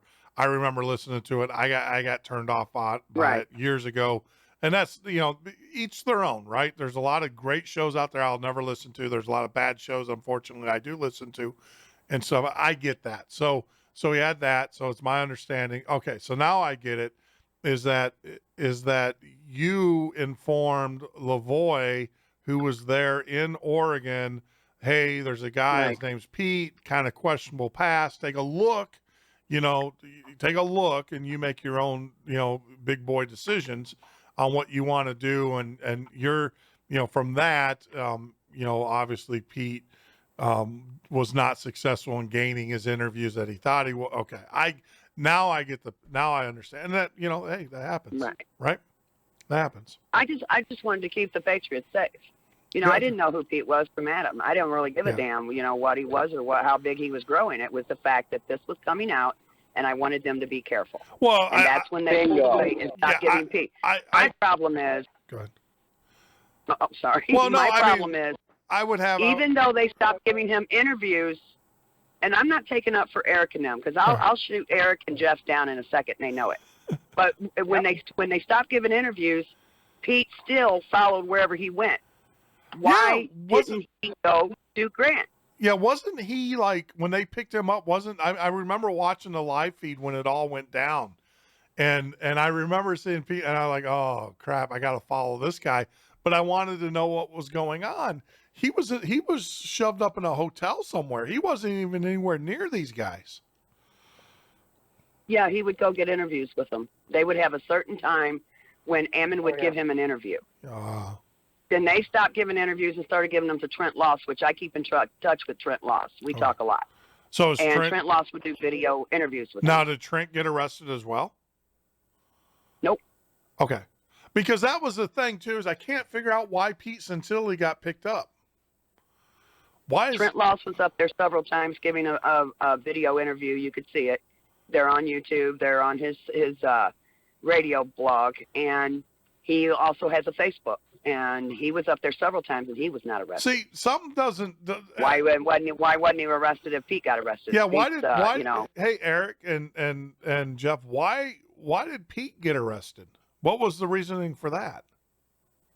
Because he's got a big mouth and he keeps putting himself in the middle of it, or is it the fact that you need to use a CI to get your information? What are they charging him with? Is that what you're asking? Yeah, I mean, what did they charge him? Yeah, what did they charge him with? Inciting, impeding, conspiracy to impede federal officers. Basically, they're saying that he was an integral part of this standoff. But he wasn't making calls to action and such. He was just another. He crossed over from being a reporter to being an activist. Yeah, he did. I mean, he did take sides. When you're a reporter or any type of news, you have to be biased. You do on both sides. Absolutely. And he got the bullhorn and was up there in the FBI's face and saying they had me on the big. Let's go right there. Let's cross over from speculation now. We'll cross over from any speculation to facts. Yep.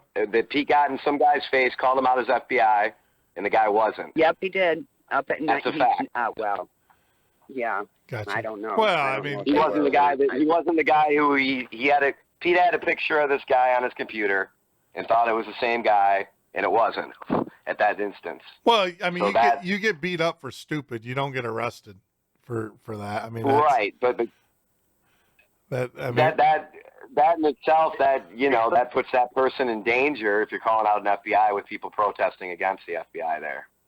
Something. Well, you got one other case nature. here. You're also recording all the footage, and you turn it over to the FBI for the court hearing. When you turn over every bit of the footage, you have been recording people talking under and beside. This is their words that wasn't going out on the air. Well, he was recording everything 24-hour live stream. Gotcha. So he was actually because he had his live stream and using that against the Patriots. And I remember that. I remember the one time where he's in a hotel room and you can hear him in the background just talking and everything. So I'm just all right. So as we bring facts out to viewers who might not have been to your station, and seen this, let's get off Pete and let's get on the person that's still out there talking. Yeah. His significant other, the love of his life, Deb Jordan. Let's go with some facts about her. And this is the part that really frickin' bothers me is the cult mentality of people. And I was there. I could not believe that there's any way these people could be dirty. But when you have outright lies that are complete, they're right in your face, and nobody seems to want to accept them. So let's start with number one. Deb Jordan and I had gotten into it one night, and I kind of called her out. So she called Pete that day and told him, and I quote, and I have the phone call still, and everybody heard it, that she told Pete that I was claiming that I was speaking to him. Now, I was doing a show 5 days a week at the time, Jeff. Yeah. And never once did I ever, don't you think, and I was talking about, I mean, I really looked up to Pete. You know what I mean? And Yeah. so I'm not going to freaking mention that I spoke with him. Come on. That's number one. And Pete didn't even have my number. Number two. So hold on. Number two. Let me ask you this. So That's a Eric, fact. were you in contact with Pete? So you're saying no, you were not in contact with Pete in jail. I never spoke with him once on the phone. Okay. I went out and I got a calling card. I was getting ready. I told Deb to give him my number months before, my new number, but she never did. Okay. Not until that night. All right. So he didn't even have my number to be able to speak with me anyway. Gotcha. That's how ridiculous, because I changed my number. So Eric, and that's how ridiculous it was. I'm not saying this because you. Hey, Becky, hang on a second. I'm sorry to interrupt you. Becky, no, I never told you I talked to Pete from jail ever. I never told anyone. Look at every live show I did up till this point, and show me one time I said I spoke with Pete. All right. Why wouldn't I have said that on air? Are you kidding me? Eric. All right. Let me tell you. It's Eric. Ridiculous. It's to the point. Calm down, Eric. All right. Calm down, So Eric. I'll let Eric calm down a little bit. And Eric, I did muted you, and so let me tell you guys how this is going to go. This is my show. This is not a free for all. We don't believe in that. We just don't do that here. I mean, I believe that everybody has a right to speak. Everybody has a right to their opinion and everything. But I will not tolerate people shouting over each other. Let's just make that ground there first thing first. All right. So it's Eric, funny because I was talking to somebody in the chat room. I know, Eric. You were, and I know exactly. So it wasn't even the real. I know you weren't talking to anybody on the phone, but you were talking to someone in chat, and that's the other part of it too. I've been dealing with this for so long now, Jeff. I got you. When there's there's stacks in your face. Eric, right there. Eric, slow down. It's I'm frustrating. going to give you absolutely, and I get that, but I will tell you that we're definitely going to go over, because I want to have this conversation and stuff. But part of this thing is we there's a certain decorum we have to keep here, especially on my show and stuff. Sure. This is not. I get animated sometimes. I know. So this is the thing, and I'm just trying to figure this out, because you also got to remember we have a few hundred listeners who are not familiar with the movement. They're not familiar with what happened in Oregon, and I want to make sure that they understand that we're trying to bring them, some of the inside, as I use inside baseball. But the problem too is that if we get into a screaming match with each other and we go after people in chat rooms and we do that, what you're going to do is you're going to turn people away from this. I just want to stress that to you. And that's also not the type of show that I want to run. So let's go back, and I don't want a personal attack, please. I know there were some words between you and Becky. Now, Eric, I will say this. Becky just made a complete lie, Jeff. That's why I have a problem right now. I don't care. She stated, here's what she stated. Hold on. She stated that I told her that I spoke with Pete Santilli. Eric, does that make sense? Eric, don't make me mute you again. Eric. All right, go ahead. Love you, brother, but we're going to have a good conversation here.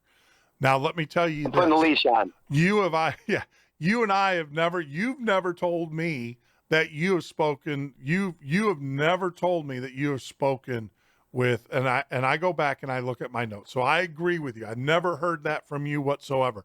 However, I was under the impression, and I got to figure out where the impression came from, that you have been speaking with Pete in jail. I have been under that impression. So, and I don't come to those conclusions. I don't make this stuff up and stuff. So I've heard that somewhere before. And I think what's going on is that there is a carryover, from what has been said out there, maybe in the reading, maybe talking to other people, things of that nature. And I believe that there's possibly a carryover, because like I said, I can tell you without a doubt, you have never told me you spoke with Pete Santilli. I think, we talked about Pete, and I think I was pretty blunt with you about it, about my feelings with him off the air. The thing is that, but there is a perception, because somewhere in the back of my mind, I always thought that you were in communication with Pete and the guys that are in jail. And I've even said that on the air, So, I mean, I'm not making it up. So I heard it somewhere too. And maybe that's where it's getting crossed. So maybe it's not, I'm going to give you the benefit of the doubt, say it's not coming from you, but it is definitely coming. Someone, Well, I can don't tell make you where it those came from. It Yeah. came from Pete Santilli himself. Well, I can tell you, I've never talked to Pete Santilli. I don't, I have no I desire. can tell you where the carryover came from, Jeff. Okay. See, the carryover came from was after that conversation I had with Deb. As I said, she called him, told him that I had been talking to him, and then he made a call to me. That's where the whole fired thing came from. Gotcha. Saying that Deb's been saying that you've been saying you've been talking to me. No, wait a minute. That gets played on different stations, and Deb's saying it. So that this is just I'm playing into the character of these people where they're making blatant lies which cannot even be proven. So wait a minute. So he did call you to tell you The next day. you were fired.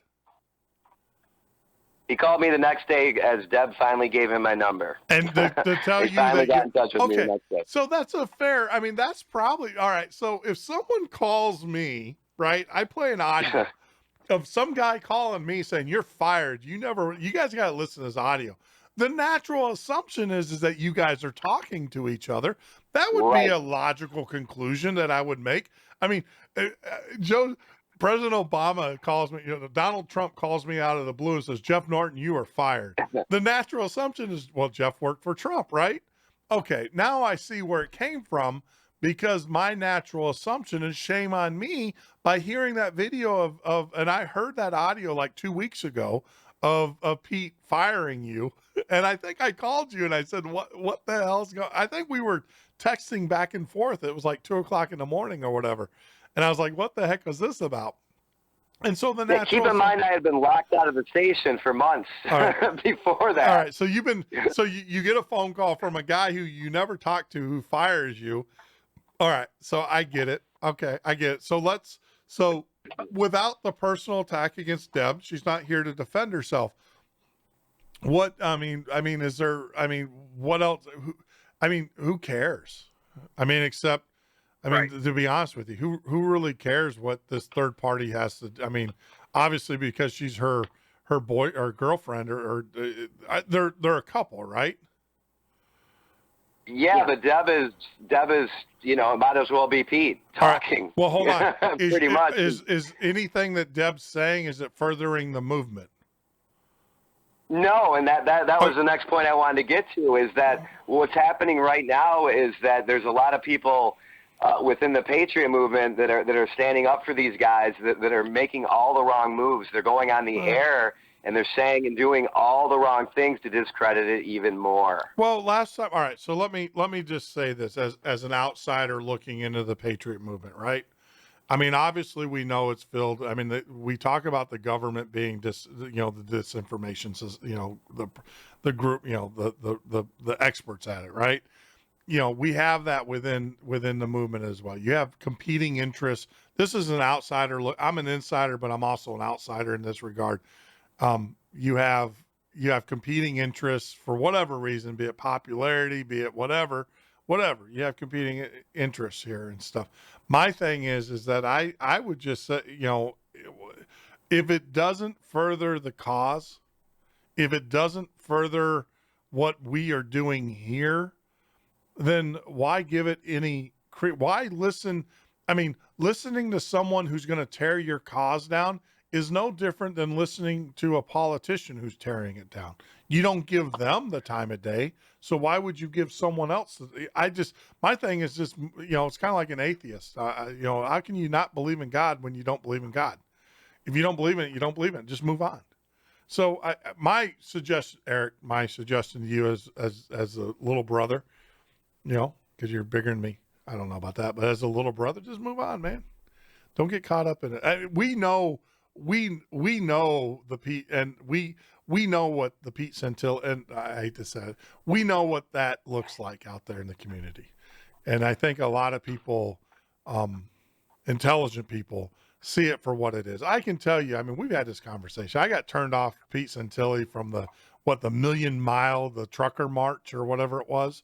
I was like, whatever. This is a guy who's got Alex Jones's playbook trying to, do it, but he's no Alex Jones. And, so I just, my whole thing so Deb, what, I mean, is she doing besides what we already know? Is there anything else this we need to know? moves into more of, what as a broadcaster trying to expose the truth is supposed to do. You're supposed to expose infiltrators and people that are trying to tear down good people. Mm-hmm. Maybe that's just in my nature, but when I see, a lot of people being hurt, a lot of people being suckered, Yeah. a lot of people, right now, quite possibly, and it's looking like that, quite possibly a lot of people that are going to do a lot of time in prison because of these people. I feel that there is a need to get out there and expose these people for what they are. Can I convince people that Yep. they won't look at the truth? They won't look at facts? No. I absolutely agree. When you stand hand to hand, toe to toe with your brother, and then the first chance you get, you take a plea and you throw them under the bus, and to each their own. But yeah, I mean, I'm not, I have some serious doubt. I agree with you, but that's factual, right? That's factual. Right. These people took pleas. We know who they are. Right. For whatever reason, some of them you don't know. Some of them might have medical conditions. I don't know. I mean, when you're looking at the weight, I don't think anybody on this show or anybody on the phone right now can honestly tell you what they would do when you have the full weight and pressure of the United States government on top of you. Exactly. I don't think there's one person that could do that. We can talk. But what I'm trying to put out here, Jeff, is facts. These are facts. No, I never said I had spoke with Pete Santilli. Gotcha. Another fact, and you're talking about a station that you got 72,000 subscribers. Sure. That's a hell of a lot of people that are possibly believing in them way more than they should. So then there was the next lie, which was you just clarified that you have never spoken with Pete Santilli except never ever claimed to speak with Pete Santilli. All right, so there you go. All. Except when he fired you, but you didn't talk to him then. Yeah. You just left a message. First time I ever got fired for a job I never got paid for. I know. I think you told me that. We were laughing about that. It's like, yeah, whatever. I think we had a joke. So, all right. So that we put that out there. What's the next one? The next one would be live on air once again. And again, I have the videos for all these and they can be proven as fact. Yeah. The other one was that I got multiple copy strikes against the station. Yeah. In which case, that was a big reason why she locked me out of the station. Well, I ended up speaking with the network administrator personally. Okay. Who locked you out of the station? Deb did. All right. Well, Deb locked everybody out of the station. She fired all the admins and just completely dismantled the station. So you're talking about the online their online page, their online Correct. station. Okay. Now wait a minute. So I'm the person who was responsible has already admitted to it. I'm gonna unravel this. So you worked. Sure. You worked with them. But you never talked to Pete? I mean, I help. Yeah. Oh, yeah, I talk to Pete all the time on the phone. Wait, hold on. We just got done discussing the fact that you never talked to Pete. Previous to his incarceration. Big difference. You talked to Pete previous to his incarceration, not Correct. after his I talked to Pete previous to him being incarcerated. Correct. All right, This is all post-incarceration. Okay, so now we got that clear because you just said you never talked to Pete, and I just want to. So now, because I don't want someone flaming you, say, well, that's not true. He's talking. All right, so you're talking. You have not spoken with Pete since he has been incarcerated. Except for that phone call that day. Except after. for the phone call that he called you. Okay, so we're unraveling it. So, Correct. all right, so now the second thing is you got strikes against the radio station because of copyright stuff, right? Who cares? Right, which I didn't. Who at the end of the day though, Eric, whose responsibility when you come on my show? This is my show. You come on my show and you use my format and you do whatever you do. Whose responsibility is that? It's mine. Exactly, the person who it's mine. Show. I allowed it to happen. That's why I stopped you before you were doing what you were doing because it's my response. So okay, so whatever, puppy dog tears, whatever. Right, exactly. Okay, so all right, that point, whatever, grow up. right? You're responsible for the content that that goes out over your airwaves. Bottom line. So all right. Simple as that. It's whatever. People want to blame people for, for whatever. I'm getting blamed for things that I don't even know I did yet. I'm sure someone's out there blaming me for something. So all right, so we cleared that one up. So what's the other thing? What's your other beef with them? Oh, well, there was a recent video. See, this is why it's getting to this point, is because there was a recent video put out by her and another gentleman, just spewing more stuff. So, Jeff, I have my own business. Yeah. I have pets. I have a child. I have a child at home with me, and one that's away at college, and tons of responsibilities. I love my life, and I love my wife. Sure. So her newest one was that I was asking her to go on the road with her, and this is days after Pete got arrested, because we could make a lot of money together. I'm sorry, I fucking threw up in my mouth a little bit there, just thinking about having to be that close to that woman at any point. So that was the next one. So she really doesn't have to worry about me anymore. I don't think she has to worry about my wife. Yeah, to tell you the truth. Yeah, It's ridiculous. To the point of ridiculous, Jeff. And I think maybe you can see where my frustration is coming from. I get it, because the problem is if I had some strange lady saying, that I was gonna go, hit the road with them and stuff, and Sandy asked me about it, but Sandy would laugh. She would Actually, my wife did laugh. She would probably pack my bag and say, "Go have fun," and laugh at me the whole time and stuff. So yeah, and this is the problem, and this is exactly what they want us to do. They want us to fight with each other, and they want to, that's the whole goal of the disinformation out there. That is what an agent provocateur or a saboteur would do, correct? This is exactly what they do. And that's what I'm trying to prove to people is happening here. Yeah. And I think people. This is the problem, though, Eric, and this is just my 2 cents and stuff. I think people, you're not giving enough people enough credit. I think people see this stuff. I mean, the people that knew, I've watched Pete. I wasn't impressed. Like I said, what my feelings are about it, and that's just my feelings. I mean, it just, like I said, he just didn't do anything for my, knowledge, and I just wasn't impressed. The bottom line. So I wouldn't, whatever. My thing is don't give in. One of the things that kills me about the Patriot movement, and I've never been able to get an honest answer on this, is especially like with gun guys, is why do the Patriots look at the government to solve their problems? And let me elaborate a little bit more on that one. Is that that's a good point? They're the first ones that say, we need to put this politician in power. We need to do that. So we do it. You're looking at government to solve your problem with government, number one. And then number two, I find that patriots are the first ones, I think all people, but I would think that the patriot movement would be the last ones in line. When something doesn't go their way, they're the first ones to talk about suing someone. I mean, it's crazy. And to me, I'm like, whatever. You want to be an idiot, be an idiot. I'm not going to sue you, even though you slandered me and you said what you said and everything, in your heart of hearts that what you said was wrong. People that know me know what you said was wrong. And, and that's what really matters.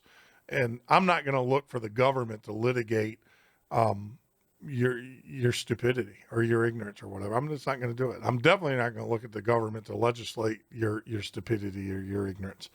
And I could never figure that out about the Patriot movement, is that they're the first ones to cry foul, but yet they look at the government to fix their fouls.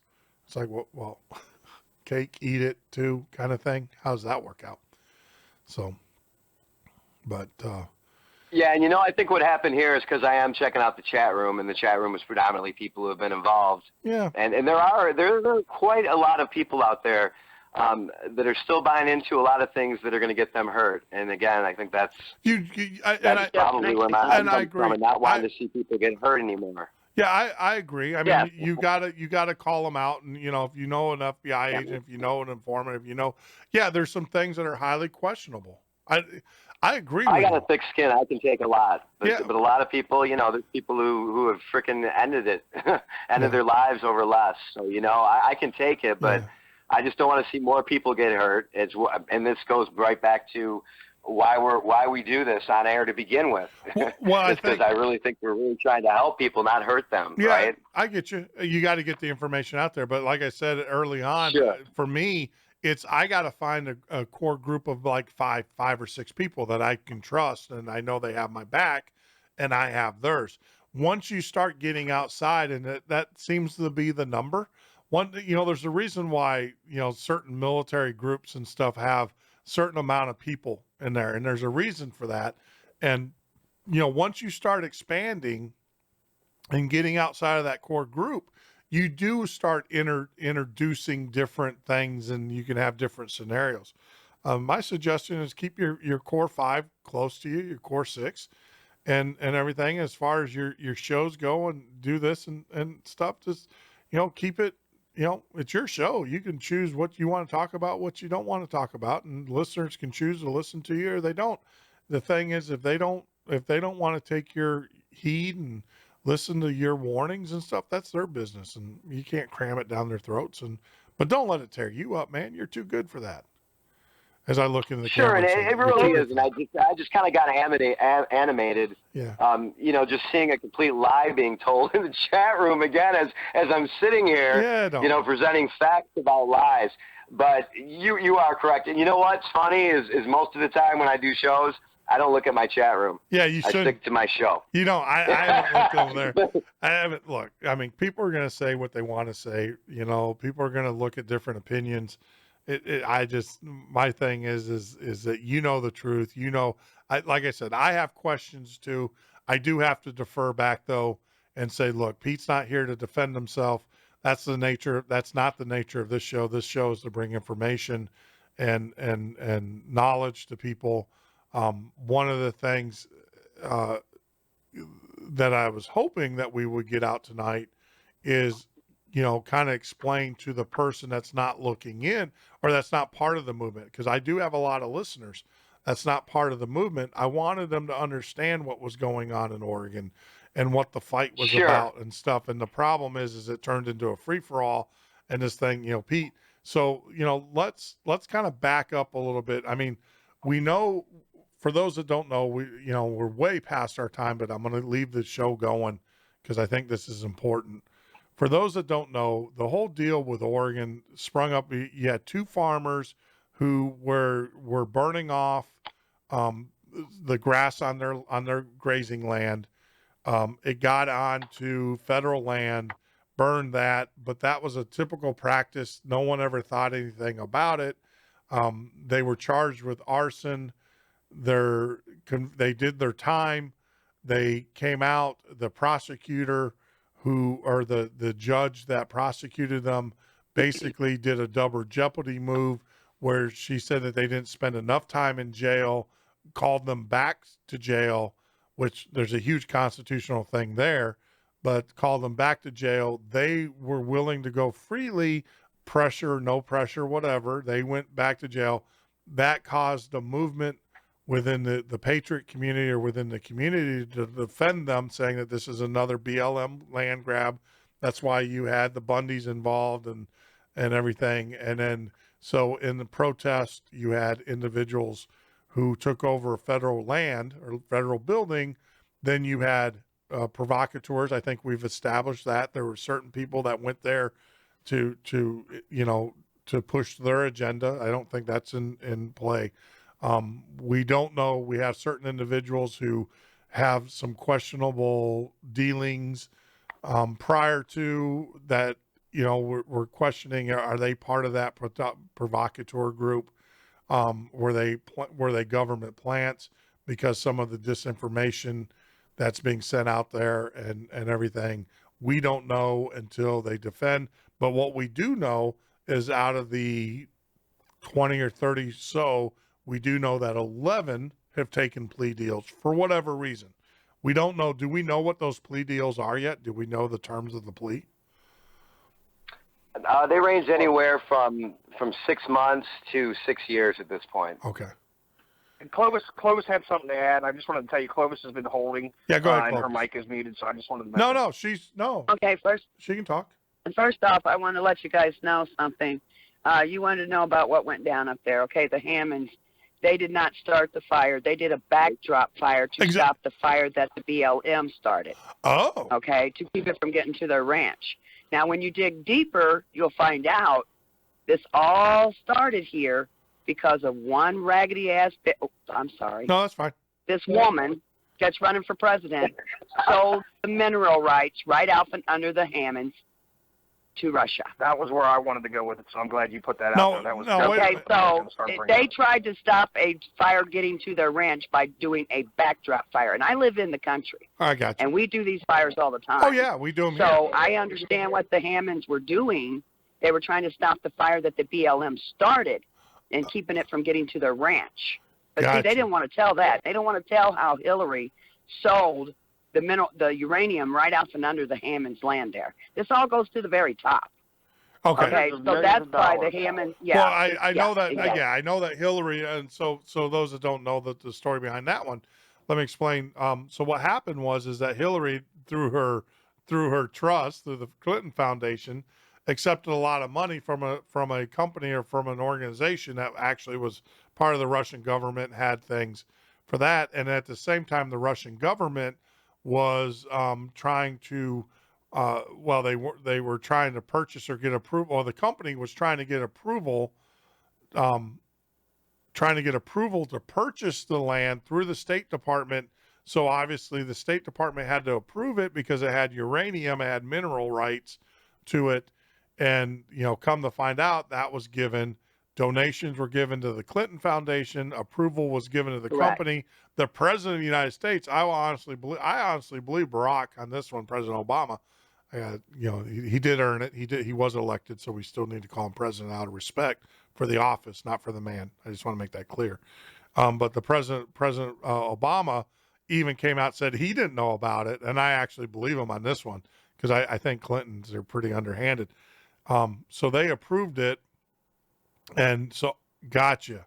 So now I understand, and that land, and it's kind of like the same thing with the BLM land in Nevada, where you had Harry Reid and his son brokering to build a solar power plant on the BLM land or on the Bundy Ranch. They wanted to sell that land so they can build a tariff-free zone for the Chinese to build sun and plant, which Harry Reid's son is a lawyer who brokered that deal and would have gained millions. His law firm, I think there was something like $100 million they would have gotten if that deal went through. Okay, so now I understand. Well, go ahead. Sorry, just so you know, Clovis, let me put this out there real quick. Just so you know, it was a joint partnership with Harry Reid and Hillary Clinton and the BLM to take the land. And what had happened is it was 464 acres of the U. They call it the U because it's uranium land enriched. It's yellow cake enriched, and it also has the same thing that's in your cell phone, which is lithium. But what you're not seeing here is what happened from the beginning of this is they started forcing the ranchers off, okay? They were pushing the agenda because she had priorly sold the land. But Uranium One, she was involved with Uranium One in 2005 with Bill. They went, got the money together, built the company with foreign investors through Saudi Arabia. And once they got the foreign investors involved in it, they then came back and brokered the deal, okay, to put the yellow cake uranium up for sale to Uranium One. Uranium One was basically a shell company that they built and then sold to Russia. She claimed $125 million out of the sale of Uranium One to Russia while she was Secretary of State. And while she was doing this, she was also brokering the land that they were stealing from all of these people, setting this up with Harry Reid. This was all being done in coercion with it. And then what happened is it started leaking out, and she couldn't have this as a scandal.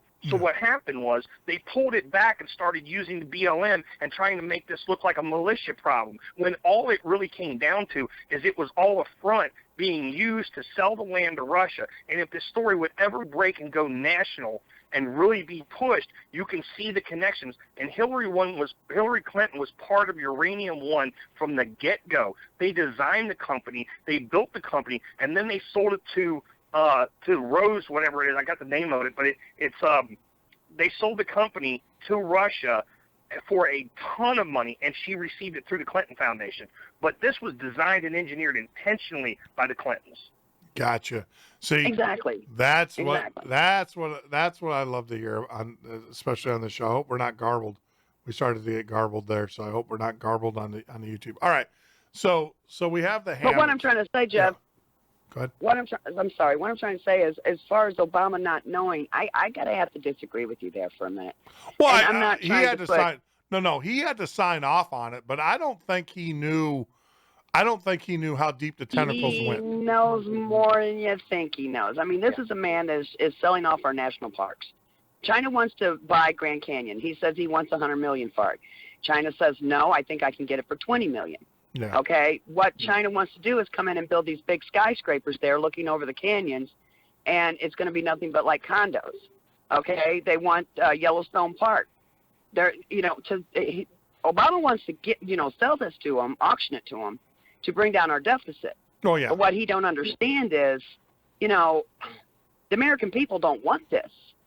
Why don't he not try to hide sending off $400 million in a cargo plane overnight to release some hostages? Hey, I'm all for letting our hostages go. Yeah. But if we pay and lie about it, if we pay, it's a other felony. countries, especially Iran. It's a felony. It's not only that, but how are we going to look to the other countries? Yeah.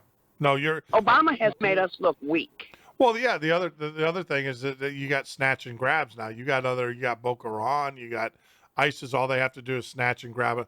I, as an American, will not travel overseas because they've set the precedent that they can do a snatch and grab, and then they can auction you off for $1 million or $2 million.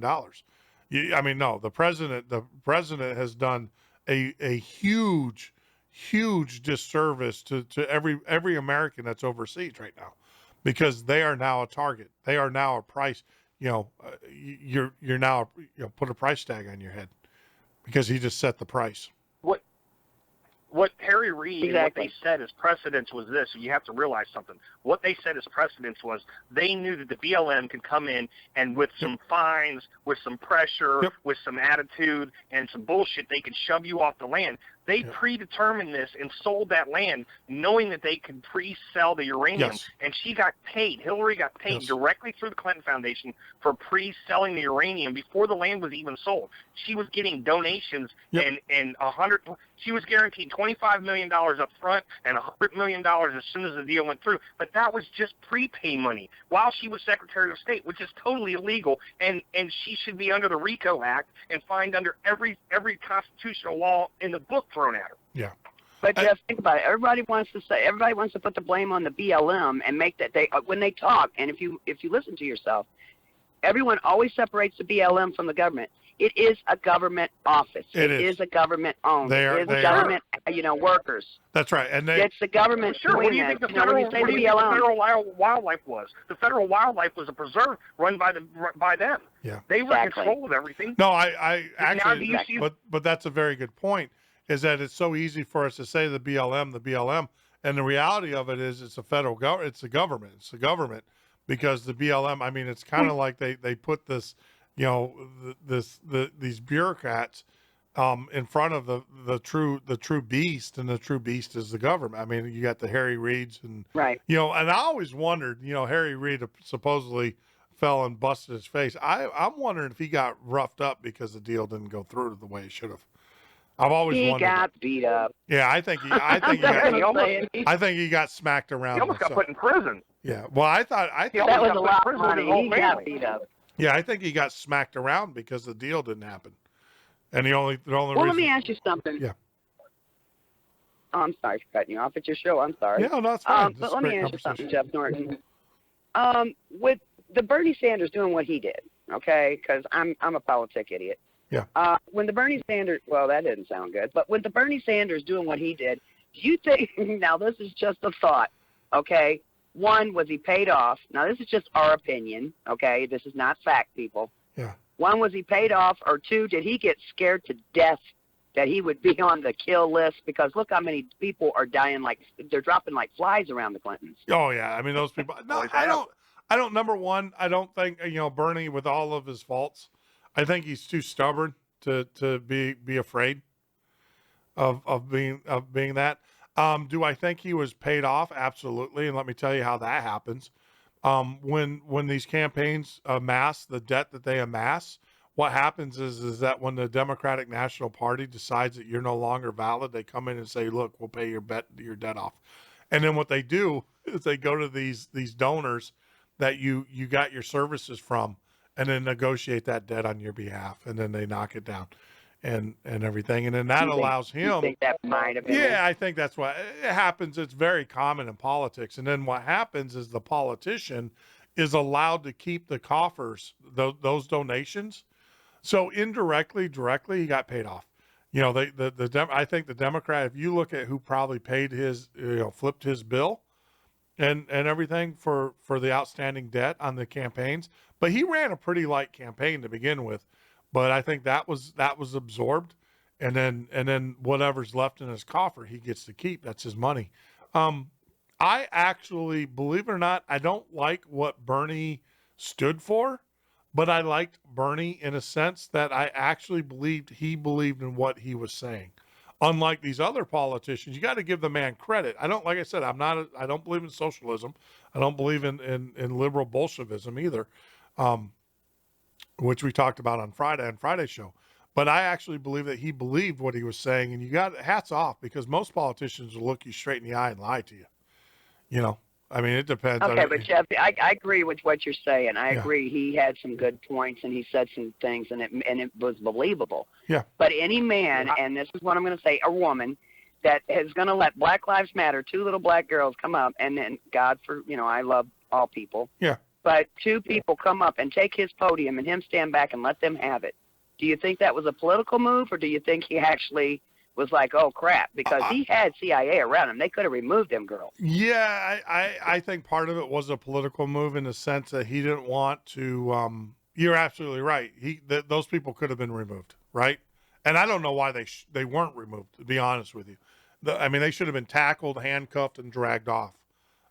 Dragged off. Well, see, that's when he lost me. But I'll tell you this: after seeing the crisis actor stage skilled, and after seeing everything, look, he was a nice actor. He came up, he did his role, and then he sold out at the end. He made everybody believe, and he did his job well. He was good paid advertisement for Fox News and for all the debate campaigns. He did exactly what he could do. He stirred up the mix, created the crap, and put it out there. See, and I'm telling you guys. I don't think it's that nefarious, and this is my opinion. I actually thought, he ran, and to be honest with you, if the government would have done its job and prosecuted Hillary, if the FBI would have done what they should have done, and that is get an indictment against Hillary, he would be the Democratic nominee right now.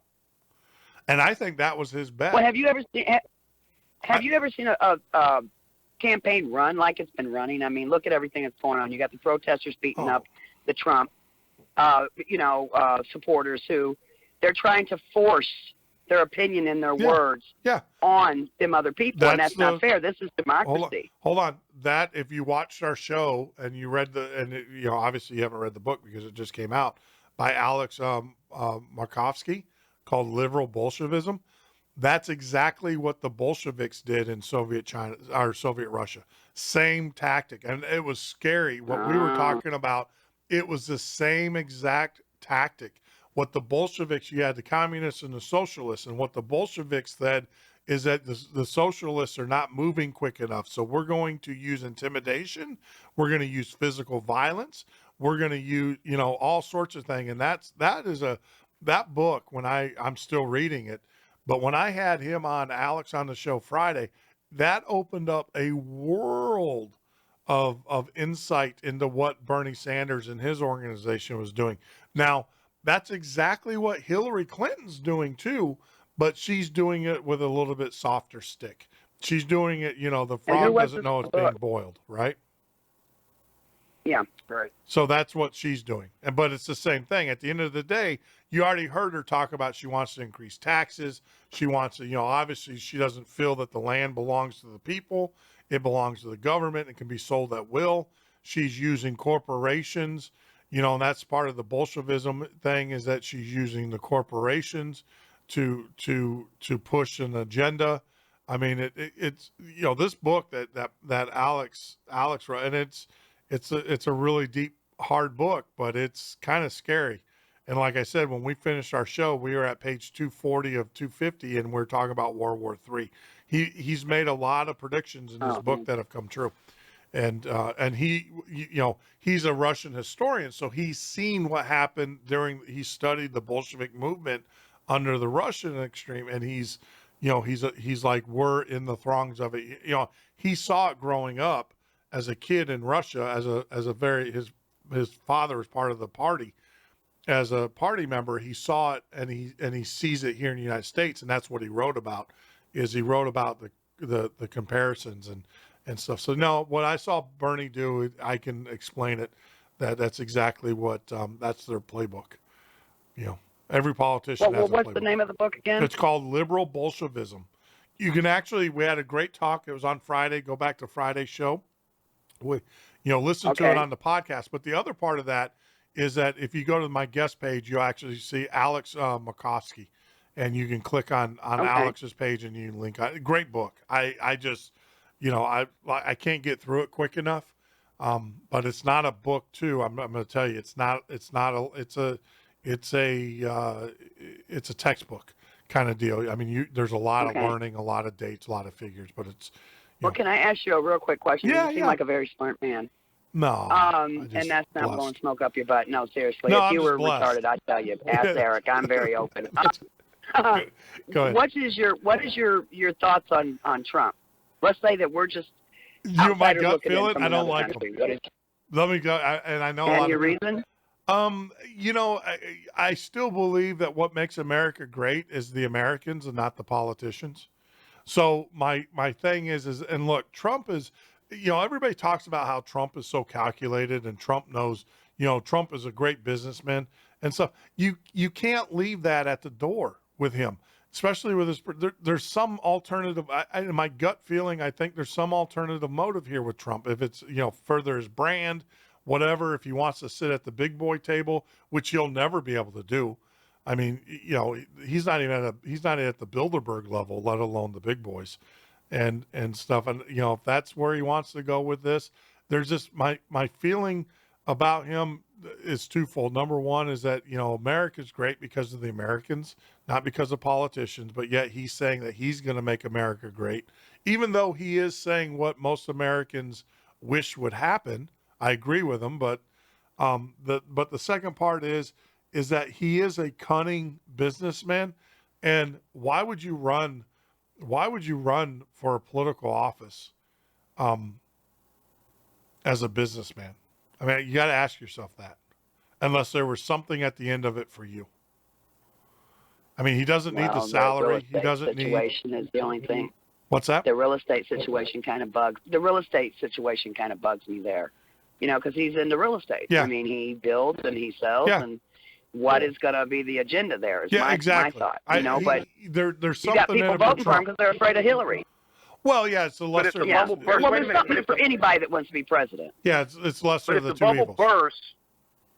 But if the bubble bursts and the economy collapses and the U.S. isn't here as a strong power, what good is his businesses? They all fail. What he sees as a businessman, he sees because he sees everything failing. The bankers are all corrupt. He knows what's going on, and he's putting it out there. Look, I don't stand 100% for everything he does, but I know the man's got integrity, and when it comes to a lot of things. But his word, what comes out of his mouth, people don't like.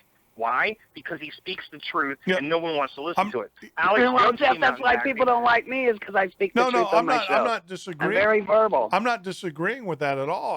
I'm just thinking, and it goes back to exactly what you said. I think there's, whatever his motivations are, there's definitely a motivation there, and I don't know what it is. And, some people you can look at their motivation, and, Hillary, I think Hillary wants to become president so she can avoid prosecution. Because if she doesn't become president, she can't pardon herself and stuff. I think that woman's going to be wearing an orange jumpsuit, personally. It's so, I don't think so. Well, that was kind of facetious, right? Tongue in cheek. But I think we can only wish. but no, think about it. She has, if you look at her whole life, she has tried to build this legacy. And the thing is she doesn't want her legacy to go down as a corrupt politician. She wants her legacy to be the first female president. I mean, that's from day one. If you look at the conversations that people that have known them through college, you know, girlfriends of Bill who have described her and how she was, you know, when they first started dating and everything. I mean, obviously, you know, Hillary has a legacy that she's trying to paint, and she doesn't want that legacy to be the corruption. She wants it to be the first female president of the United States. So, I mean, that's an easy motivation, right? I can see the motivation in her. Donald Trump, like I said. What scares me is that you could say what you want, Eric. What scares me is we got Obama in not because of his character, but because of his color. No. I don't want Hillary going in because she's female and not her character. Wait a minute. I disagree with that because you had a lot of white America that voted for Obama. You can't get elected by black America. You get And elected. I'm here to tell you right now, I talked to a lot of them white Americans that voted, especially college kids up in Arkansas University. And they told me it was time to have a change. We needed a black president. Well, wait a minute. I'm kidding you not. They told me that. I will tell you this as I sit here on the air, and you guys can ding me. When his first election, I believed him. I was naive. I was politically naive. It was before I started doing my shows, and I didn't do the research that I needed to. I was an uninformed American at the time, and the thing is I believed him. I believed the change. I believed when he said that he was going to gut the government. I believed him when he said he was going to do it. I believed him.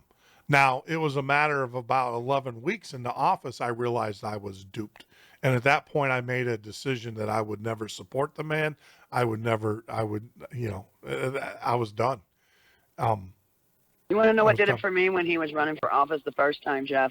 It's when he said, American people like to hide behind their guns and their Bibles. Yeah. I knew right there was a problem. You can't put down American people when you're trying to run for president. Also, did you read his book? See, I didn't catch that one. No, like I said, I was naive. I didn't follow the political process. I heard what I wanted to hear. I didn't wake up into the movement until after, unfortunately, about 11 weeks after he was elected. I woke up and I said, well, you know, and then I had buyer's remorse, right? So I can promise you the second time I did everything in my power to keep him from being elected. But the first time, I mean, to be honest with you, I voted for him. I fell for it. Hook, line, sinker. But never again. Never again. I am one of the most. Did you read his book he wrote? No. Why would I? He didn't write it. It was written by a ghostwriter. Okay, but it still was some of his words. I mean, he admired his father. Yeah, whatever. His father used America for the schooling and everything he could get from it. I knew that. But he hated America. Yeah, I knew that. You know, and I'm sorry anyone stands, you know, I just. No, I knew that. And like I said, at that point, it's moot. You know, whatever you put down on paper, your credibility, you know, anything, you can't believe him. I don't believe if he came up to me today, shook my hand. Well, I've met the man. I mean, I've actually met the, you know, out of courtesy, I had to. And everything. And I had no intentions of sitting and having a picture taken with him. I had no intentions of having a long, deep discussion with him. You know, it's like walk by, shake my hand, and get the hell out of my way. You know, I mean, that's the way I looked at it. So the thing. But can I say something real quick? Yeah, go ahead. Sorry, I'm so sorry, Jeff. You can smack me one day when you meet me. No, that's fine. I want to say something to everyone out here that it has anything to do with the Patriot Movement, because the Patriot Movement on the YouTube channels has been broken. It's tore up. There's no getting it back, okay? And what we need to do is focus and stop with the hurt and move on. Yep. Prove we're strong. Prove that we are the strong people we say we are and move on. You can drag a horse to water, but you're not going to make them drink. Yeah. Okay, you can't force people to think your way or believe your way. Absolutely. That's just what the Democrat protesters are doing to the followers of Trump. I'm saying followers because that's what it looks like to me. Yeah. You know, I'm saying you can't force your words and opinion on someone else. If they're not going to listen, move on. Yeah. Eric, I love you. You got to move on, man. You did good shows. I need my soul fed again, dude. Come back. You know, here. This is what we got to do is move on. Yeah. And that's what it is. Because what you're doing is you're doing the same thing them Democrat protesters are doing to the Republican voters. You're forcing your opinion and you're forcing your way on to the people. Let it go, dude. You got the subscribers. You've got the, I wish I had what you all guys had. I just started. And I'm getting, my show is growing every day. And it's like, wow, because I stayed focused and I talk about the issues. I talk about the news. I talk about what's, our country's going through. That's what the people want to eat. Yeah. They need their souls fed. They need to know what's going on. A lot of them work, Eric. And you know what, man? I love you. I love you to death. But a lot of them people that are listening to me, new ones that are coming, they work. And when they get done, guess what they do? They've told me. They come home, they click on Clovis. Yep. Because she has the new occurrence. Yep. The new current news. She tells what's going on. This is what we got to give the people. Forget about Deb. Forget about Pete. They're gone. Clovis, you do your thing, I do mine. We got different styles. We talk about different things. I know we got different styles, Eric, but you got to let it go, man. You got to let this thorn, pull it out of your toe. I'm not going to let people go who are, as I said, who need to be exposed. I'm not letting that go. Hey guys, why would I let that go? Even though we're in bonus hour and stuff, we do have another caller. I do want to get him onto the show because I think it's very important. I'm gonna go. I gotta go. Nice meeting you, Jeff. Nice Norton. meeting you. I wish to talk to you. Oh, great. Thank you for joining us. So, See you, Clovis. So we got caller from Ohio. You want to join the conversation? Yes, hi Jeff. This me. is Becky. Hi, Bean Becky. from Ohio. Hi, Becky. Hi. Thanks for calling. I'm the one in chat, and I wanted to call in to retract a statement. I've been typing it in chat because Erickson read my comment twice now, and I've been retracting it for quite a while. Oh, I got you. Okay, go ahead. And I would like to retract my statement. Go ahead. Yeah, absolutely. I said, okay, I do not have proof that Eric has spoke to Pete Santilli while he was in jail. Okay. And I want to retract my statement that I said, Eric, I've heard that you've talked to Pete a few times in jail. So I am retracting that statement because I do not have the proof to prove that. Yeah. What about the statement where you said that I spoke to you, that I told you that I spoke with him in jail? If that was my exact words, that's exactly the statement I'm retracting. That's not what you just said. Yes, Well, the very comment I said that you said on the air. That's what I'm retracting. Yeah. Okay. I just didn't know exactly the right way I worded it. Well, no, my whole point was not to go with assumptions at anything, only to go with facts. Yep. And that's my whole point, was not to cause any trouble or chaos, but to only go with facts. And then I myself, without having the proof, made a comment. Yeah. But before that, there was a few comments made on the panel that were leading into assuming, and that's why I was disagreeing in the chat. Becky, you said I directly spoke to you. Do you understand that, right? I mean, I'm looking at it right now that I spoke to you. Okay. Are you saying that I never spoke with you? Yeah. So I mean, do you understand my question? I got you. So Jeff, Eric, you follow me here? hold on. Let me say. So Eric, Becky's Yes, called sir. in. Becky's called in, and she said that her statement, she retracts it, which basically it doesn't matter if she said that you assassinated an alien yesterday. She's retracting the statement. Let it be, my thing is that thank you, Becky, for clearing that up and everything. And Eric, Yes, go with it. I mean, it was a right. Well, the question is, Eric deserves Becky, that. Eric deserves that. Yeah. And I completely 100% retract that comment. Okay. Thank you. And it you're doesn't saying I matter whether never he spoke with talked you. to me or anything again. God. It has nothing to do with that. Yep. Eric, I just want to. Yeah. Can I ask a question real quick? Becky, are you saying that I've never personally spoke with you and said that I had spoken with Pete Santilli? Is that what you're saying? Correct. That is what I'm saying. All right. But so why would you type in that I have spoken? I think Eric. I think I'm kidding. Okay, so let me tell you. Well, it's reasonable, and I'm gonna say this.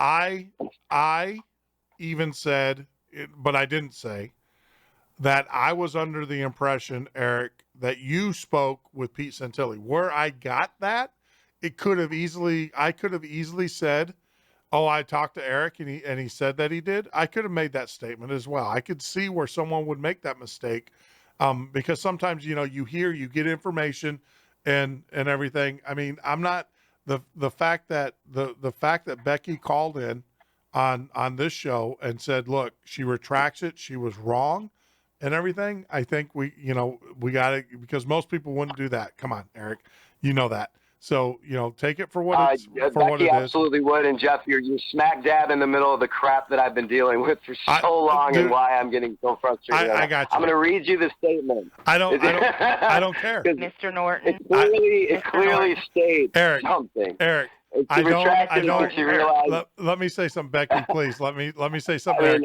Eric, I don't care. I wanted to talk about Uranium One in Oregon. I didn't want to talk about this, and now all of a sudden let's get back to that. I don't turning around somebody in the chat room. Well, you're the one that's turning around. Let's move on. Becky called in. She apologized. She retracted. Let's move on. Yeah, if it wouldn't have been said on air, I wouldn't call in on air to retract it. That's fine. All right. Now I would like to say fine. something.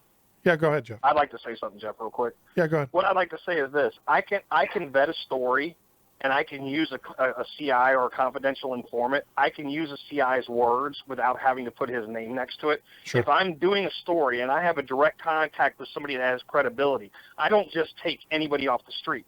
If I'm doing a direct story and somebody says, listen, I can talk about this, but it could cause me problems with my job, I'm not going to put your name on the air, but I will use you as a direct confidential informant saying, I know this person, I've been around this person, I've done things with this person, and this is what I know for a fact. And if that person tells me that to my face and has proof of it with what he can tell me and show me, which he did, then I'm going to go with that story. I'm going to vet that story through my own words and say, look, I will stand behind this for what I know it being. Yeah, okay? And so if I do that, and Jeff, I'm not in a court of law here.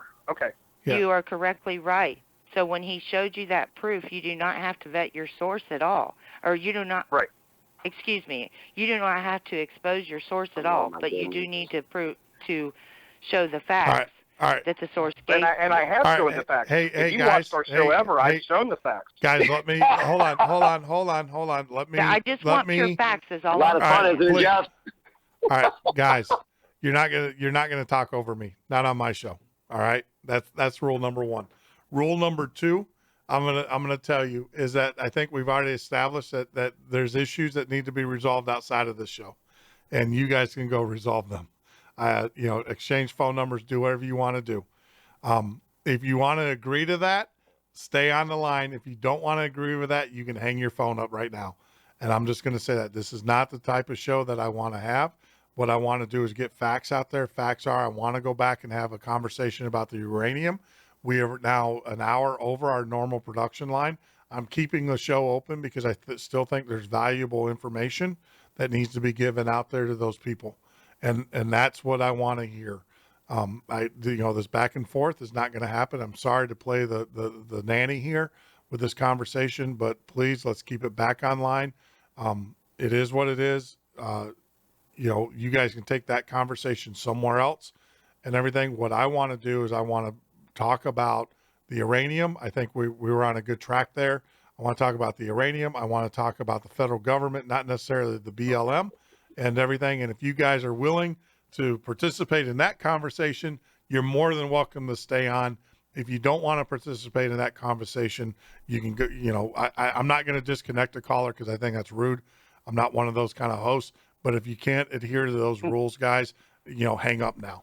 I'm just going to say, hang up now, and then we'll be done with it and stuff. So do we all agree that, let's talk about what happened in Oregon. Let's talk about, the true, problem that's faced there. Obviously, we have a huge schism within the Patriot movement. I don't know how we're going to heal that. I don't, that's not my plan. I gave my plan. I have five great friends that I trust with my life, and those are the guys I'm sticking with. And then, and that's my group. So guys and gals, are we all good? Yes. Thank you. I just wanted to say I only called in to retract my statement. Thank you. So Thank you don't Becky. want me to answer that question because I'd rather not answer it. I'd rather you go on with the show. All You're right. All right. Thanks, Becky. Thanks for calling. And you have a great day. And thank you. And thanks for staying up with us here. So, all right. Thank you. Yep. You're very welcome. Yep. Have a good night. Yep. All right, guys. So, Welcome to so YouTube. getting back, so Eric and Jeff, so getting back, I think we've already established the fact that, the uranium and everything. So on day one, I mean, there was a comment made very early on, and I think Eric, you actually made it. One of the watershed moments for you is that the constitutionalists, the militias, and all that refused to participate in what was going on there up there in Oregon. Why were they refusing? What did they ever state a reason? Basically, that it besides the fact that it seemed to be so disorganized and no leadership there, a lot of them thought that it was a freaking true honeypot, Gotcha. drawing people. And some of these people, these aren't just your average bears. These are people that are constitutional sheriffs. These are people that are top leaders in the militia. Mm-hmm. And then you see some of these patriots that were out there, supposed patriots, turning it around and vilifying the very militia that they're trying to get to stand with them. So it just turned into a complete cluster at that point, and I started seeing it for what it was. Yeah. Well, if you remember, we had the Ohio militia on our show a couple times, Eric, and they said that they would go, Right. but they wanted to vet everything and see it. And I got 5 or 6 phone calls from them saying, "No way, dude, we're not going to it. We already see that it's a honeypot, that it's a setup, that it's all being done to try and wrangle in people, bring your names in, see if you bring guns, try and get weapons charges, and to force a Second Amendment issue so that we can confiscate weapons." Okay. And this was the biggest concern. So that was. Well, how many constitutional sheriffs do we see come out, for this? We saw very few. And how many are there in America? A ton. Yeah. So, that should have been a. So that's an actual fact-based statement, is that you guys actually talked to militias, and the reason why a lot of the militias didn't want to go is that they felt that, after doing the vetting and stuff, they felt that it was a honeypot. They felt that, for those that don't know, a honeypot is basically a trap to get people names, numbers, all that stuff, to get you, the government does it all the time. They set up fake Facebook pages, militia pages, whatever, and they see who registers, and then they put you into the database. So you're saying that a lot of the militias that you were in contact with, even the ones that you had on your shows, were saying that this. So this wasn't you saying it was a honeypot. You actually had third parties and knowledgeable individuals and groups that were saying this was a honeypot. Absolutely. Yes, Okay, that works for me. That passes my litmus test. I mean, it's not. I mean, and like I said, I have my doubts too. But to the point, I'm not going to attack someone unless they can defend it. But trust me, I have my questions. It doesn't, like I said, I get in trouble with a weapons charge. Number one, if my attorney, if there's a plea done and I don't know about it, I'm going to be a little upset. Number one. Number two, if I get off the charge. And I promise you, I'll be the first one to know about it. And then the third thing is, the last place I'm going to do is get in a car and drive and get right back into it. I'm going to take a little vacation. I'm going to reevaluate my life. That's what a normal, sane person would do. So I do have some questions there. I mean, there's no doubt about it. I also have some questions too, is like I said, every time I listened to Pete's show or heard Pete's show, he was always racked up in a motel somewhere. He wasn't actually on the grounds, which kind of made me wonder. What was going on there. If you're a journalist and wanted to get the heart of the show, you'd go to where the fire is, right? And he wasn't there. The only time he was there, he was the Reverend Jackson. He was the Reverend Jackson. Whenever the cameras would show up, he would show up.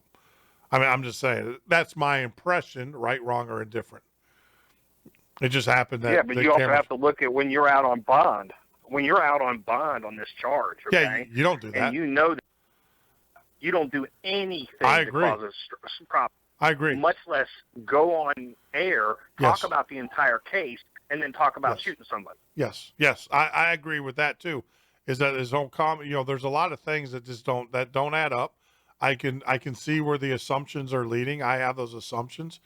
Yeah, I mean, like I said, this is not a guy. There's a lot of people I don't like that I'll sit down and drink a beer with. I can tell you, Pete Santilli, I ain't going to drink a beer with the guy.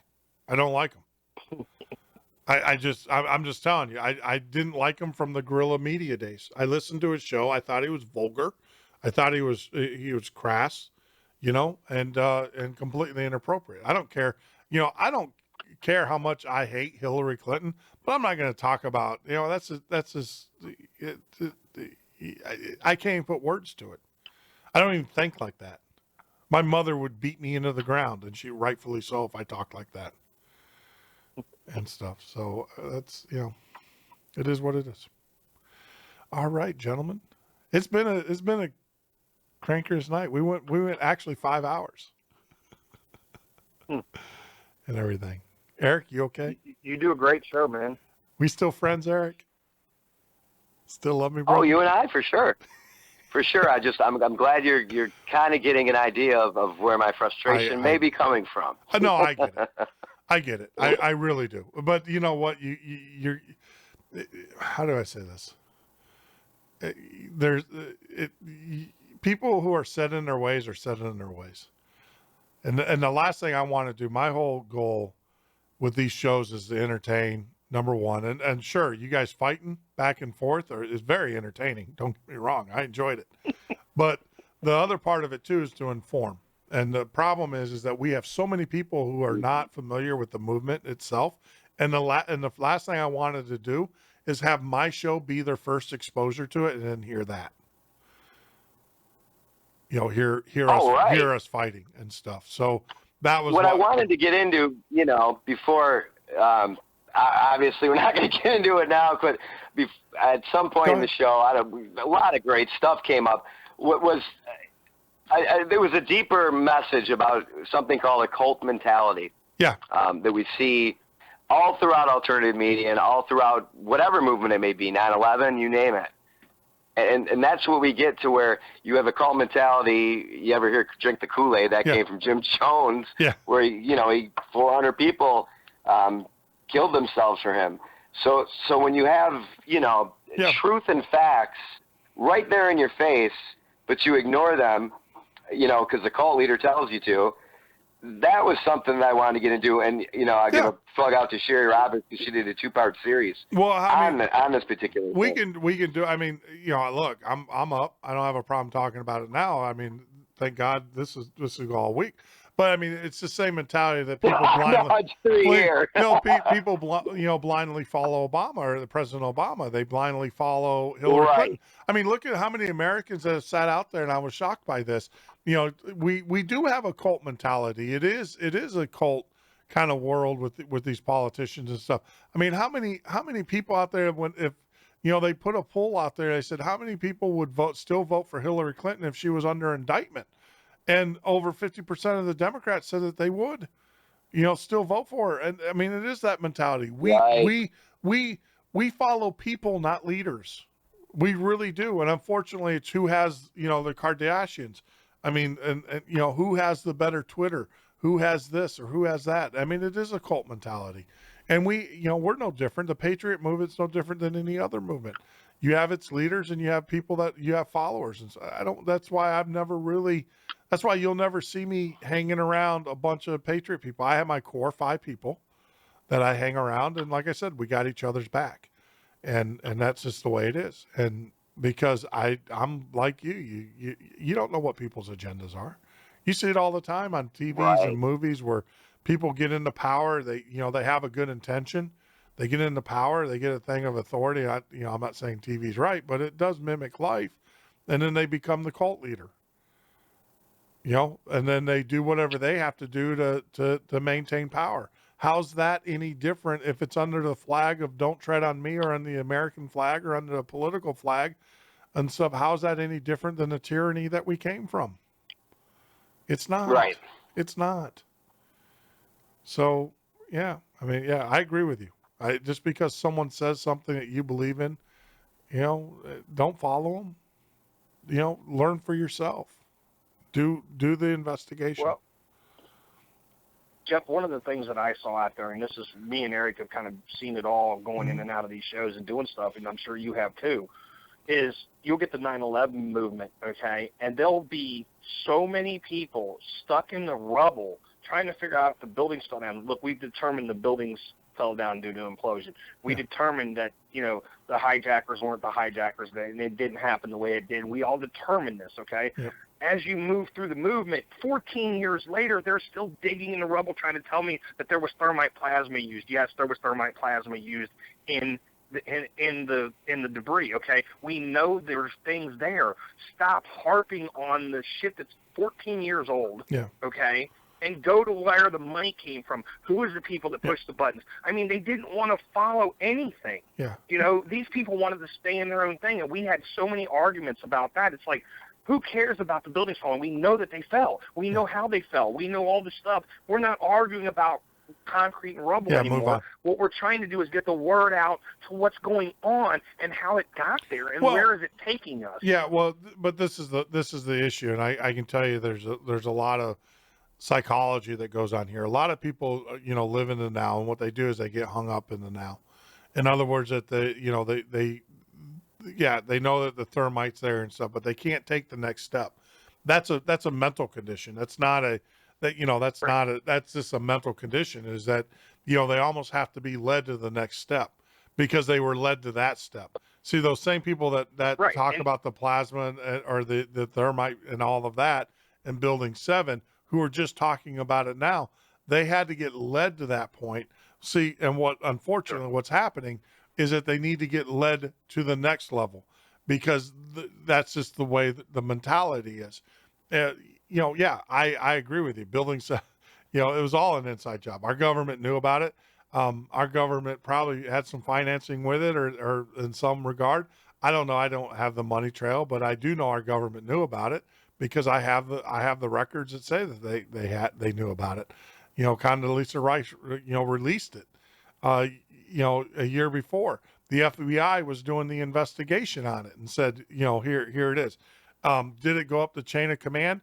Absolutely. And the reason why I felt it went up the chain of command is because you had a president of the former president of the United States, who was also the director of the CIA, sitting in the war room with Cheney. You have the statements that Cheney made that are well documented. I mean, the information's there, people. You just have to read it. The problem is that at where it ends is when those buildings fall. There is no, we need to put, some people need that trail. Where does it go next? Well, we just got the release. We just got the dump from the Saudis, from the actual commission report that named how there were Saudi members that financed it and everything. And I'm waiting for someone to pick that up. But of course, we don't want to offend the House of Saud because, we're still dependent upon their oil. They can snap their fingers tomorrow and completely wipe out our economy, because right now the only value our economy has is that petrodollars. If the House of Saud decided they were going to trade completely 100% out of petrodollars, the American currency has no value. Zero. None. Zero. It would destroy us. They can write it. They can write it right now. All of our bankers only have to have 10% of what's in the bank to be able to write anything that they want. 3%. Is it 3% now? I think it's 3%. 10. But at this point, you can write a note for anything and pass it on. It doesn't mean it's worth anything, and that's what we're doing. Exactly. But yeah, these people. The sad part about it is, me and Eric have vetted so much information and put so many good shows out, leading people to the new stuff. And what you do is, the sad part about it is I've showed it to Eric and showed it to everybody else. You can literally go from 9/11 all the way to the Orlando shooting, through Sandy Hook, through all the fake acting, the crisis stuff, and you can come right back to one group. And I'll put this out there and say it: the Carlisle Group, Kroll and Associates, and Risk Management all fall into play under every single ordinance, and it's all the Bush family. Absolutely. So what is it that people don't get when you see that the giant in the room is the Bush Mafia? Have you ever, hold on. I'm going to put it in a very simple terms. Have you ever had a spouse or a girlfriend that cheated on you? Yes. You knew she was cheating on you? Yeah, I found out. You And, found yeah. out, but when you had your suspicions and that she was cheating on you, Yes. did you confront her right away, or did it take you a while? Nope, I confronted her. Okay. Well, but that's because of your mindset. A lot of people, they know the bad is there. They see it, they know it, they feel it, they sense it. The problem is they're afraid to ask. Because we live in a world, and part of this is through social engineering. Part of this is if you read the Transstock guide, which is a organization that was put together after World War II with the help of the Nazis, talking about mass social manipulation out of England. Sure. You know, we're on Prozac, even though you're not on Prozac, even though you don't take prescription Prozac, you're on Prozac. It's in your water. You know, with the fluorine, Sure. all those different things. So there are chemicals that you put in your body that numb you anyways. So you take a person of average intelligence, and, you know, let's face it, the reason why they call it average intelligence, because that's the average intelligence. That's where a lot of the social media and all the social marketing and all this stuff that is geared towards is average intelligent people. You know, people that are typically in the movement, I find are a little bit more intelligent than the average person. The leaders, I want to say, the people that actually lead, not the followers. So you're going to find that a lot of people just don't, it's not that they don't care. It's not that they don't understand. It's just that, number one, they're so wrapped up in their own, indirectly, they don't care because they're so wrapped up in trying to put food on their table, trying to keep their job, whatever. They don't have time to care. That's the first thing. Second thing is what people don't realize. Yeah. Well, what people don't realize is mainstream media and everything that's being shown to us is created in a complete movie script. Oh, absolutely. This is completely planned out, Absolutely. laid out, and all they do is tell the story. It's I always say it's a Tom Clancy novel directed by Steven Spielberg. Yeah. It's ridiculous. Yeah, rip and read. You know, I can tell you all your news articles are actually, unless you got local news, it's local stuff is all done at a national level. So I've got tapes of the on the same day where all the newscasters say the same exact thing. It's hilarious. It's rip and read. In the business, it's called rip and read. The second part of that, it's getting late.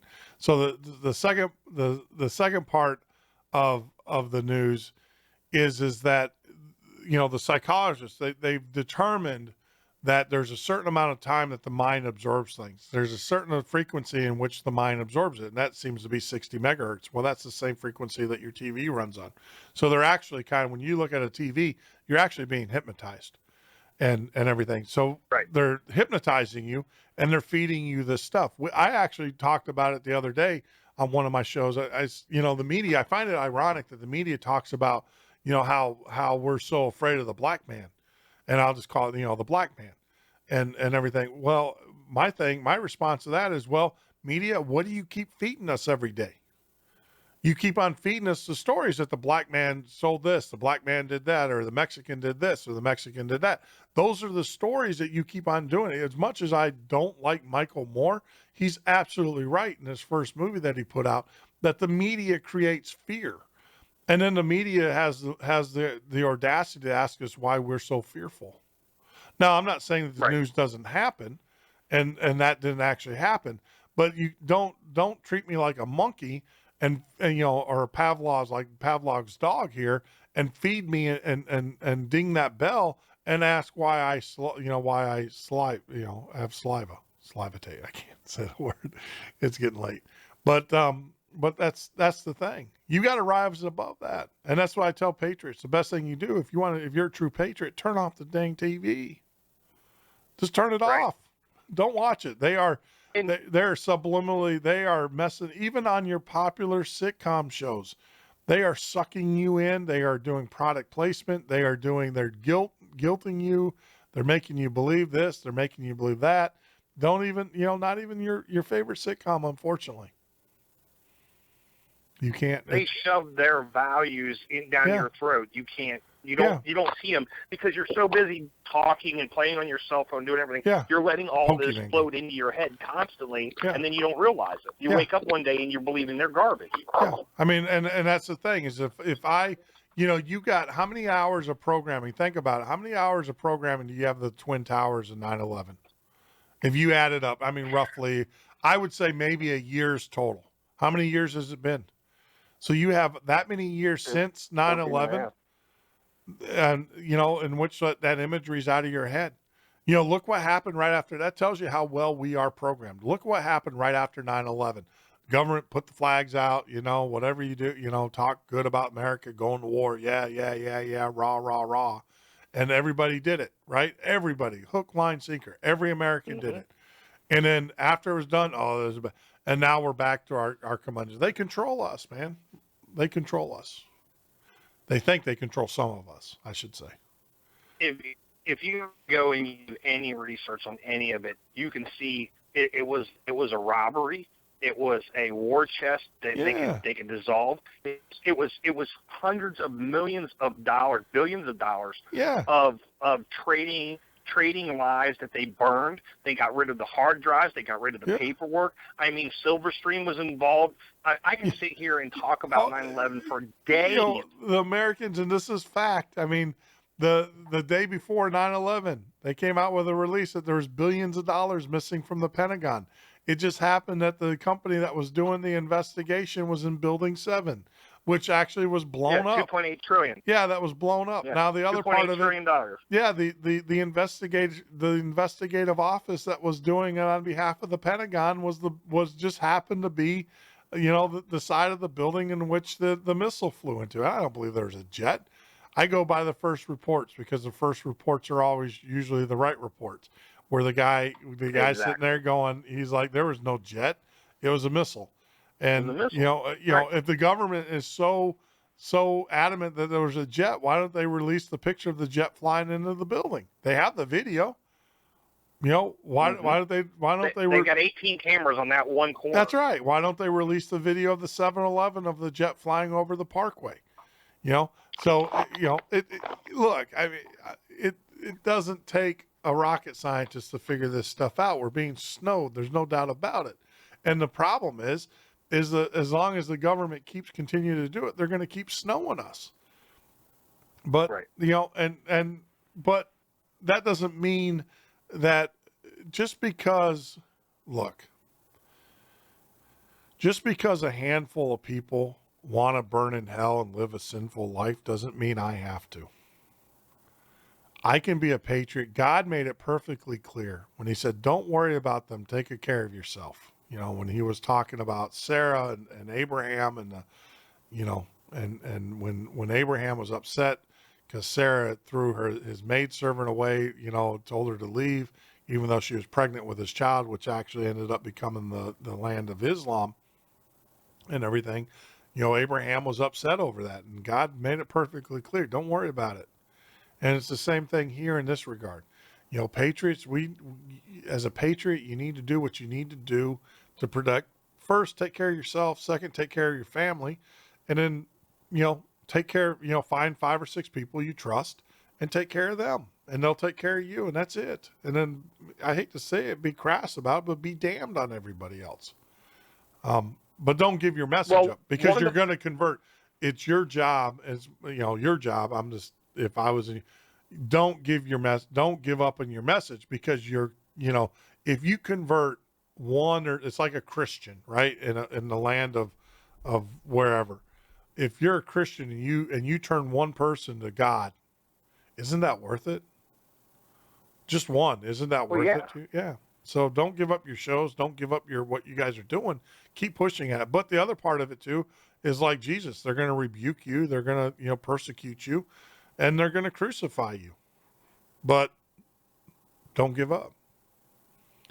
Don't give up. So one of the rabbit holes that we went down was trying to figure out how they played off the stuff when Donald Rumsfeld came out and started talking about the $2.8 trillion missing from the national budget. Yeah. Okay. And that we haven't had an audit from the Fed. And when you start looking at all the different stuff, Ed O'Neill, John O'Neill. It might have been Ed. It was O'Neill, anyhow. What I was going to tell you is, so one of the things that we found that we started running through our stories was that he was working for the El Dorado Task Force as one of the biggest bin Laden guys there was anywhere in the FBI or any of the task force, and he was running money laundering and he was following bin Laden. Well, it was funny because Kroll and Associates had a director step down and move to risk management, which risk management is a tenure company of nothing but FBI agents from 11 years to 35 years in tenure. Yeah. Okay, and these guys cater to the affluent 1% of the American population. I mean, they literally the population that runs these guys is the 1%ers, literally, of the United States. And so what happens is Ed O'Neill goes into his first position and gets offered a job. So he's going to leave the El Dorado Task Force, okay? His job is to go and become the director for Kroll, which is Marvin Bush's company and the security management for the 9/11 towers, okay? Yep. He is supposed to go and take over that position, and then the director that was at Kroll was to move to risk management as the director of risk. Yep. He comes into the building, goes to his first meeting, which is on the 91st floor, or 96th floor of the tower, of Tower 2, and is killed in the tower his first day. Now, this is the leading most expert on bin Laden. Yep. Okay, and he was moving into a cushy multi-million-dollar position, or was he just set up and used as a political game to close the El Dorado Task Force and turn that into a money laundering watchdog group for nothing but terrorism? Yeah, so that's what, when we start working in all this, you start seeing the games and the twisting games, and it was all applied by the Bushes. Yeah, no, I'm, and I would love to get, who is the author? I can't think of it, but I just finished reading a book. Well, I finished a book about Lyndon B. Johnson and the fact with Kennedy, but they clearly come up with Bush being in that plot as well. And, the Bush family, yes, you want to talk about getting yourself killed. They go all the way back to the Nazis. Oh, Abel Harriman. Yeah, absolutely. Absolutely. The first bank. I mean, the way the Bushes took over was to infiltrate the bank. Prescott Bush was the banker for Hitler. He was, without a doubt. There's no question about it whatsoever. He was the banker for Hitler. He is the one that funded a lot of Hitler's programs and stuff. So, yeah, I mean, the Bush family was, one of the ships that was, prior to Bush and that, got up and said when he was director that he didn't work for the CIA. Well, during the Bay of Pigs under the Kennedy administration, they actually had a ship that some of the ships that were loaned out to the Bay of Pigs was actually owned by the Bush, and they called it Barbary. Exactly. Barber 4. But, yep. So Barber 4 and Zap the Oil. Yeah. So yeah. I mean, there's a lot of intermixing going on here, and like I said, we have to keep our heads up. But, we can't be frustrated, especially those in the movement. You can't be frustrated when you don't think your message is getting across, because that's what they want you to do. That's what they want you to assume, and everything. And I'm just telling you, this is my pep talk. We're in the ninth round, Eric. You've been beaten up pretty bad, and you're wanting me to cut you. We're in the 12th round. You're in the 12th round. We're in the 12th round. You want me to cut you. I can hear you. Adrian, cut me. Now, cut me, man. I'm not going to cut you. I'm going to tell you that, get it up there, suck it up, and let's put it up and let's go. We gotta fight to win. And, one thing you saw is you saw the fighter come out of Eric. That's what Eric is. He's a fighter. That's the one thing I love. I love him. It's just that unfortunately this is just not the style of the show. Now, my old days, in the old show that I used to do, this is the style. Ding, ding. Let's bring it on. But no, this is not. We have a lot of new listeners, people that are still learning about the movement. They still view it's kind of like we're like the Druids to some of our listeners.